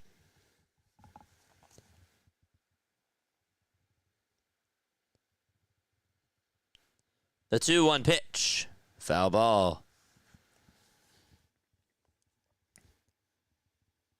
McCann, who's up for the Diamondbacks, is down in the count 1-2. 50 pitches for Nestor Cortez. We'll stick with this for a second. Then we'll go back to Sosa's at bat. 2-2 pitch. Down for ball 3. Congratulations to you. That's really awesome.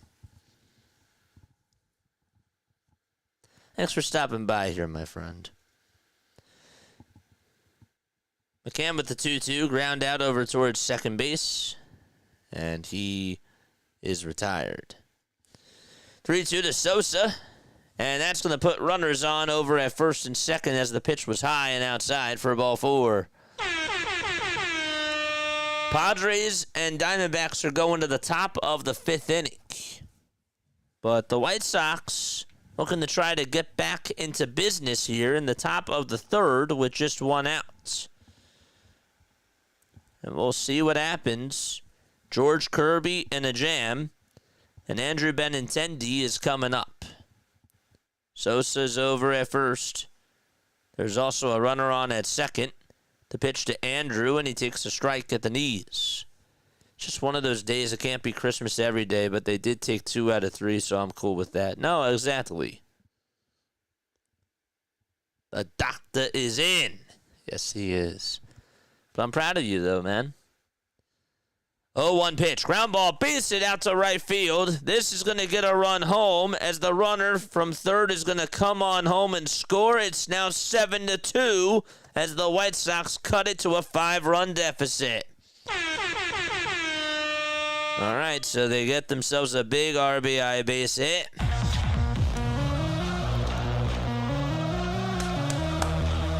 Yeah. The White Sox are making it interesting. Here comes Luis Robert Jr., who made an excellent diving catch.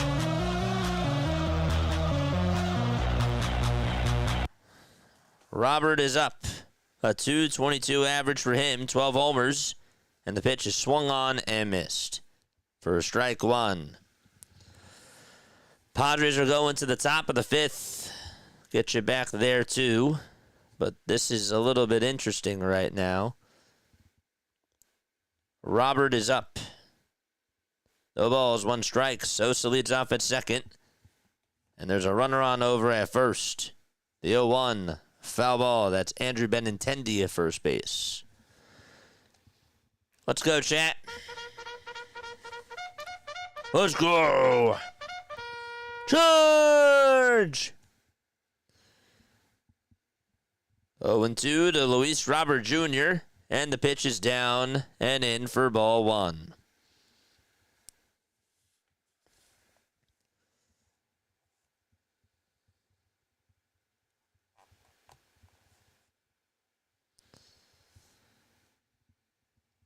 Bogarts is down in the count, 0-2.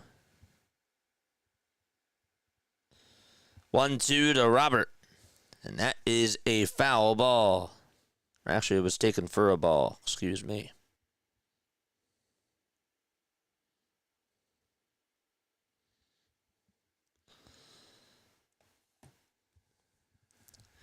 Two balls, two strikes to Luis Robert Jr.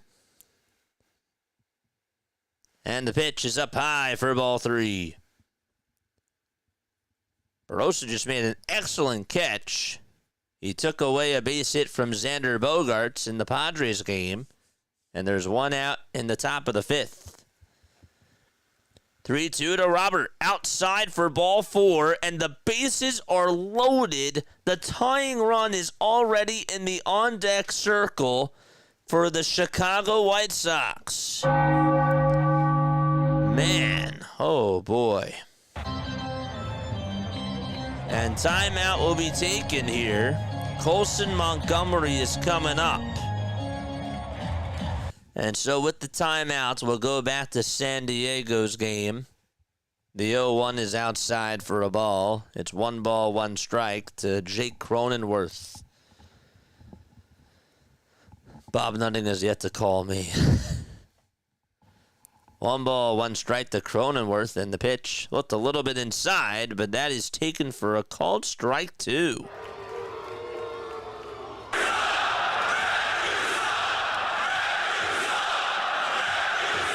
That was a bad call. All right, it's 1 ball, 2 strikes to Jake Cronenworth. Colson Montgomery getting ready to bat for the White Sox. 1-2, and that's outside for ball 2. Here comes Montgomery to the plate, folks. Bases loaded, 1 out, top of the third. The first pitch from George Kirby is down for a ball. In Cronenworth's at bat, the 2-2 pitch is fouled away. 1 ball, no strikes to Colson Montgomery. The 1-0 pitch, swing and a miss on a disgusting slider that just tailed inside and low. The 2-2 to Cronenworth, and he lays off the slider and takes it for ball 3 for the Padres. The 1-1 to Montgomery, and a foul ball as he knifes it off. Cronenworth with the 3-2, he fouls that one off, and the count is still 3-2.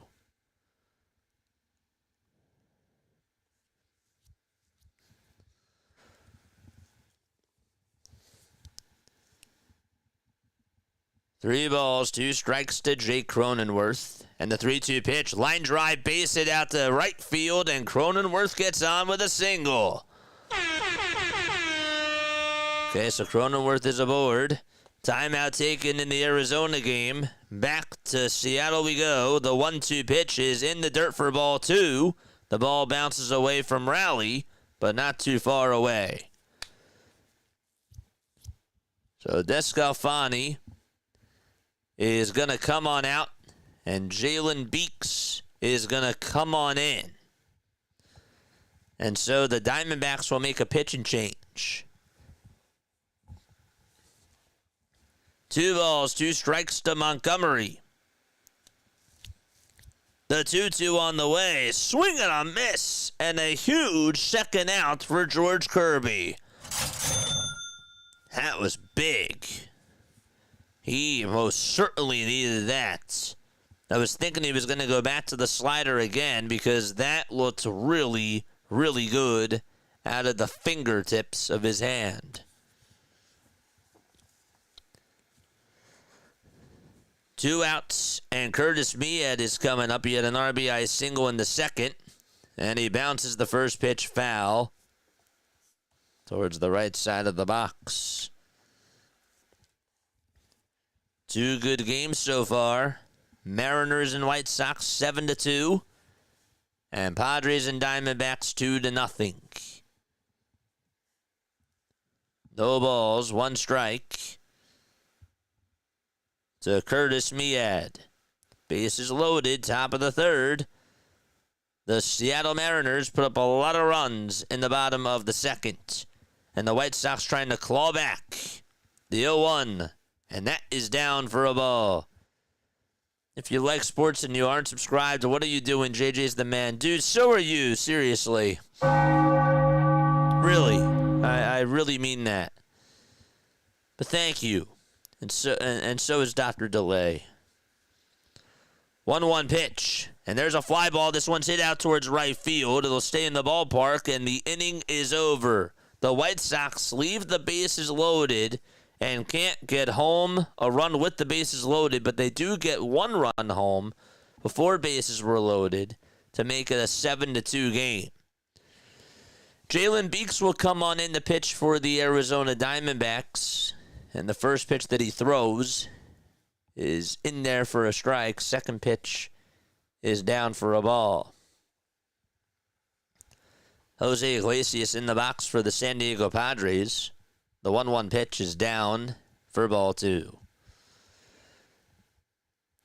True and true, District Nation. Go subscribe to Rise and Rhino as well. Does great football stuff. 2 balls, 1 strike. The Rhino is here. The 2-1 pitch to Iglesias inside for ball 3.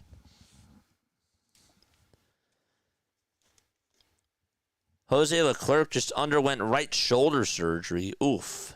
My gosh. That's awful. 3-1 to Iglesias, and that's high for ball 4. And we have another Diamond Zone alert. This time it's going on in the desert. So the San Diego Padres are now starting to knock on the door. And a timeout taken on the hill. 2 good games occurring in the 9:40 window. Charge! Let's go. I love baseball. I don't know about you guys, but I live, I breathe, and I see baseball. I go to bed at night, and guess what I dream about? Baseball. I'm a psychopath with it. Here comes Furman at the plate, and the pitch.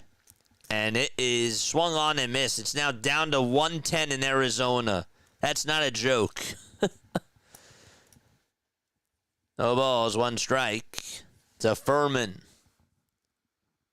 This is Freddie Furman, 30 years old, was acquired from the Kansas City Royals to the San Diego Padres. Some people are bonkers. Absolutely. We're psychopaths. We really are. We did a 3-hour, 45-minute stream and then came on for this. No balls, 1 strike. and the 0-1, and that's in there for strike 2. Same, but for football. I love football too, but I guess I gotta admit that baseball is number 1 right now. I love my basketball though too. 0-2 pitch. This one's popped up over towards the first base side. Who's gonna get there? Nobody will, as Locklear can't make the catch. Got a little bit of a late jump there, and so the count is 0-2. In the Mariners game, Jorge Polanco was up. The count is 2-2 to him. I'll let you know how he does. Well, he just struck out. There you go.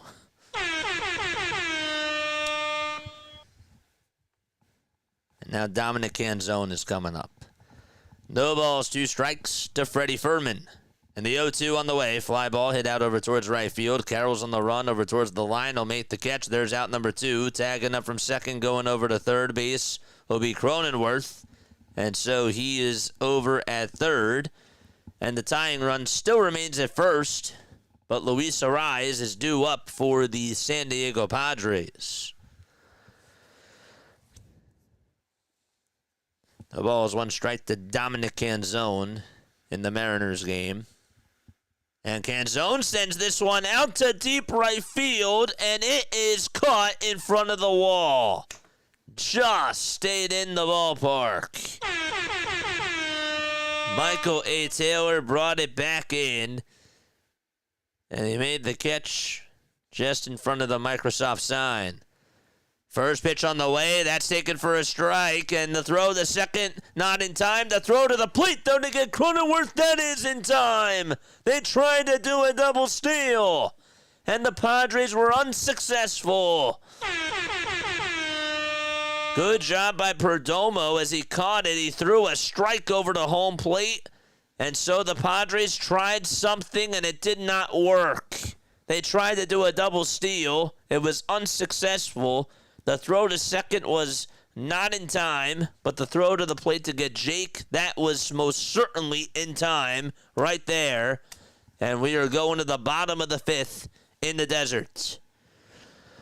Yay. Here's J.P. Crawford, and there's a big swing and a miss. And the count is 1-2 to J.P. in the Mariners game. That was a beautiful play. Really, really well executed by Perdomo. Cronenworth got a slow jump as he tried to swipe home on the double steal. 1-2 to Crawford, and he bloops this one out to left field for a base hit, and J.P. Crawford gets on once again. He's had himself a very good day. Diamondbacks up 2-0. They're going to the bottom of the 5th inning. And the White Sox and the Mariners only in the bottom of the 3rd. 7-2 Seattle. Julio Rodriguez hit a 3-run shot. Cal Raleigh hit a 2-run single. And then can't forget about Josh Naylor's 2-run homer back in the bottom of the 1st. Here comes Young, Cole Young that is, and he takes a ball. That was all off of Jonathan Cannon, all 7 of those runs. White Sox had bases loaded in the top of the 3rd, but were not able to get a run with the bases loaded. Now, they did get a run in that top of the 3rd inning to cut it to a 5-run deficit. 2 balls, no strikes to Young. The 2-0 pitch. Coming on up.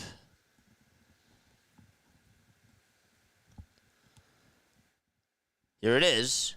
That's in there for a strike. Now Thomas is up for the Arizona Diamondbacks.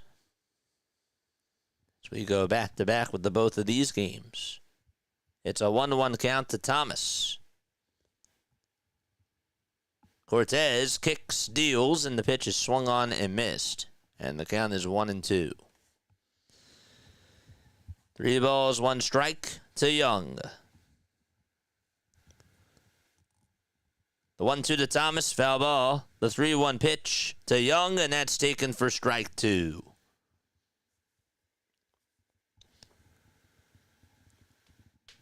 Only in the bottom of the third, out in Seattle.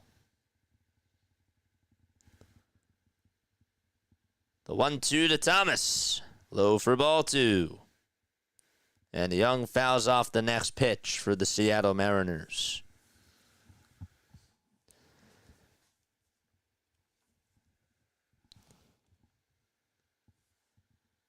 Two-two pitch to Thomas, outside and low for ball 3. Both counts are full. The payoff pitch to Young, and that is up high for ball 4. The 3-2 to Thomas, swing and a miss, and there is out number 1 in the bottom of the 5th. Okay.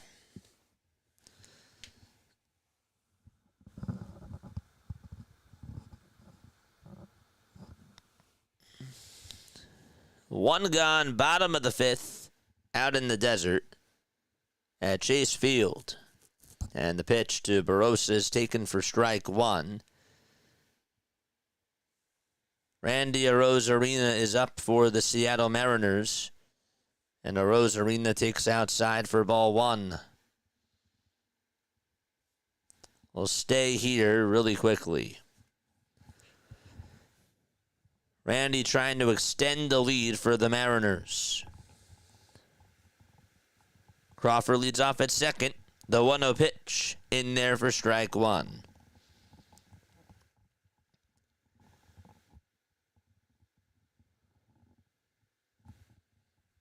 One ball, one strike to Randy Arozarena.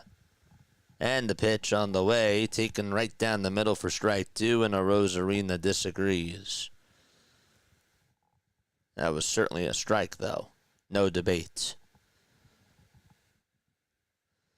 1-2 pitch, and he just stays alive on a pitch that was heading into the dirt.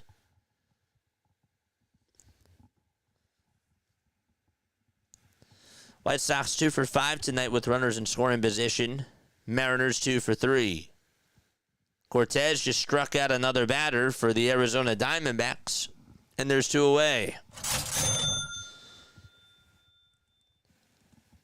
The 1-2 pitch to Randy, and he fouls it off again and stays alive. Marte is up for the Arizona Diamondbacks. 1 ball, 2 strikes, though, to Randy Arozarena. Alexander gets set at the White Sox logo. Kicks, deals, and Arozarena bloops this one out to left field. That's going to get down for a base hit, and it bounces into the stands. And they call it a foul ball. It went over towards the left side of the line. I thought maybe it hit the chalk for a second. It did not. That was just a foul ball. It showed the replay, yeah. Just foul. Marte for the Diamondbacks is up. Sorry about that. He will call for time. Back to Arozarena's at bat, though. 1 ball, 2 strikes, 2 away. Bottom of the 3rd. He'll have to do it again. And the 1-2 is outside for ball 2.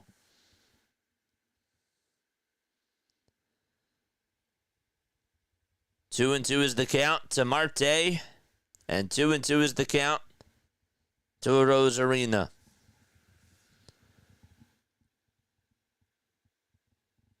The pitch. Ground ball hit over to shortstop. Barehanded by the shortstop.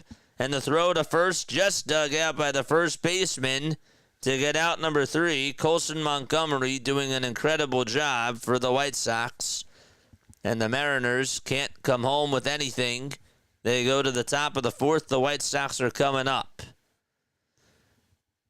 So back to Arizona we go. 2-0 Diamondbacks. 2 balls, 2 strikes to Ketel Marte. And the 2-2 is up high for ball 3. So after all that, Arozarena could not get a hit. Nestor Cortez with 70 pitches.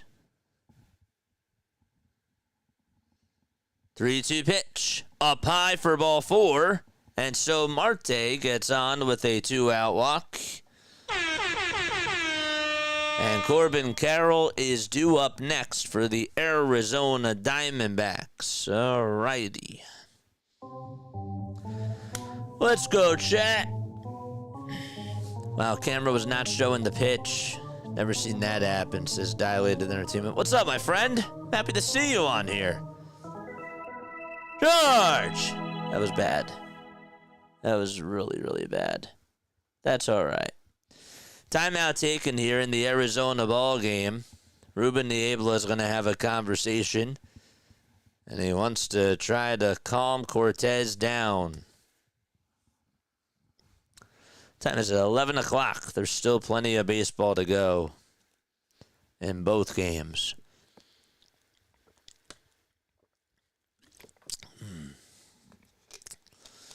These are the only 2 games left.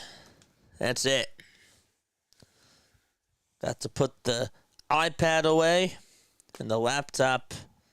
That thing is done too. You know what? We're now going to charge the phone. Because why the heck not? We shall charge the phone right now. Jason Adam is getting warmed up in the San Diego Padres bullpen. Again, 2 outs, bottom of the 5th, and Corbin Carroll is due up. Get you back to the White Sox game in a little bit. Once this one goes to a break, possibly. The pitch to Corbin, and it's low and outside for a ball. Good evening, JJ. Charge.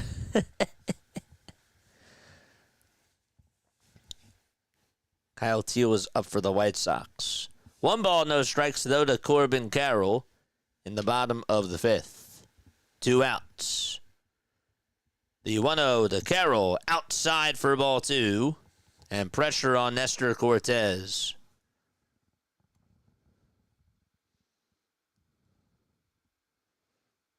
Cortez, 4 2/3, 3 hits allowed, 2 earned runs. The 2-0 pitch is up high for ball 3, and now he can't even find the strike zone.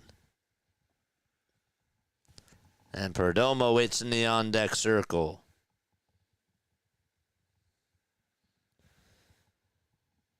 Three balls, no strikes to Corbin Carroll. The 3-0 pitch, and he looks at strike 1.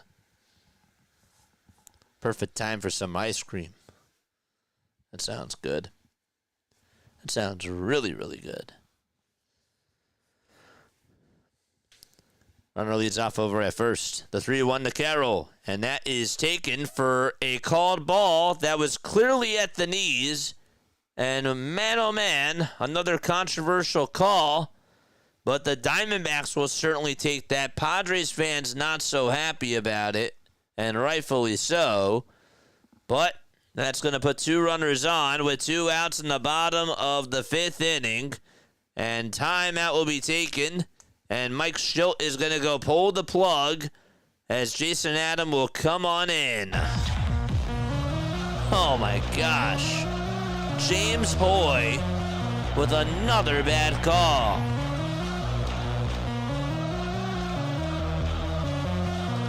All right, so let's go back to the White Sox game.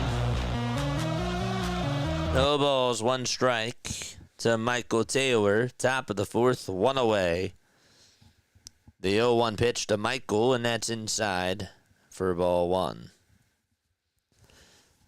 A cake shake. That sounds really, really good. Are they still selling them? Because I didn't see any at the ballpark when the Phillies were playing them.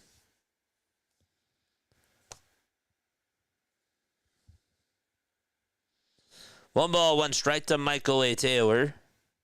And the pitch on the way, swing and a miss.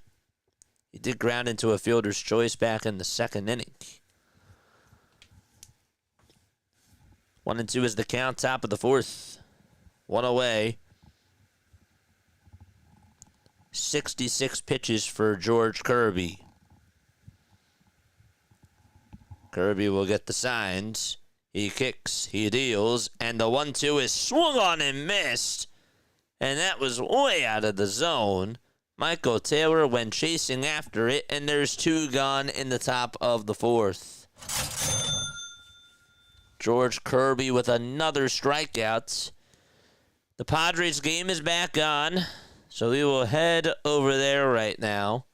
Jason Adam with a 1.82 ERA is coming on in to pitch. In 54 innings, he has 56 strikeouts, 24 walks allowed, just 3 homers, though, and opponents are hitting .218 against him. Geraldo Perdomo is coming up. He's looking to try to add on some more runs for the Snakes. 2 away here in the bottom of the 5th. And 2 runners on. The pitch to Perdomo. That looked like a ball, but it's called a strike. And James Hoy not doing a good job behind the plate. The 0-1 pitch to Perdomo. And check swing, did he go? No, he did not. 1-1 is the count.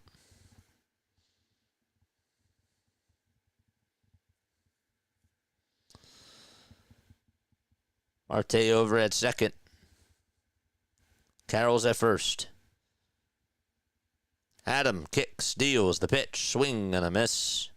And it's a 1-2 count to Geraldo Perdomo.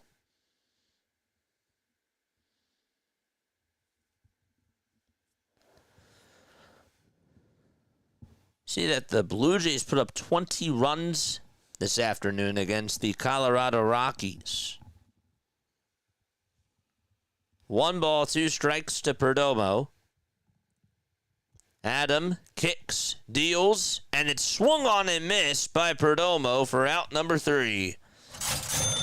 And so the inning is over. Time to go to the top of the 6th out in the desert. And back to Seattle we go.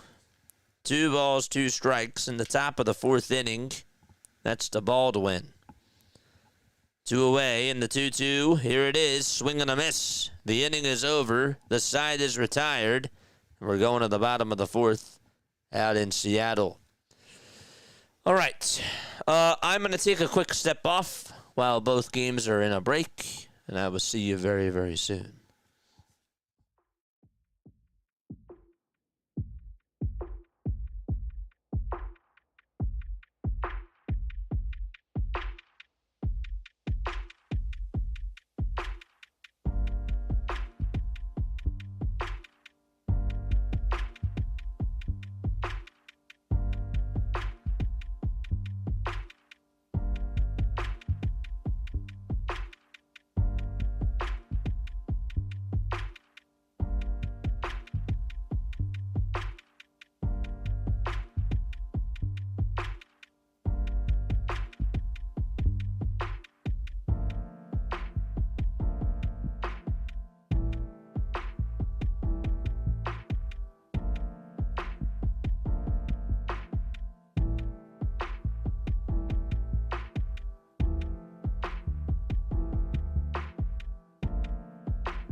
All right. So we are going to the top of the 6th inning out in Arizona. Luis Arraez is up, and he takes the first pitch for strike 1. No balls, 1 strike. I think the cake shakes are still available. They have a popular campfire milkshake called the Yum Yum. Gosh. The pitch to Arraez, and it's 1 ball, 1 strike in the top of the 6th inning. I guess Tatis is not in the lineup, huh? 1-1 pitch to Arraez, and that's outside for ball 2. Because Laureano is there.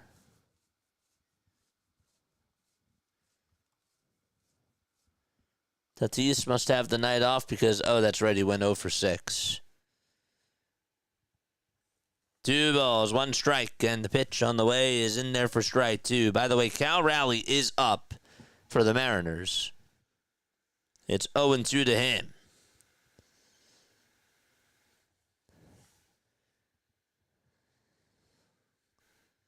Two and 2 to Luis Ariz.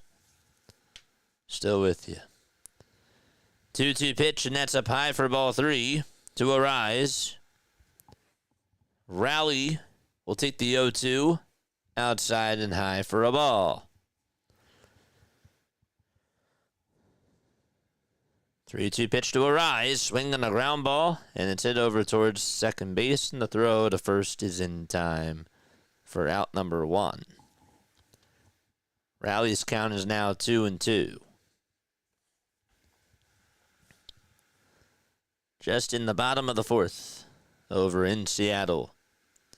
2-2 to Cal. There's a fly ball. This one's hit out to deep center field. It's going back over towards the track, but Robert will have room and will make the catch for the first out.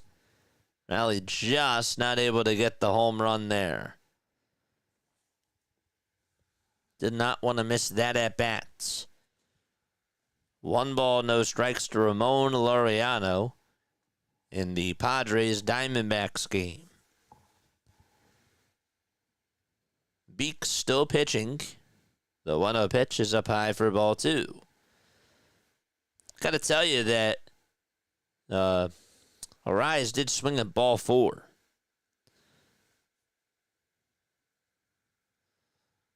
Rodriguez is up. The 2-0, though, to Laureano is up high again for ball 3.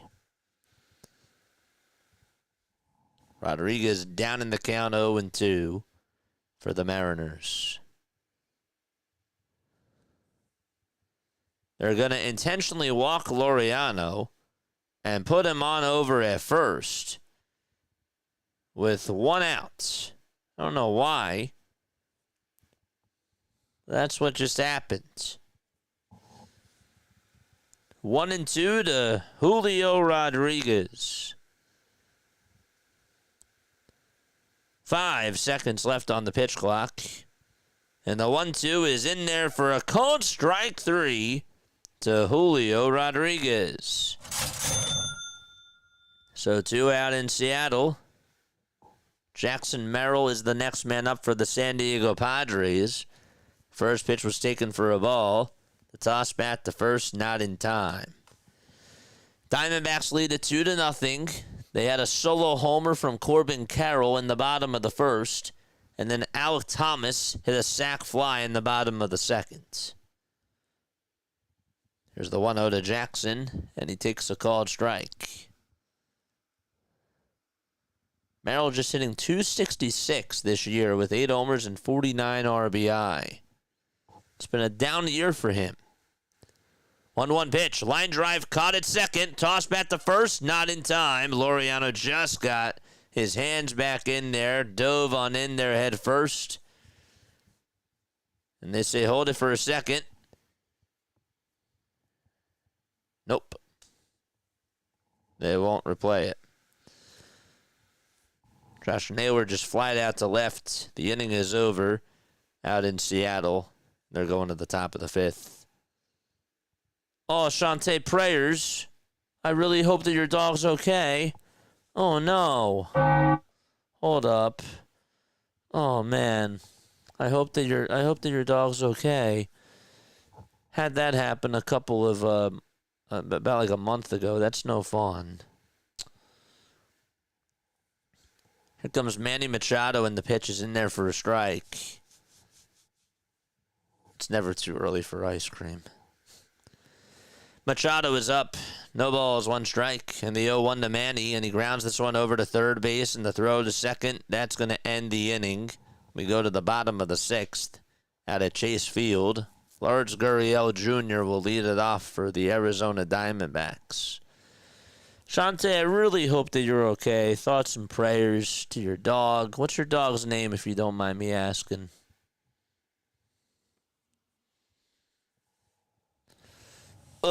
I gotta stretch again. Dude, I don't know why.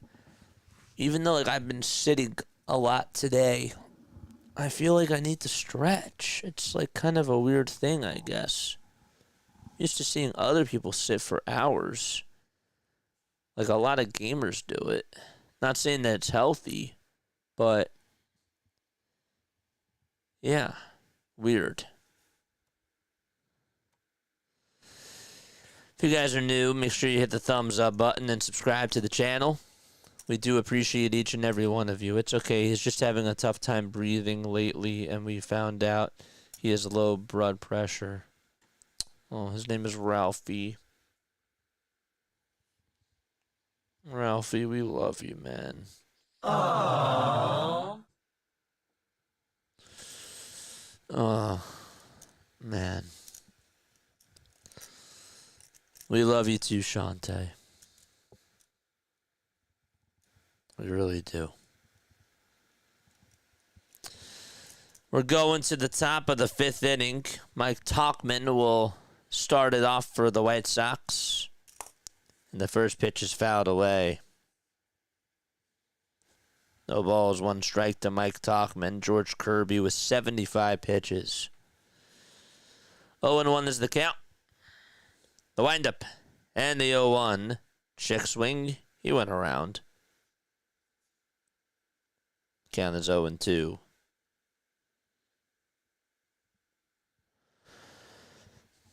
The Diamondbacks are also coming back up to the plate. No balls, 2 strikes, though, to Mike Tauchman. 0-2. That's high for a ball.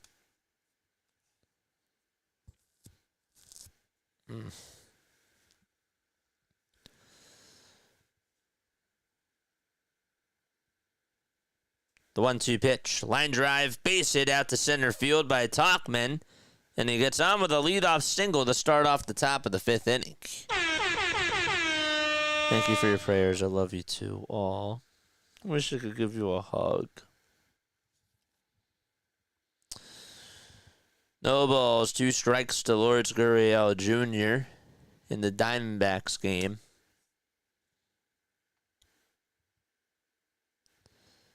Adam will get set at the belt. And he kicks, he deals, and the 0-2 is low and outside for a ball.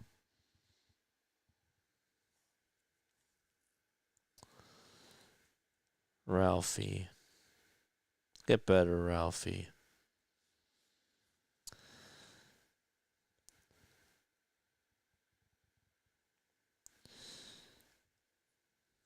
Lenyn Sosa is up at the plate for the Chicago White Sox in the top of the 5th. With 1 man on, the pitch, swing and a miss.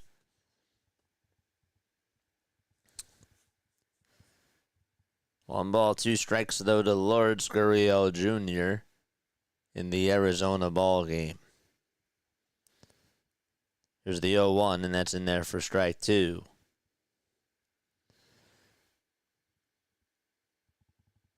Gurriel Jr. fouls off the next pitch.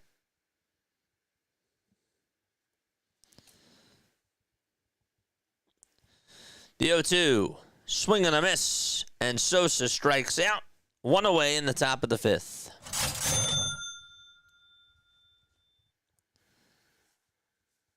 That's a Gurriel Jr.'s at bat really quickly. Adam kicks, steals the pitch. Fly ball. This one's hit out to left field. It's just hooking foul, though. Gurriel Jr. thought he teed it up well, and he just got in front of it.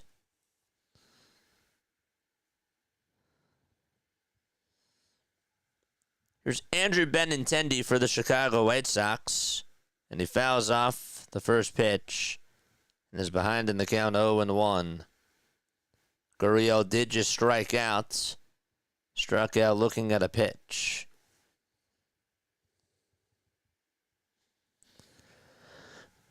No balls, 1 strike to Andrew Benintendi. The 0-1 delivery is in there for strike 2. Excuse me.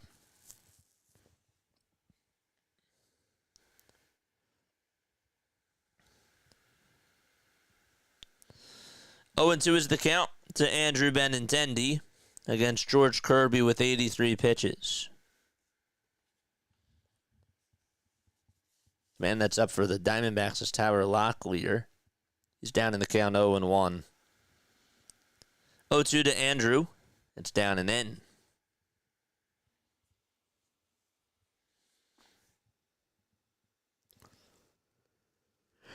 Ugh. Excuse me. Still got a good crowd on here. Very happy about that. The 1-2 to Benintendi and the check swing, ground ball, hit over towards the mound. The toss over to first is in time for the second out. See that Yuki Matsui is warming up in the San Diego bullpen. The runner does advance over to second, though, for the Chicago White Sox.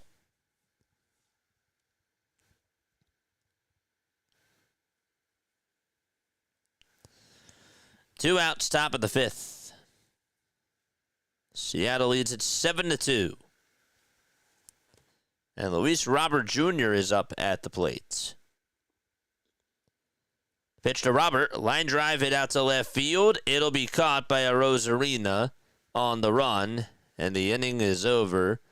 We're going to the bottom of the fifth inning. Seattle leads it 7-2.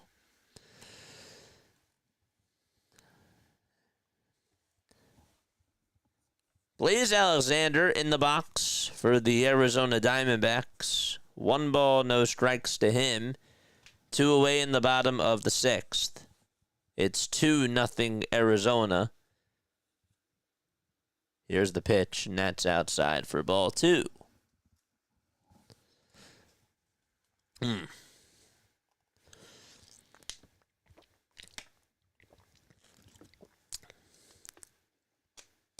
A pitch to Alexander, and that's way inside for ball 3. 3 balls, no strikes. James McCann waits in the on-deck circle.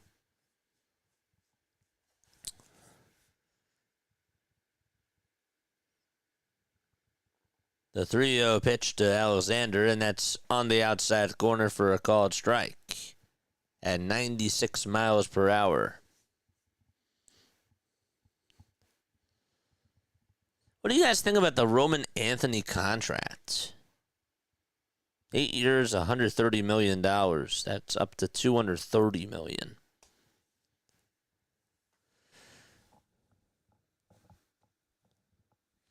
You know, it sounds like an amazing summer vibe. It's cool. It's late night baseball, man. This is what baseball to me is all about. 2-0 Arizona. Bottom of the sixth. 2 away. 3 balls, 2 strikes. 3-2 pitch. Foul ball. Camping with the Wi-Fi, of course, and listening to JJ call a gamer. How about 2 games at once, my friend? Whatchamacallit, candy bar. Love that. We having s'mores at the campfire. Oh, wait, you didn't say it was a campfire. You said camping. Need to plan a camping trip, says Dilated Entertainment. 3-2 on the way. Strike 3 called. And we're going to the top of the 7th inning out in the desert. Okay. Let's go back to Seattle real quick. 7-2 is the score. Eugenio Suarez is due up at the plate for the Seattle Mariners. Need to plan a camping trip. Dude, I would actually be interested in going camping one time. 1-2 pitch. Fly ball. Hit out towards deep center field, but it'll stay in the ballpark as Robert is there to track it down, and there is out number 1 in the bottom of the 5th. Okay, so is it Safeco Park or is it T-Mobile Ballpark now? It's T-Mobile, right? I feel like I have to double check this. I'm gonna say it's T-Mobile. T-Mobile Park. Okay. Jorge Polanco is up. The pitch. And there is a foul ball.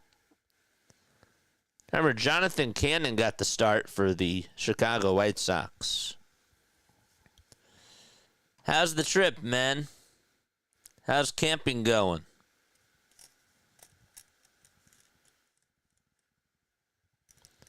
No balls, one strike to Jorge Polanco, and the 0-1 is swung on and missed for strike 2. The Padres are coming back up, so we are going to go shift back to that game. That's just a 2-run game, and the Padres are looking to try to hunt for some runs. T-Mobile Park does not roll off the tongue well. It does not. Doesn't roll off well at all. John Curtis is going to pitch for the Arizona Diamondbacks. Get you his stats in just a little bit. Polanco just struck out, and there's 2 away in the bottom of the 5th. Out of T-Mobile Park. Not camping, I'm saying it sounds like a vibe. Dude, that would be great. The pitch on the way, and there's a high fly ball hit out to deep right field. Thank goodness it's a foul ball, though, if you're a Arizona fan. Ryan O'Hearn is up at the plate just before we could even introduce him. 0-1 pitch, swing and a miss. It's no balls, 2 strikes. O'Hearn was an all-star this year. Was acquired at the deadline by San Diego. 0-2 pitch, and that's low and outside for a ball. Morhan is warming up in the pen along with Matsui for the San Diego Padres. 1-2 pitch, and that's down for ball 2. It's a 2-ball, 2-strike count in the top of the 7th inning. John Curtis kicks, deals, and the 2-2 is fouled back towards the screen. O'Hearn is playing out in right field today. Curtis, by the way, 32 years old, 4.11 earned run average, has not given up a run in August so far. The 2-2 pitch, that's way up high for ball 3. Curtis from Dallas, Texas. The payoff pitch, and there's a fly ball hit out over towards right field. Going back towards the track is Carroll. He has room, and the catch is made for the first out of the 7th. All right. 1 gone. That was a pretty deep fly ball.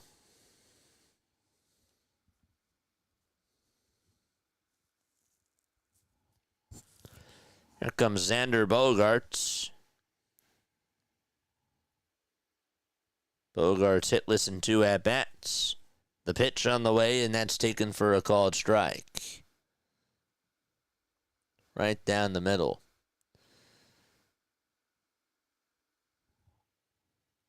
The 0-1 pitch. That's down for a ball. The Giants are 5.5 games behind the San Diego Padres. Padres are 8-2 in their last 10. 1-1 to Bogaerts, and he flies this one out to deep left field. It is another foul ball. Oh, nope, they call it a fair ball. That's a home run. It just stayed within the line, and it's a 1-run ball game. It's 2-1. Xander Bogaerts just barely kept it fair. And so the Padres are on the board. Oh, boy. Sometimes it's hard to tell this to see if it went in within the line. Couldn't really tell if it was a home or ruled by the umps. And it just, yep, it stayed fair for sure. Absolutely it did.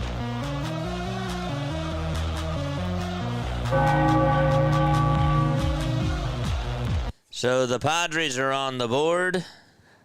It's 2-1, tying run up at the plate, and that's Jake Cronenworth. No balls, 1 strike, and the pitch is down for ball 1. 1 ball, 1 strike to Jake Cronenworth, who's 1 for 2 on the evening. Curtis gets set at the belt, kicks, deals, and the pitch is fouled back towards the screen.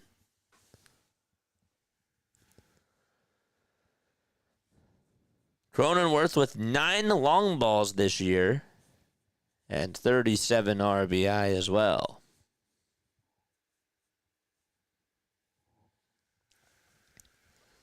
The 1-2 pitch, fouled back again.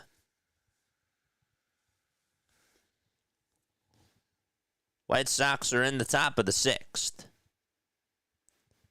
Padres, though, top of the 7th. 1 out. The 1-2 to Cronenworth. And it's outside for ball 2.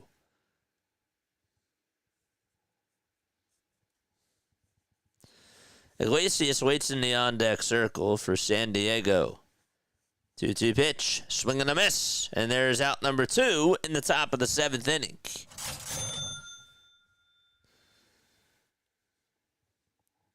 We'll catch you back up on the White Sox game in just a little bit.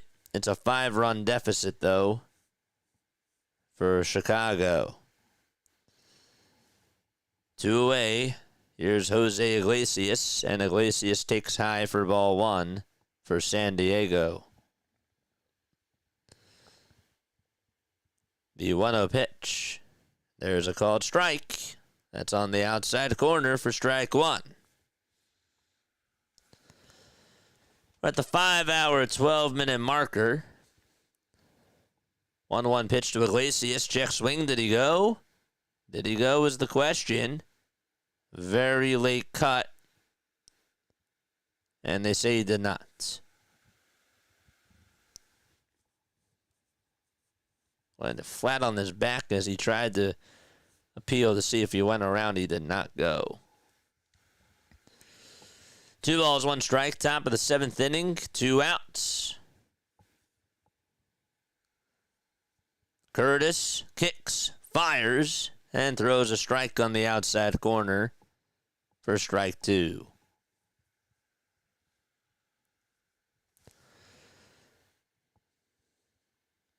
Padres looking to try to tie the game up. 2-2 pitch, another foul ball.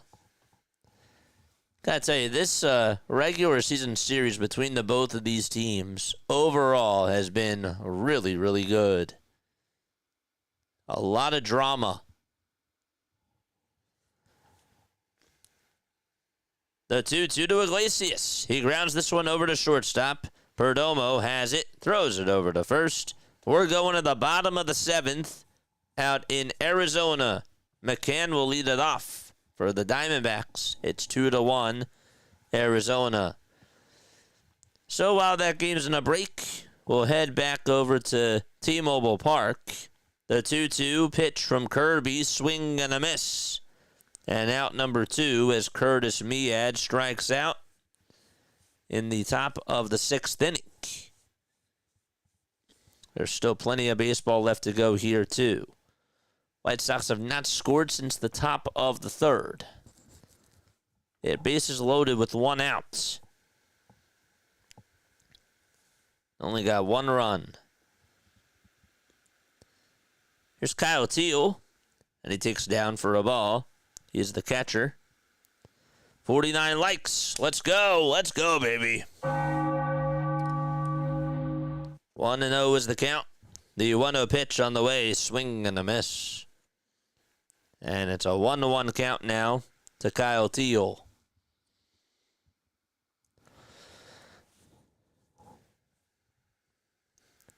Top of the 6th inning, 2 away.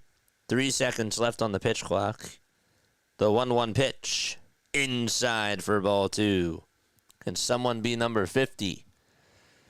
The goal was to try to get to 100. It's probably not going to happen tonight, but that's all right. That's totally fine. I think we'll get there, though, to 50. 2-1 pitch. And there's a swing and a miss. Best chance, though, is if this Padres game goes into, like, 15 innings.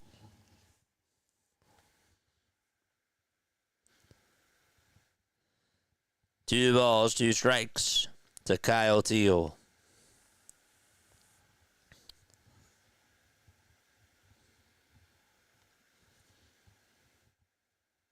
Kirby gets set again above the belt. The 2-2 pitch, ground ball, hit over to third base. The throw to first in plenty of time. We go to the bottom of the 6th inning, 7-2 Mariners. Adrian Morejon is going to come on in. 50 2/3 of an inning for him this year. 51 strikeouts, just 1 homer allowed. And guys are hitting 179 against him. As we go to the bottom of the 7th, the pitch is swung on and missed to James McCann. How long has McCann been in the league? Does anybody know? I feel like he's been in the league since like 2010 or something crazy like that. He's 35. 2014. Still is a pretty long time.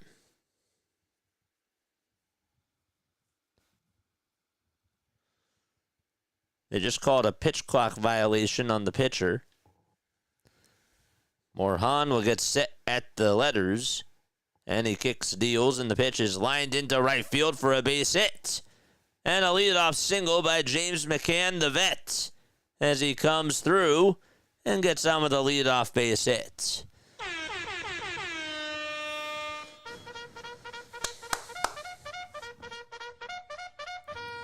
George! Wake him up. Get up, baby. And up next is Alec Thomas. Thomas had the 2nd RBI, which was back in the bottom of the 2nd inning. On a sac fly, the pitch on the way, and he bunts it over towards the third base side. Machado has it. This will get the runner over the second, but the throw to first is just in time for out number 1. And the sacrifice is complete by Alec Thomas. He's had a very good day playing small ball for the Arizona Diamondbacks. Nice. And Arias almost bobbled that over at first base. He did. But Thomas squared it up perfectly.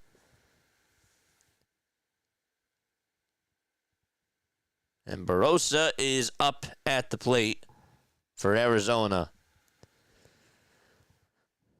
Morejon kicks and delivers and throws a strike at 98 miles per hour right down the middle. The ball's 1 strike in the bottom of the 7th inning out at Chase Field. 0-1, and there's a swing and a fly ball hit out towards left center field. And the catch will be made for out number 2. The throw over to third is in time to get James McCann. Excellent play and a really good relay, too. We've seen some good defense in this ball game between the both of these teams. A beautiful swipe by Machado over at third base, and a heck of a throw by Ramon Laureano out in left field. That's why they got him, the San Diego Padres, that is. And they go to the top of the 8th inning. It's 2-1 Arizona.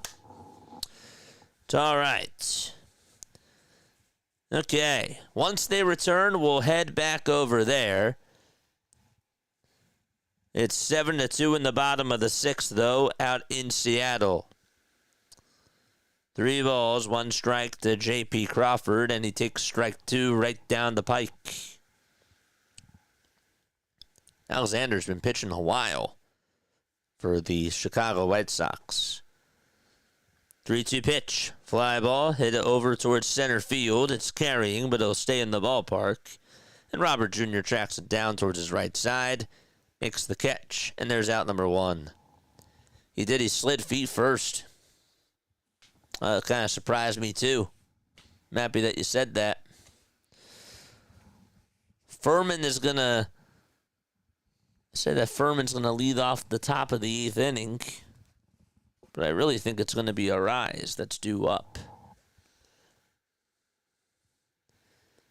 We'll see. 1 away, bottom of the 6th. Young is up at the plate for the Seattle Mariners. Thanks so much, James, for the like.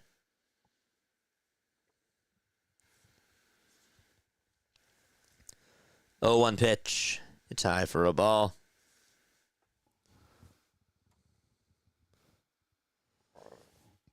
Excuse.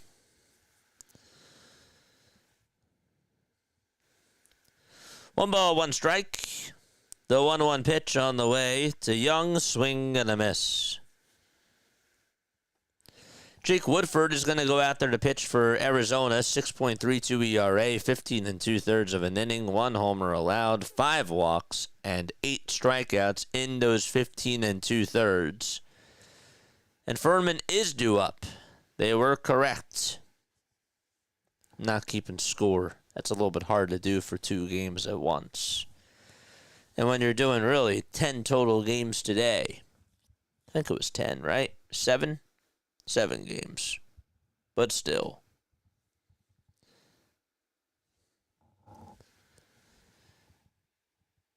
Here it is. Furman's going to bunt this one over to third base. Nice play, though, by the third baseman. The throw over to first, though. It's off the line. And Furman gets on with a leadoff bunt. Man. Blade Alexander tried to field it over towards that third base line. He barehand caught it, did an excellent job fielding the ball, and then threw it sidearm over to first base, and that was just way off. Almost actually hit Furman himself. And Alexander with a terrible throw. I mean, that was in no man's land. And so the tying run is at first, and now Arise will show bunt. And so the pitch is outside for ball 1 to Luis Arise. He's 0 for 3 with 3 groundouts. This guy just does not strike out.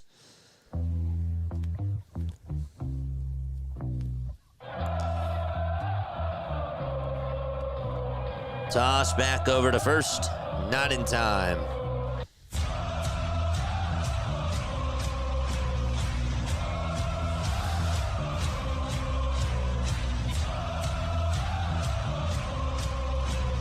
One ball, no strikes to Arise, and the pitch is just taken at the knees for strike 1. White Sox are now going to the top of the 7th inning. Kyle Bacus is warming up in the pen for Arizona. The 1-1 to Arise, and that's in there for strike 2 on the upper tier of the zone. I wonder if they're going to put in Tatis to pinch hit.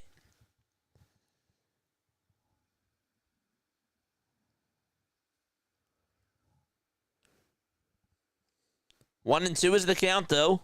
The 1-2 to Arise, and he flies this one over towards straightaway center field. And the catch will be made for out number 1 in the top of the 8th inning. Nice job there by Barossa to get the out.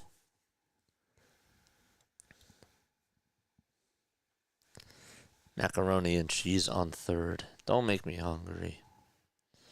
Here's Laureano, 1 for 2 with a single and a walk. A 297 average. 1 away in the top of the 8th inning. Woodford kicks, deals, and the pitch is on the outside corner for a called strike.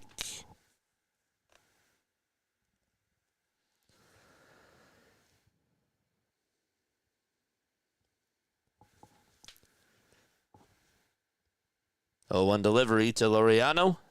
Down and out for a ball. Mason Miller is getting loosened up in the Padres bullpen. That's so weird to say. That is so odd. 1 ball, 1 strike. Toss back to first. Not in time. Gotta tell you, San Diego looks pretty scary. This is like a gamble year for them. They are really going all in. 1 ball, 1 strike to Ramon Laureano. Toss back to first. Not in time again.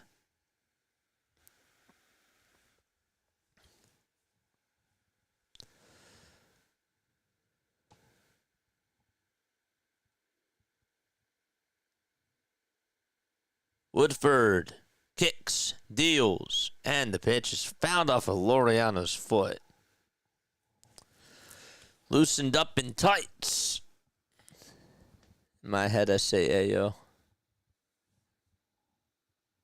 Ayo. Ayo. 1-2 to Laureano, and there's a ground ball knocked down over at third base by Alexander, and he's had a tough time over there. Everybody's going to be safe. That was hit pretty sharply, though. But even still, Ramon Laureano gets on with an infield single as he launches a rocket over to third base, and Alexander just got eaten up on the play. And so the tying run now is over at second base for the Padres. And timeout taken by the Snakes. All right.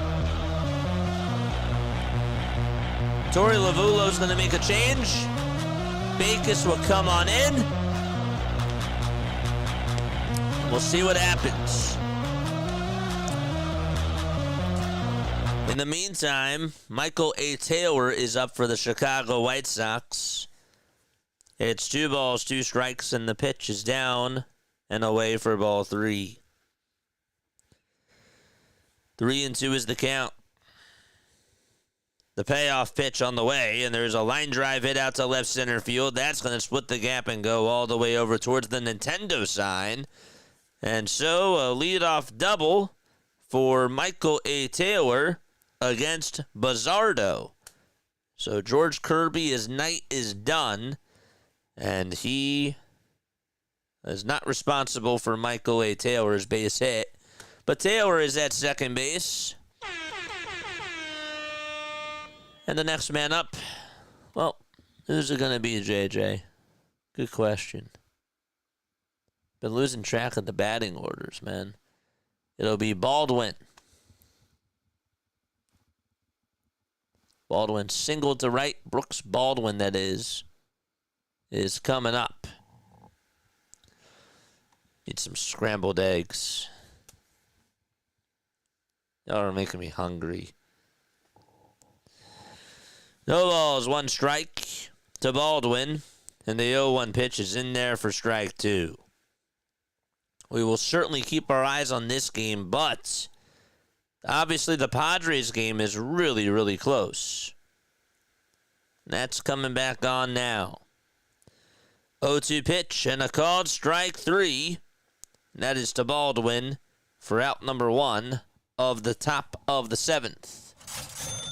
Here comes Kyle Backus for the Arizona Diamondbacks.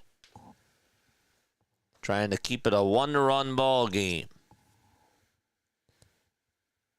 Jackson Merrill is up. Backus on the hill.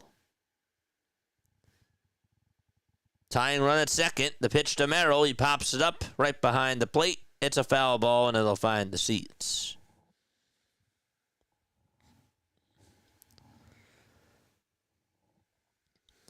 No balls, 1 strike.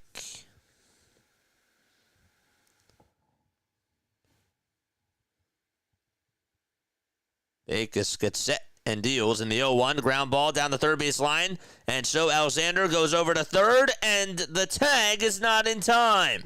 Alexander made a diving stop, and then he tried to get the runner out at third by force. He had to get up, and he dove over to the bag, and Torey Lovullo says, challenge this.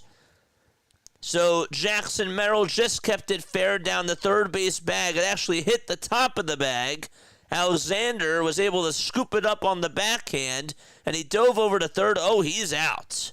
He is definitely out. Furman was not even close to being safe, so the runner is going to be out by force, and that should be out number 2. And Mike Tauchman sends this one out to deep right field for the White Sox, and that ball is gone. And so the White Sox are back in business. They're just down by 3. That thing went out to left center field. And it's a 3-run ball game. out in Seattle. The pitch on the way, another fly ball. This one's hit out to deep right field, and that one is gone by Sosa. And it's now a 2-run game in Seattle. Back-to-back homers on back-to-back pitches. What is going on with the White Sox? All of a sudden, they've made it a game.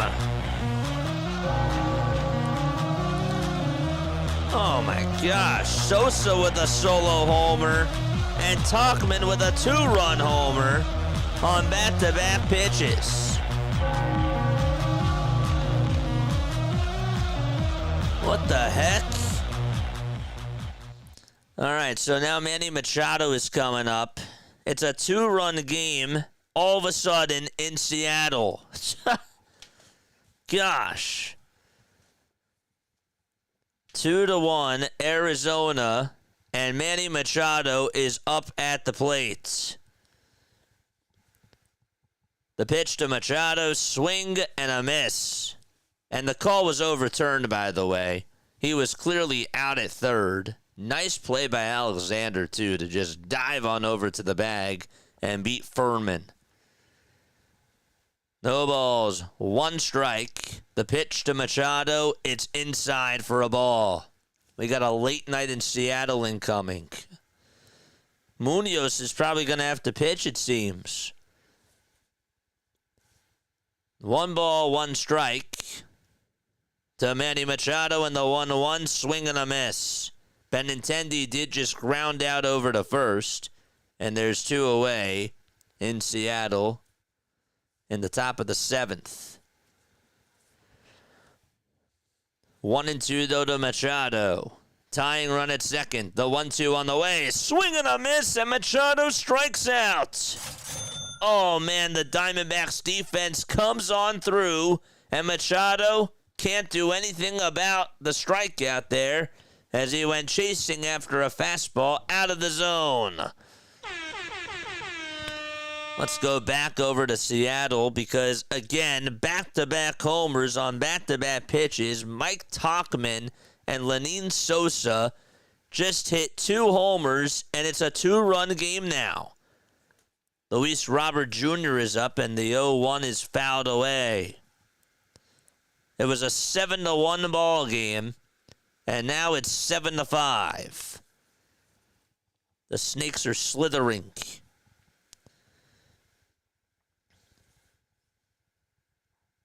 The 0-2 to Roberts. Swing and a miss, and the inning is over. The White Sox, though, do some damage, and they will go to the bottom of the 7th inning out at T-Mobile Park. Okay. Whoops. Wrong ball game, I guess. There it is. That's better. Oh, boy. So 2 interesting games. One of them has been close throughout the whole entire game. The other one just got really close.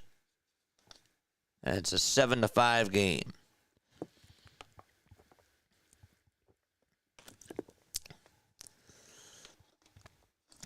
Padres and Diamondbacks going to the bottom of the 8th inning. It's 2-1 Snakes. The Snakes are slithering. And I wonder if Mason Miller is going to pitch. We shall see.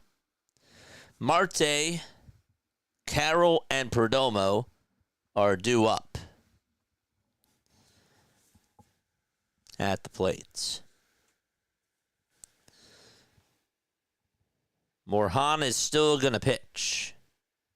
And the pitch to Marte is in there for strike 1. Cattell 0 for 2 with a walk in the 5th inning. He's complaining something to the umpire and says, never mind.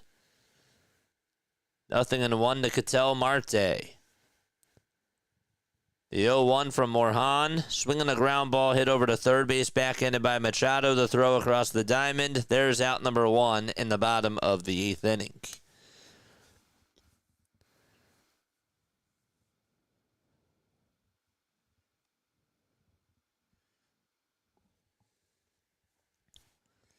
So right now, who is the Diamondbacks closer?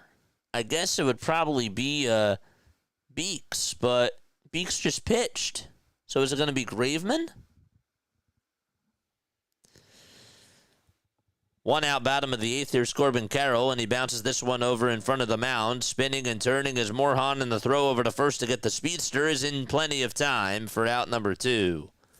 Actually surprised with how fast he jumped out in front of that ball just to go charge for it.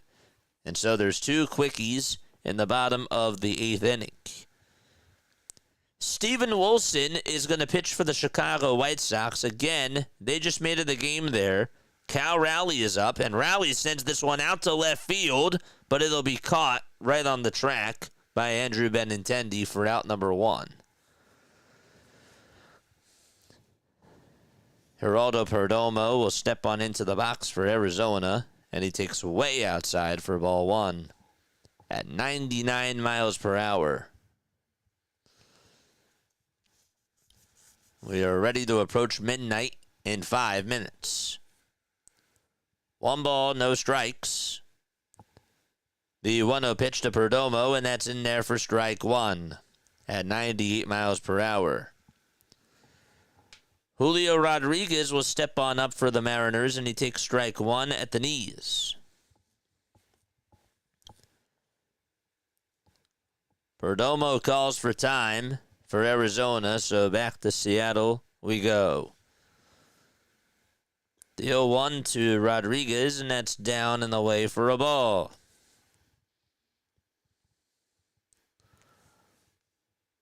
The 1-1 pitch to Perdomo, and that's a strike at the kneecaps again on the inside corner. Come on.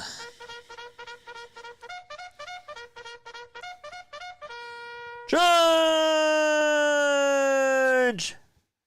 1-2 to Perdomo, and he fouls it away. 2 balls, 1 strike to Julio Rodriguez. Wilson kicks, deals, and the pitch to J-Rod. Did he go? No, he did not. The pitch was down low and outside for ball 3. 1-2 to Perdomo, and he flies this one out towards right field, but it'll be caught for the 3rd and final out of the inning by Ryan O'Hearn. We're going to the 9th inning. Padres have their final chance. We'll see if they can make it interesting and who will go out there for the Diamondbacks. But before that, we'll finish out Julio Rodriguez's at-bat. 3-2 pitch to J-Rod, and that's up high for ball 4. So Julio Rodriguez will get on again tonight. A 1-out walk for Julio Rodriguez. He hit that big 3-run homer in the bottom of the 2nd inning. Here comes Josh Naylor with a 2-run shot in the bottom of the 1st. We just missed it because there was a lot of drama going on with those 7 o'clock games. It was at the very end. Pitch to Naylor, line drive, base hit down the right field line. That's a fair ball. Rodriguez is rounding second. He's being waved over to third base, and the throw over to second is cut off. And Josh Naylor singles out to right field down the first base line. Very, very good. That ball just stayed fair again. First baseman was actually a little bit late getting over to that ball. If he was just a half second earlier, and again, that was scorched like 113 off the bat, probably would have caught that.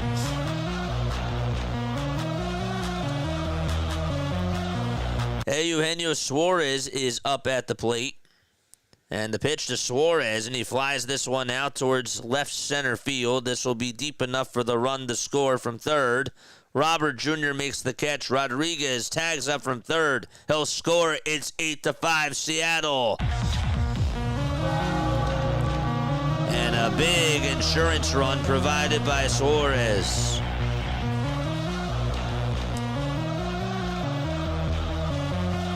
Padres are going to start off the top of the 9th inning. And here comes Ryan O'Hearn to the plate. First pitch is outside for a ball to O'Hearn, and the count is 1-0. Backus is still pitching. He'll try to close out the deal for Arizona. The 1-0 pitch. That's in there for strike one.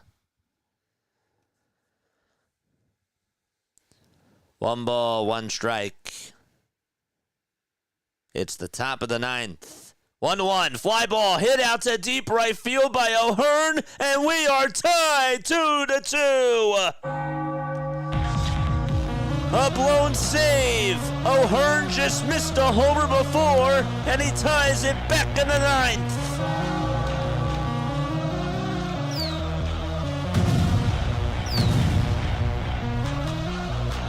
The San Diego Padres are back in business. And that thing was golfed.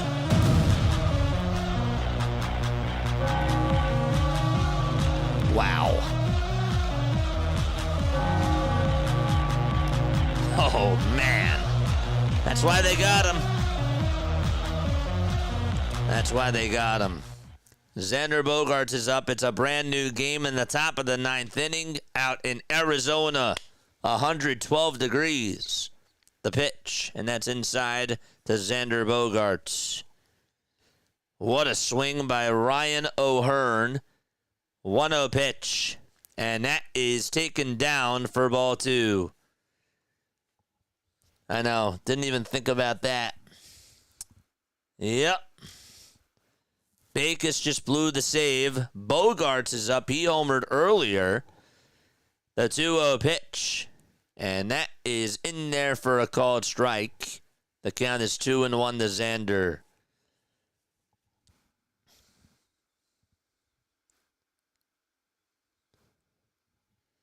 Two-one pitch.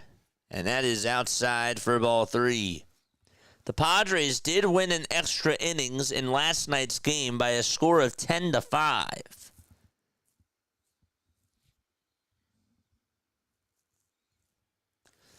3-1 pitch to Bogaerts, and he flies this one out towards left center field. On the run is Gurriel Jr. Won't be able to make the catch, and Bogaerts will get an easy double out of it. Another base hit, back-to-back extra base hits for the San Diego Padres. They most certainly do have life.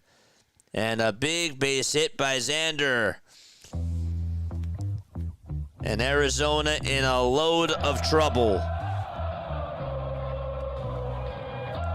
That thing was hit out towards that gap, and Gurriel Jr. wasn't going to be able to catch it. Xander with 25 doubles this year. And time called on the mound. Casey Kelly is warming up in the Arizona Diamondbacks bullpen. There's nobody out in the top of the ninth inning.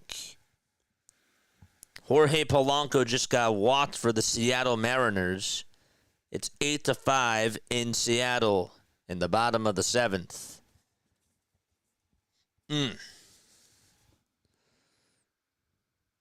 Jake Cronenworth is coming on up.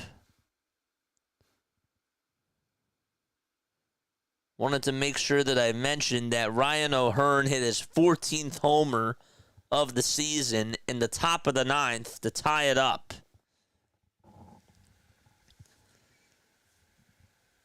Dominic Canzone is up for the Seattle Mariners, and Jake Cronenworth is coming up for the San Diego Padres. Cronenworth shows bunt. The pitch is low and outside, and he took it back. 1-0 is the count.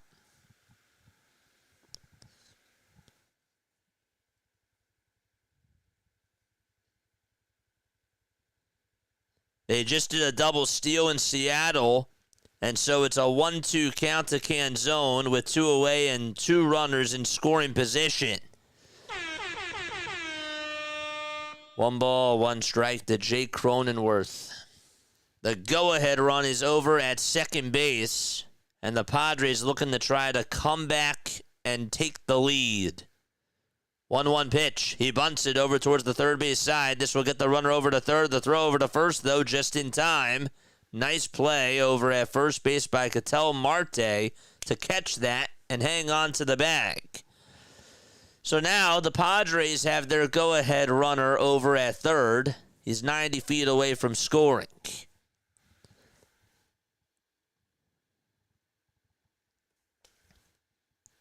The Mariners just got out of the seventh inning, and now they're going to the eighth. So the White Sox are coming up to the plate again. Here's Jose Iglesias. Go-ahead runner at third in the pitch to Iglesias way inside for ball one.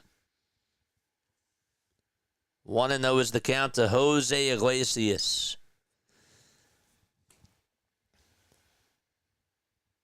0 for 2 he is with a walk in the fifth. Infielders all playing on the grass. 1-0 is outside for ball two. They looked back at third, and Bogaerts dives back in there safely without a throw.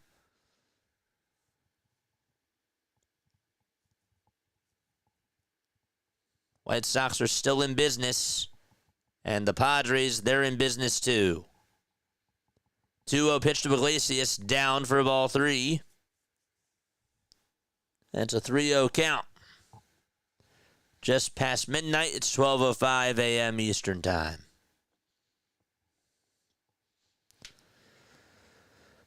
Three balls, no strikes to Jose Iglesias, and the 3-0 pitch is in there for strike one at the knees. Still got 26 people watching us. Thank you so much. It's really, really nice to just watch baseball. Iglesias flinch. Love that. Iglesias Finch. Oh, flinch, not Finch. 3-1, and that's fouled away. Iglesias flinch.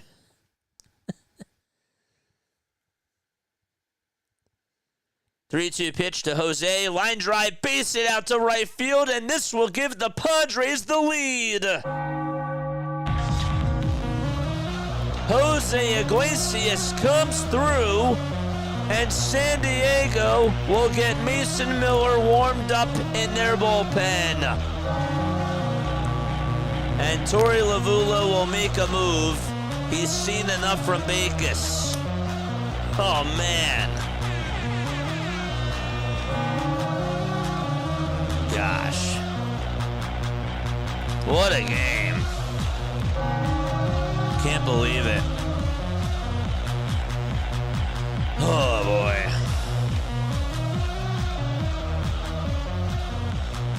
Here comes Montgomery for the Chicago White Sox.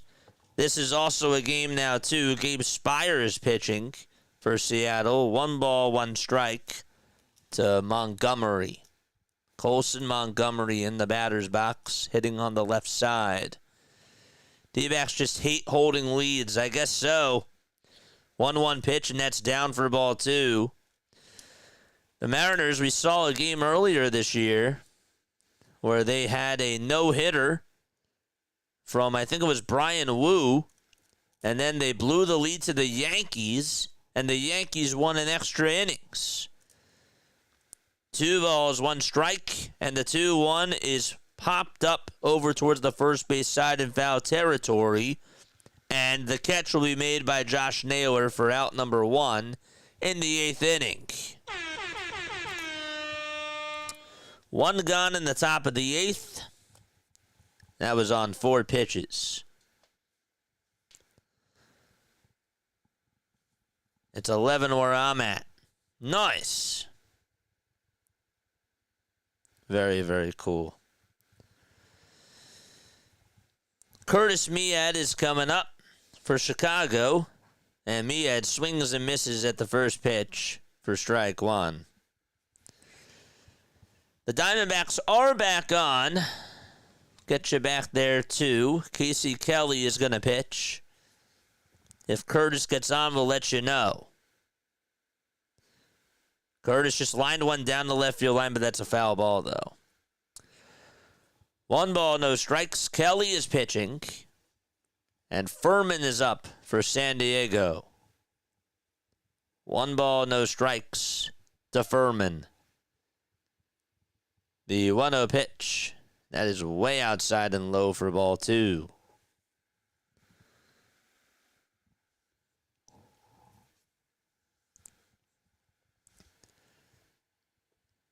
Padres lead it 3-2 in the top of the 9th inning. 2 balls, no strikes to Furman. The 2-0 delivery is in there for strike 1 on the outside edge. Freddie Furman with a double, a single, and 3 homers on the season. 15 RBI. He has a double and a single in this game. Kelly gets set above the belt, tosses it back to first. It's not in time. And Miad's at bat. It's 1-2 to him, and he just struck out. 2 away in the top of the 8th inning for Seattle. 2 balls, 1 strike to Furman, and the 2-1 delivery is swung on and missed. That pitch was right down the turnpike. Padres were down 2-0. It was a 2-1 ball game, though, heading on into the 9th inning, and Ryan O'Hearn with 1 swing tied it. 2-2 pitch, and that's low for ball 3. Xander Bogaerts then followed up with a double, and eventually Jose Iglesias drove in Xander and made it a 3-2 game, and Jose is still at first. 3-2 to Furman, foul ball. Kyle Teal is up for the Chicago White Sox. The count is 0-2 to him. That game is in the top of the 8th with 2 outs. The 0-2 to Teal, and that's low and outside for a ball. 3-2 pitch to Furman, and he lines this one out to center field, and on the run, and not being able to field it properly, is the center fielder. It took a bounce in front of him, and he had to run on over to get it. The ball bounced in front of him.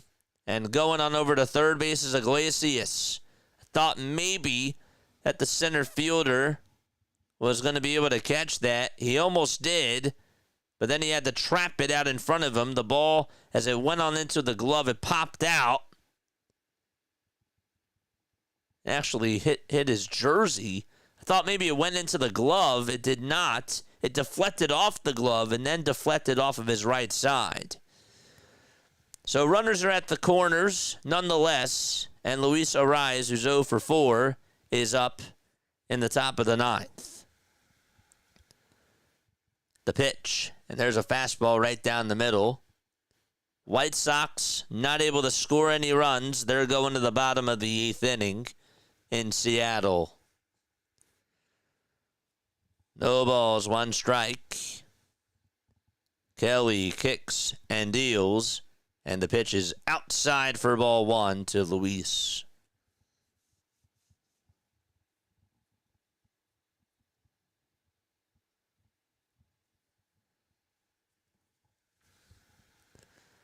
The 1-1 to Ariz, and he stays alive and fouls it off.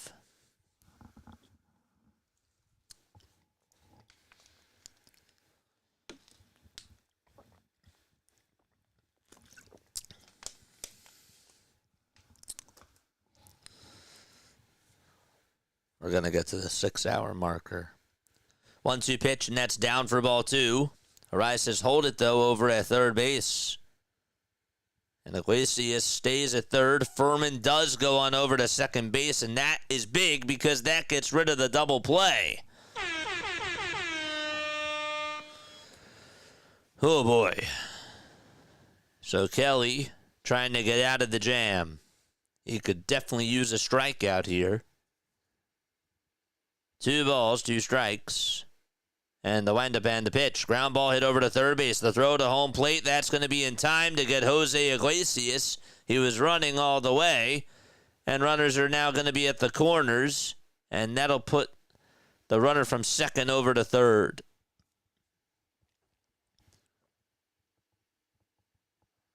Ariz Grounded it over to Blaze Alexander. Alexander threw a strike to home plate.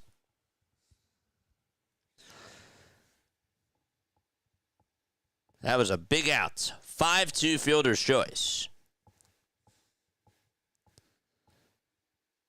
Ramon Laureano is up at the plate for the Padres. 2 away, top of the ninth, and the pitch to Laureano. Foul ball right behind home plate.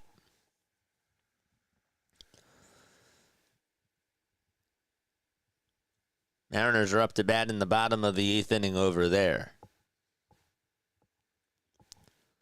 No balls, 1 strike. It could have been 1 out, bases loaded. That's the crazy thing. Yeah, you're right. 0-1 pitch is up high and outside for ball 1. Late night with JJ. Hopefully you're all doing well. I'm starting to lose my voice a little bit. But we've been drinking water. The 1-1 delivery, and there's a fly ball. Not hit deep at all. Carroll gets under it towards the right field side. He'll make the catch, and the inning is over. And the Diamondbacks, with their backs against the wall, will send Lourdes Gurriel Jr. up at the plate. And Mason Miller most likely will try to close out the deal. And we'll see if he can hang on here. Or if it'll be even Robert Suarez. I think it's going to be Miller, right? The Mariners are up. Young is at the plate. 1 away in the bottom of the 8th inning. It's an 8-5 score between them and the White Sox. They got a big insurance run on a sac fly. I believe it was by Julio Rodriguez to make it an 8-5 game. Oh, I agree. I agree with you, Dilated Entertainment. I do. Sometimes I think that too.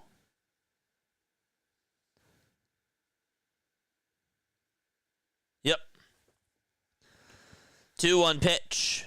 Foul ball.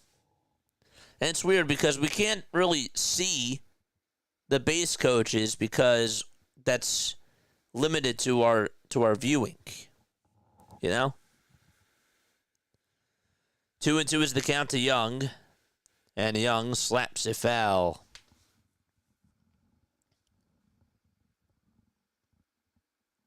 And it was Suarez with the sac fly. Not Rodriguez. Not Rodriguez. Bottom of the 9th coming up in the desert. It's 3-2 San Diego. Bryce Johnson is going to be playing out in right field now for Ryan O'Hearn, who just did his job. And Mason Miller is going to close out the deal for the Padres. 20 for 24. He is in save opportunities with a 4.02 earned run average. Randy Arozarena is up, by the way, for the Mariners in the bottom of the 8th inning. All right. Bottom of the 9th, Lourdes Gurriel Jr. is coming up, and he takes a strike at the knees from Mason Miller. Gurriel tonight 0 for 3. 0 balls, 1 strike. The 0-1 to Gurriel, and he takes a slider that's in there for strike 2. Munoz is warming up in the Seattle bullpen, and he will pitch if it's a 3-run game. 0-2 to Gurriel, swing and a miss, and there's 1 gone in the bottom of the 9th inning. And Mason Miller gets a strikeout. He threw all sliders there. Not even 1 fastball. So 1 away in the bottom of the 9th. And Tyler Locklear is due up next. Miller kicks, deals, and he throws a pitch that's in there for strike 1.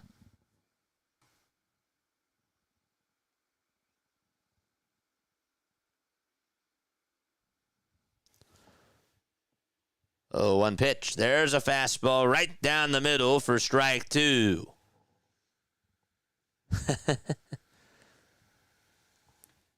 That fastball was at 101 on the gun. Feel bad for Robert Suarez that he's not closing now. 0-2 on the way. Big swing and a miss. And there's out number 2 on a slider that was not even close. It was a foot off the plate.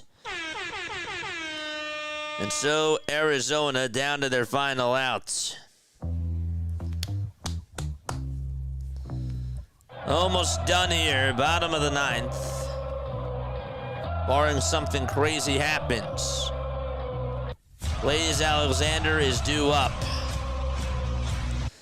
And the pitch to Alexander, and he takes it outside for ball 1. Thank you so much for stopping on by, Dr. DeLay. Salute to you, my friend. Cal Rowley is also up for the Seattle Mariners, but everything that matters right now is the Arizona Diamondbacks game. 1-0 pitch, and that's a foul ball. 102 on the gun for Mason Miller. They call him Money Miller.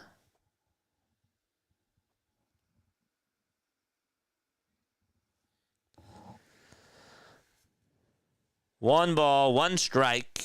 Bottom of the 9th. The 1-1 to Alexander, and that is way up high for ball 2. Have a great night, my friend. If Rowley gets a homer or if something happens, we'll let you know. 2 balls, 1 strike to Alexander, and the 2-1 is inside for ball 3. Rowley just struck out, and the White Sox are down to their final 3 outs as they go to the top of the 9th. 3 balls, 1 strike to Alexander. The 3-1 pitch on the way. Swing and a miss on a fastball that went whizzing on by Alexander at 101. And so the Diamondbacks are down to their final strike. Alexander will call for time. Miller trying to get another save on the season. 20 total saves for Mason Miller. 3 balls, 2 strikes. Here comes the payoff pitch on the way, and that's up high, and the game will continue. The tying run is aboard, and the walk-off run is coming up to the plate for Arizona.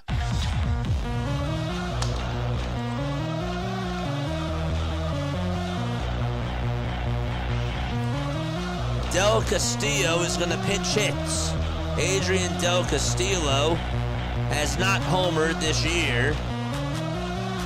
3 RBI and a .216 average. And time will be taken. Ruben Niebla is going to go out there to talk to Miller.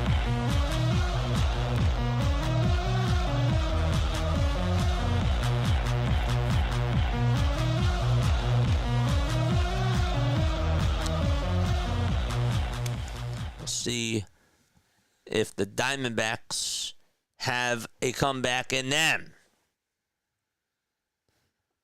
Luis Del Castillo, 2 outs, bottom of the 9th.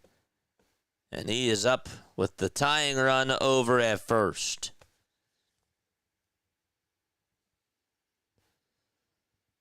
Munoz will come on in to close the door for the Mariners. But right now the Diamondbacks are up. And the pitch on the way is in there for strike 1 at 89 miles per hour.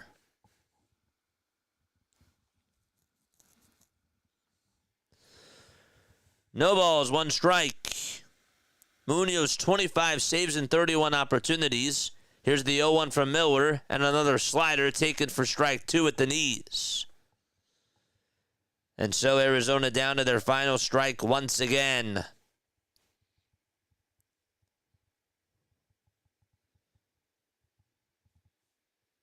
The 0-2 pitch to Del Castillo. Here it is. Swing and a miss on a pitch at 103, and it was way up high. And so the ballgame is over. The San Diego Padres come back and beat the Diamondbacks after being down 2-1 in the top of the 9th. And the Padres win by a score of 3-2. So the final game on, and that is White Sox and Mariners. But a great win by the Padres. They're now 64-51. The Diamondbacks are 54-61. The 1-1 pitch to Taylor. Fly ball hit out to right field, and that ball is gone. Michael A. Taylor with a solo homer off of Munoz. And the White Sox, they're not done yet.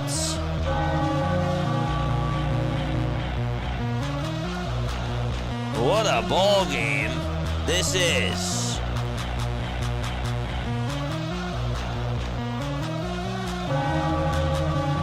Oh, man. First pitch to Baldwin, and that's taken for a strike. It's a 2-run game. 8-6 is the score. It's getting interesting. And the pitch on the way is taken outside for ball 1. 1 ball, 1 strike to Baldwin.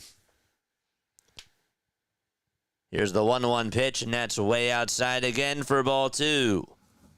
Munoz has been really shaky over the last month and a half.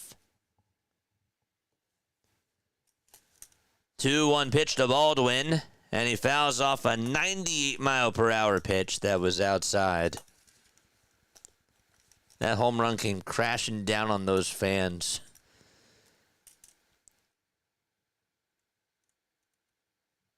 Two balls, 2 strikes. The 2-2 on the way, and that is just low for ball 3. Man, that was a good slider, and I'm surprised that Baldwin held up there. 3-2 is the count. The payoff pitch, that's outside. The tying run's coming up to the plate. And there's nobody out.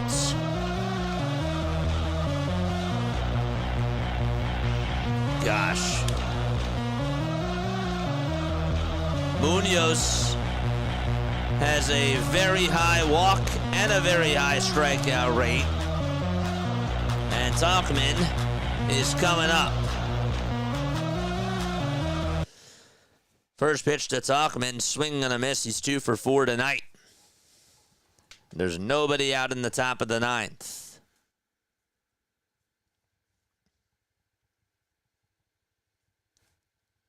It's a 2-run game.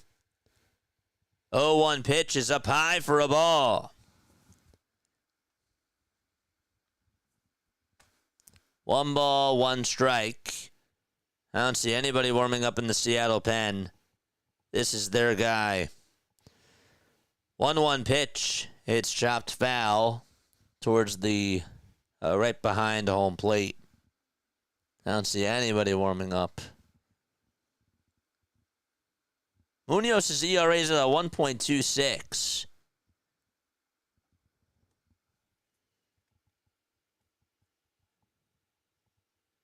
One, 2. That is just high for ball 2. He did not get the call. Cal could not frame it well. But even still, the pitch was just a bit high.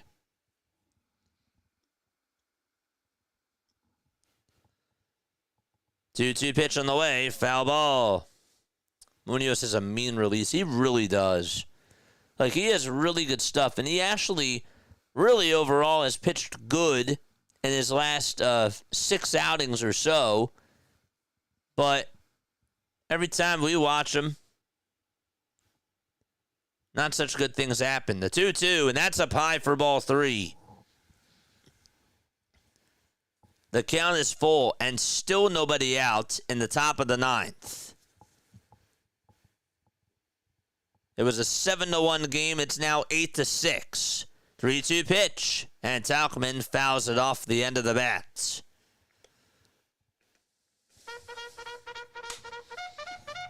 Gosh. Charge! I can't believe that the Padres came back and won.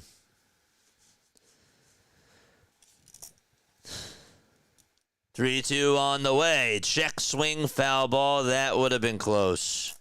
And he did it just to protect.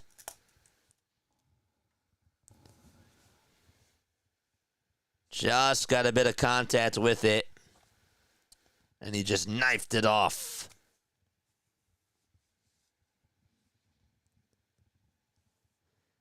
How about the Brewers? They've now won 6 straight in 21 of their last 25 games. Vaughn, by the way, on a 12-game hitting streak for the Brewers. 3-2 is the count to Tauchman. And the 3-2 on the way. Inside for ball 4. And the tying run is on base. Oh, man. We got another interesting game.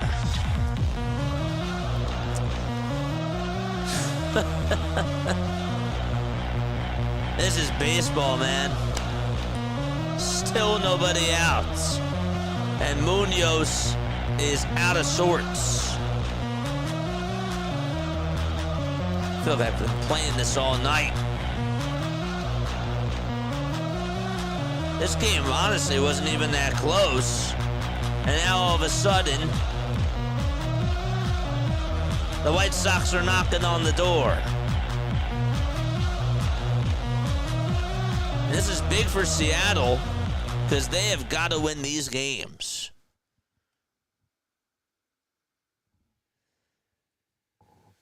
They're telling them, hey, we got nobody warmed up. Here comes Lenyn Sosa. He homered his last time up.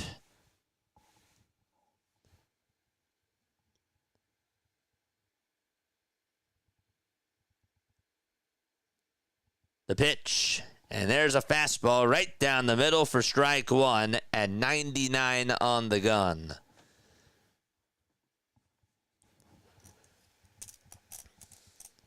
Chaos out at T-Mobile Park. 0-1 pitch. Outside for ball 1. And again, by the way, still nobody out. 1 ball, 1 strike. 20 pitches for Munoz. He'll get set at the letters. He kicks, he deals, and the pitch is in there for strike 2 to Sosa.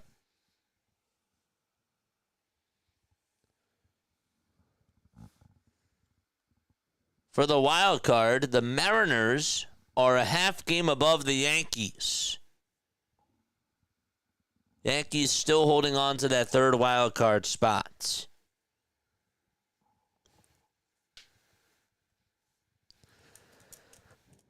Two runners on. Nobody out. Top of the 9th. An 8-6 game.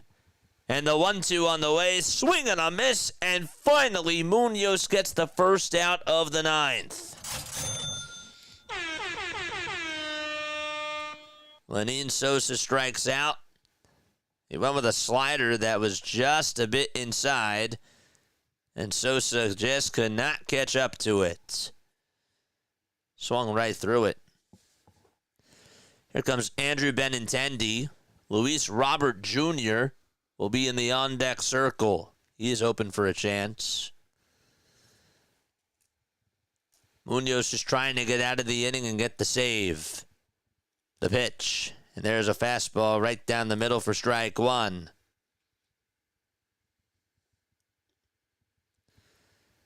Andrew had an RBI single back in the 3rd. 0-1 pitch. Outside for ball 1. It's been a long 9th inning.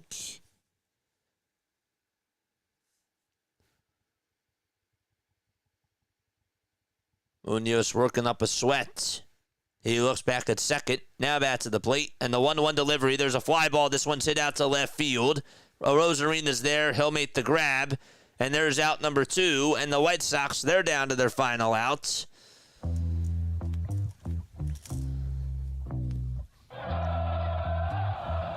And power versus power.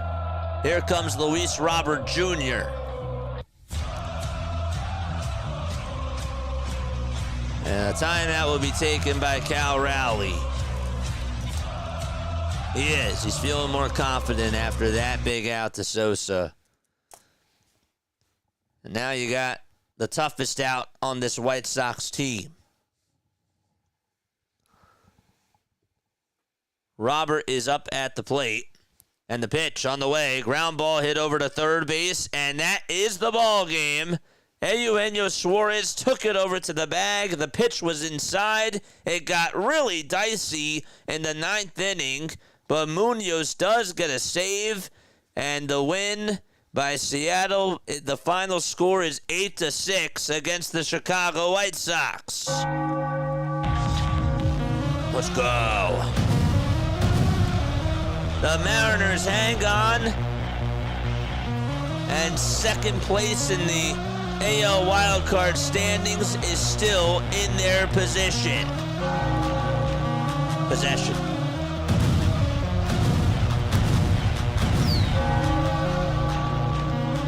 What a game. That was cool.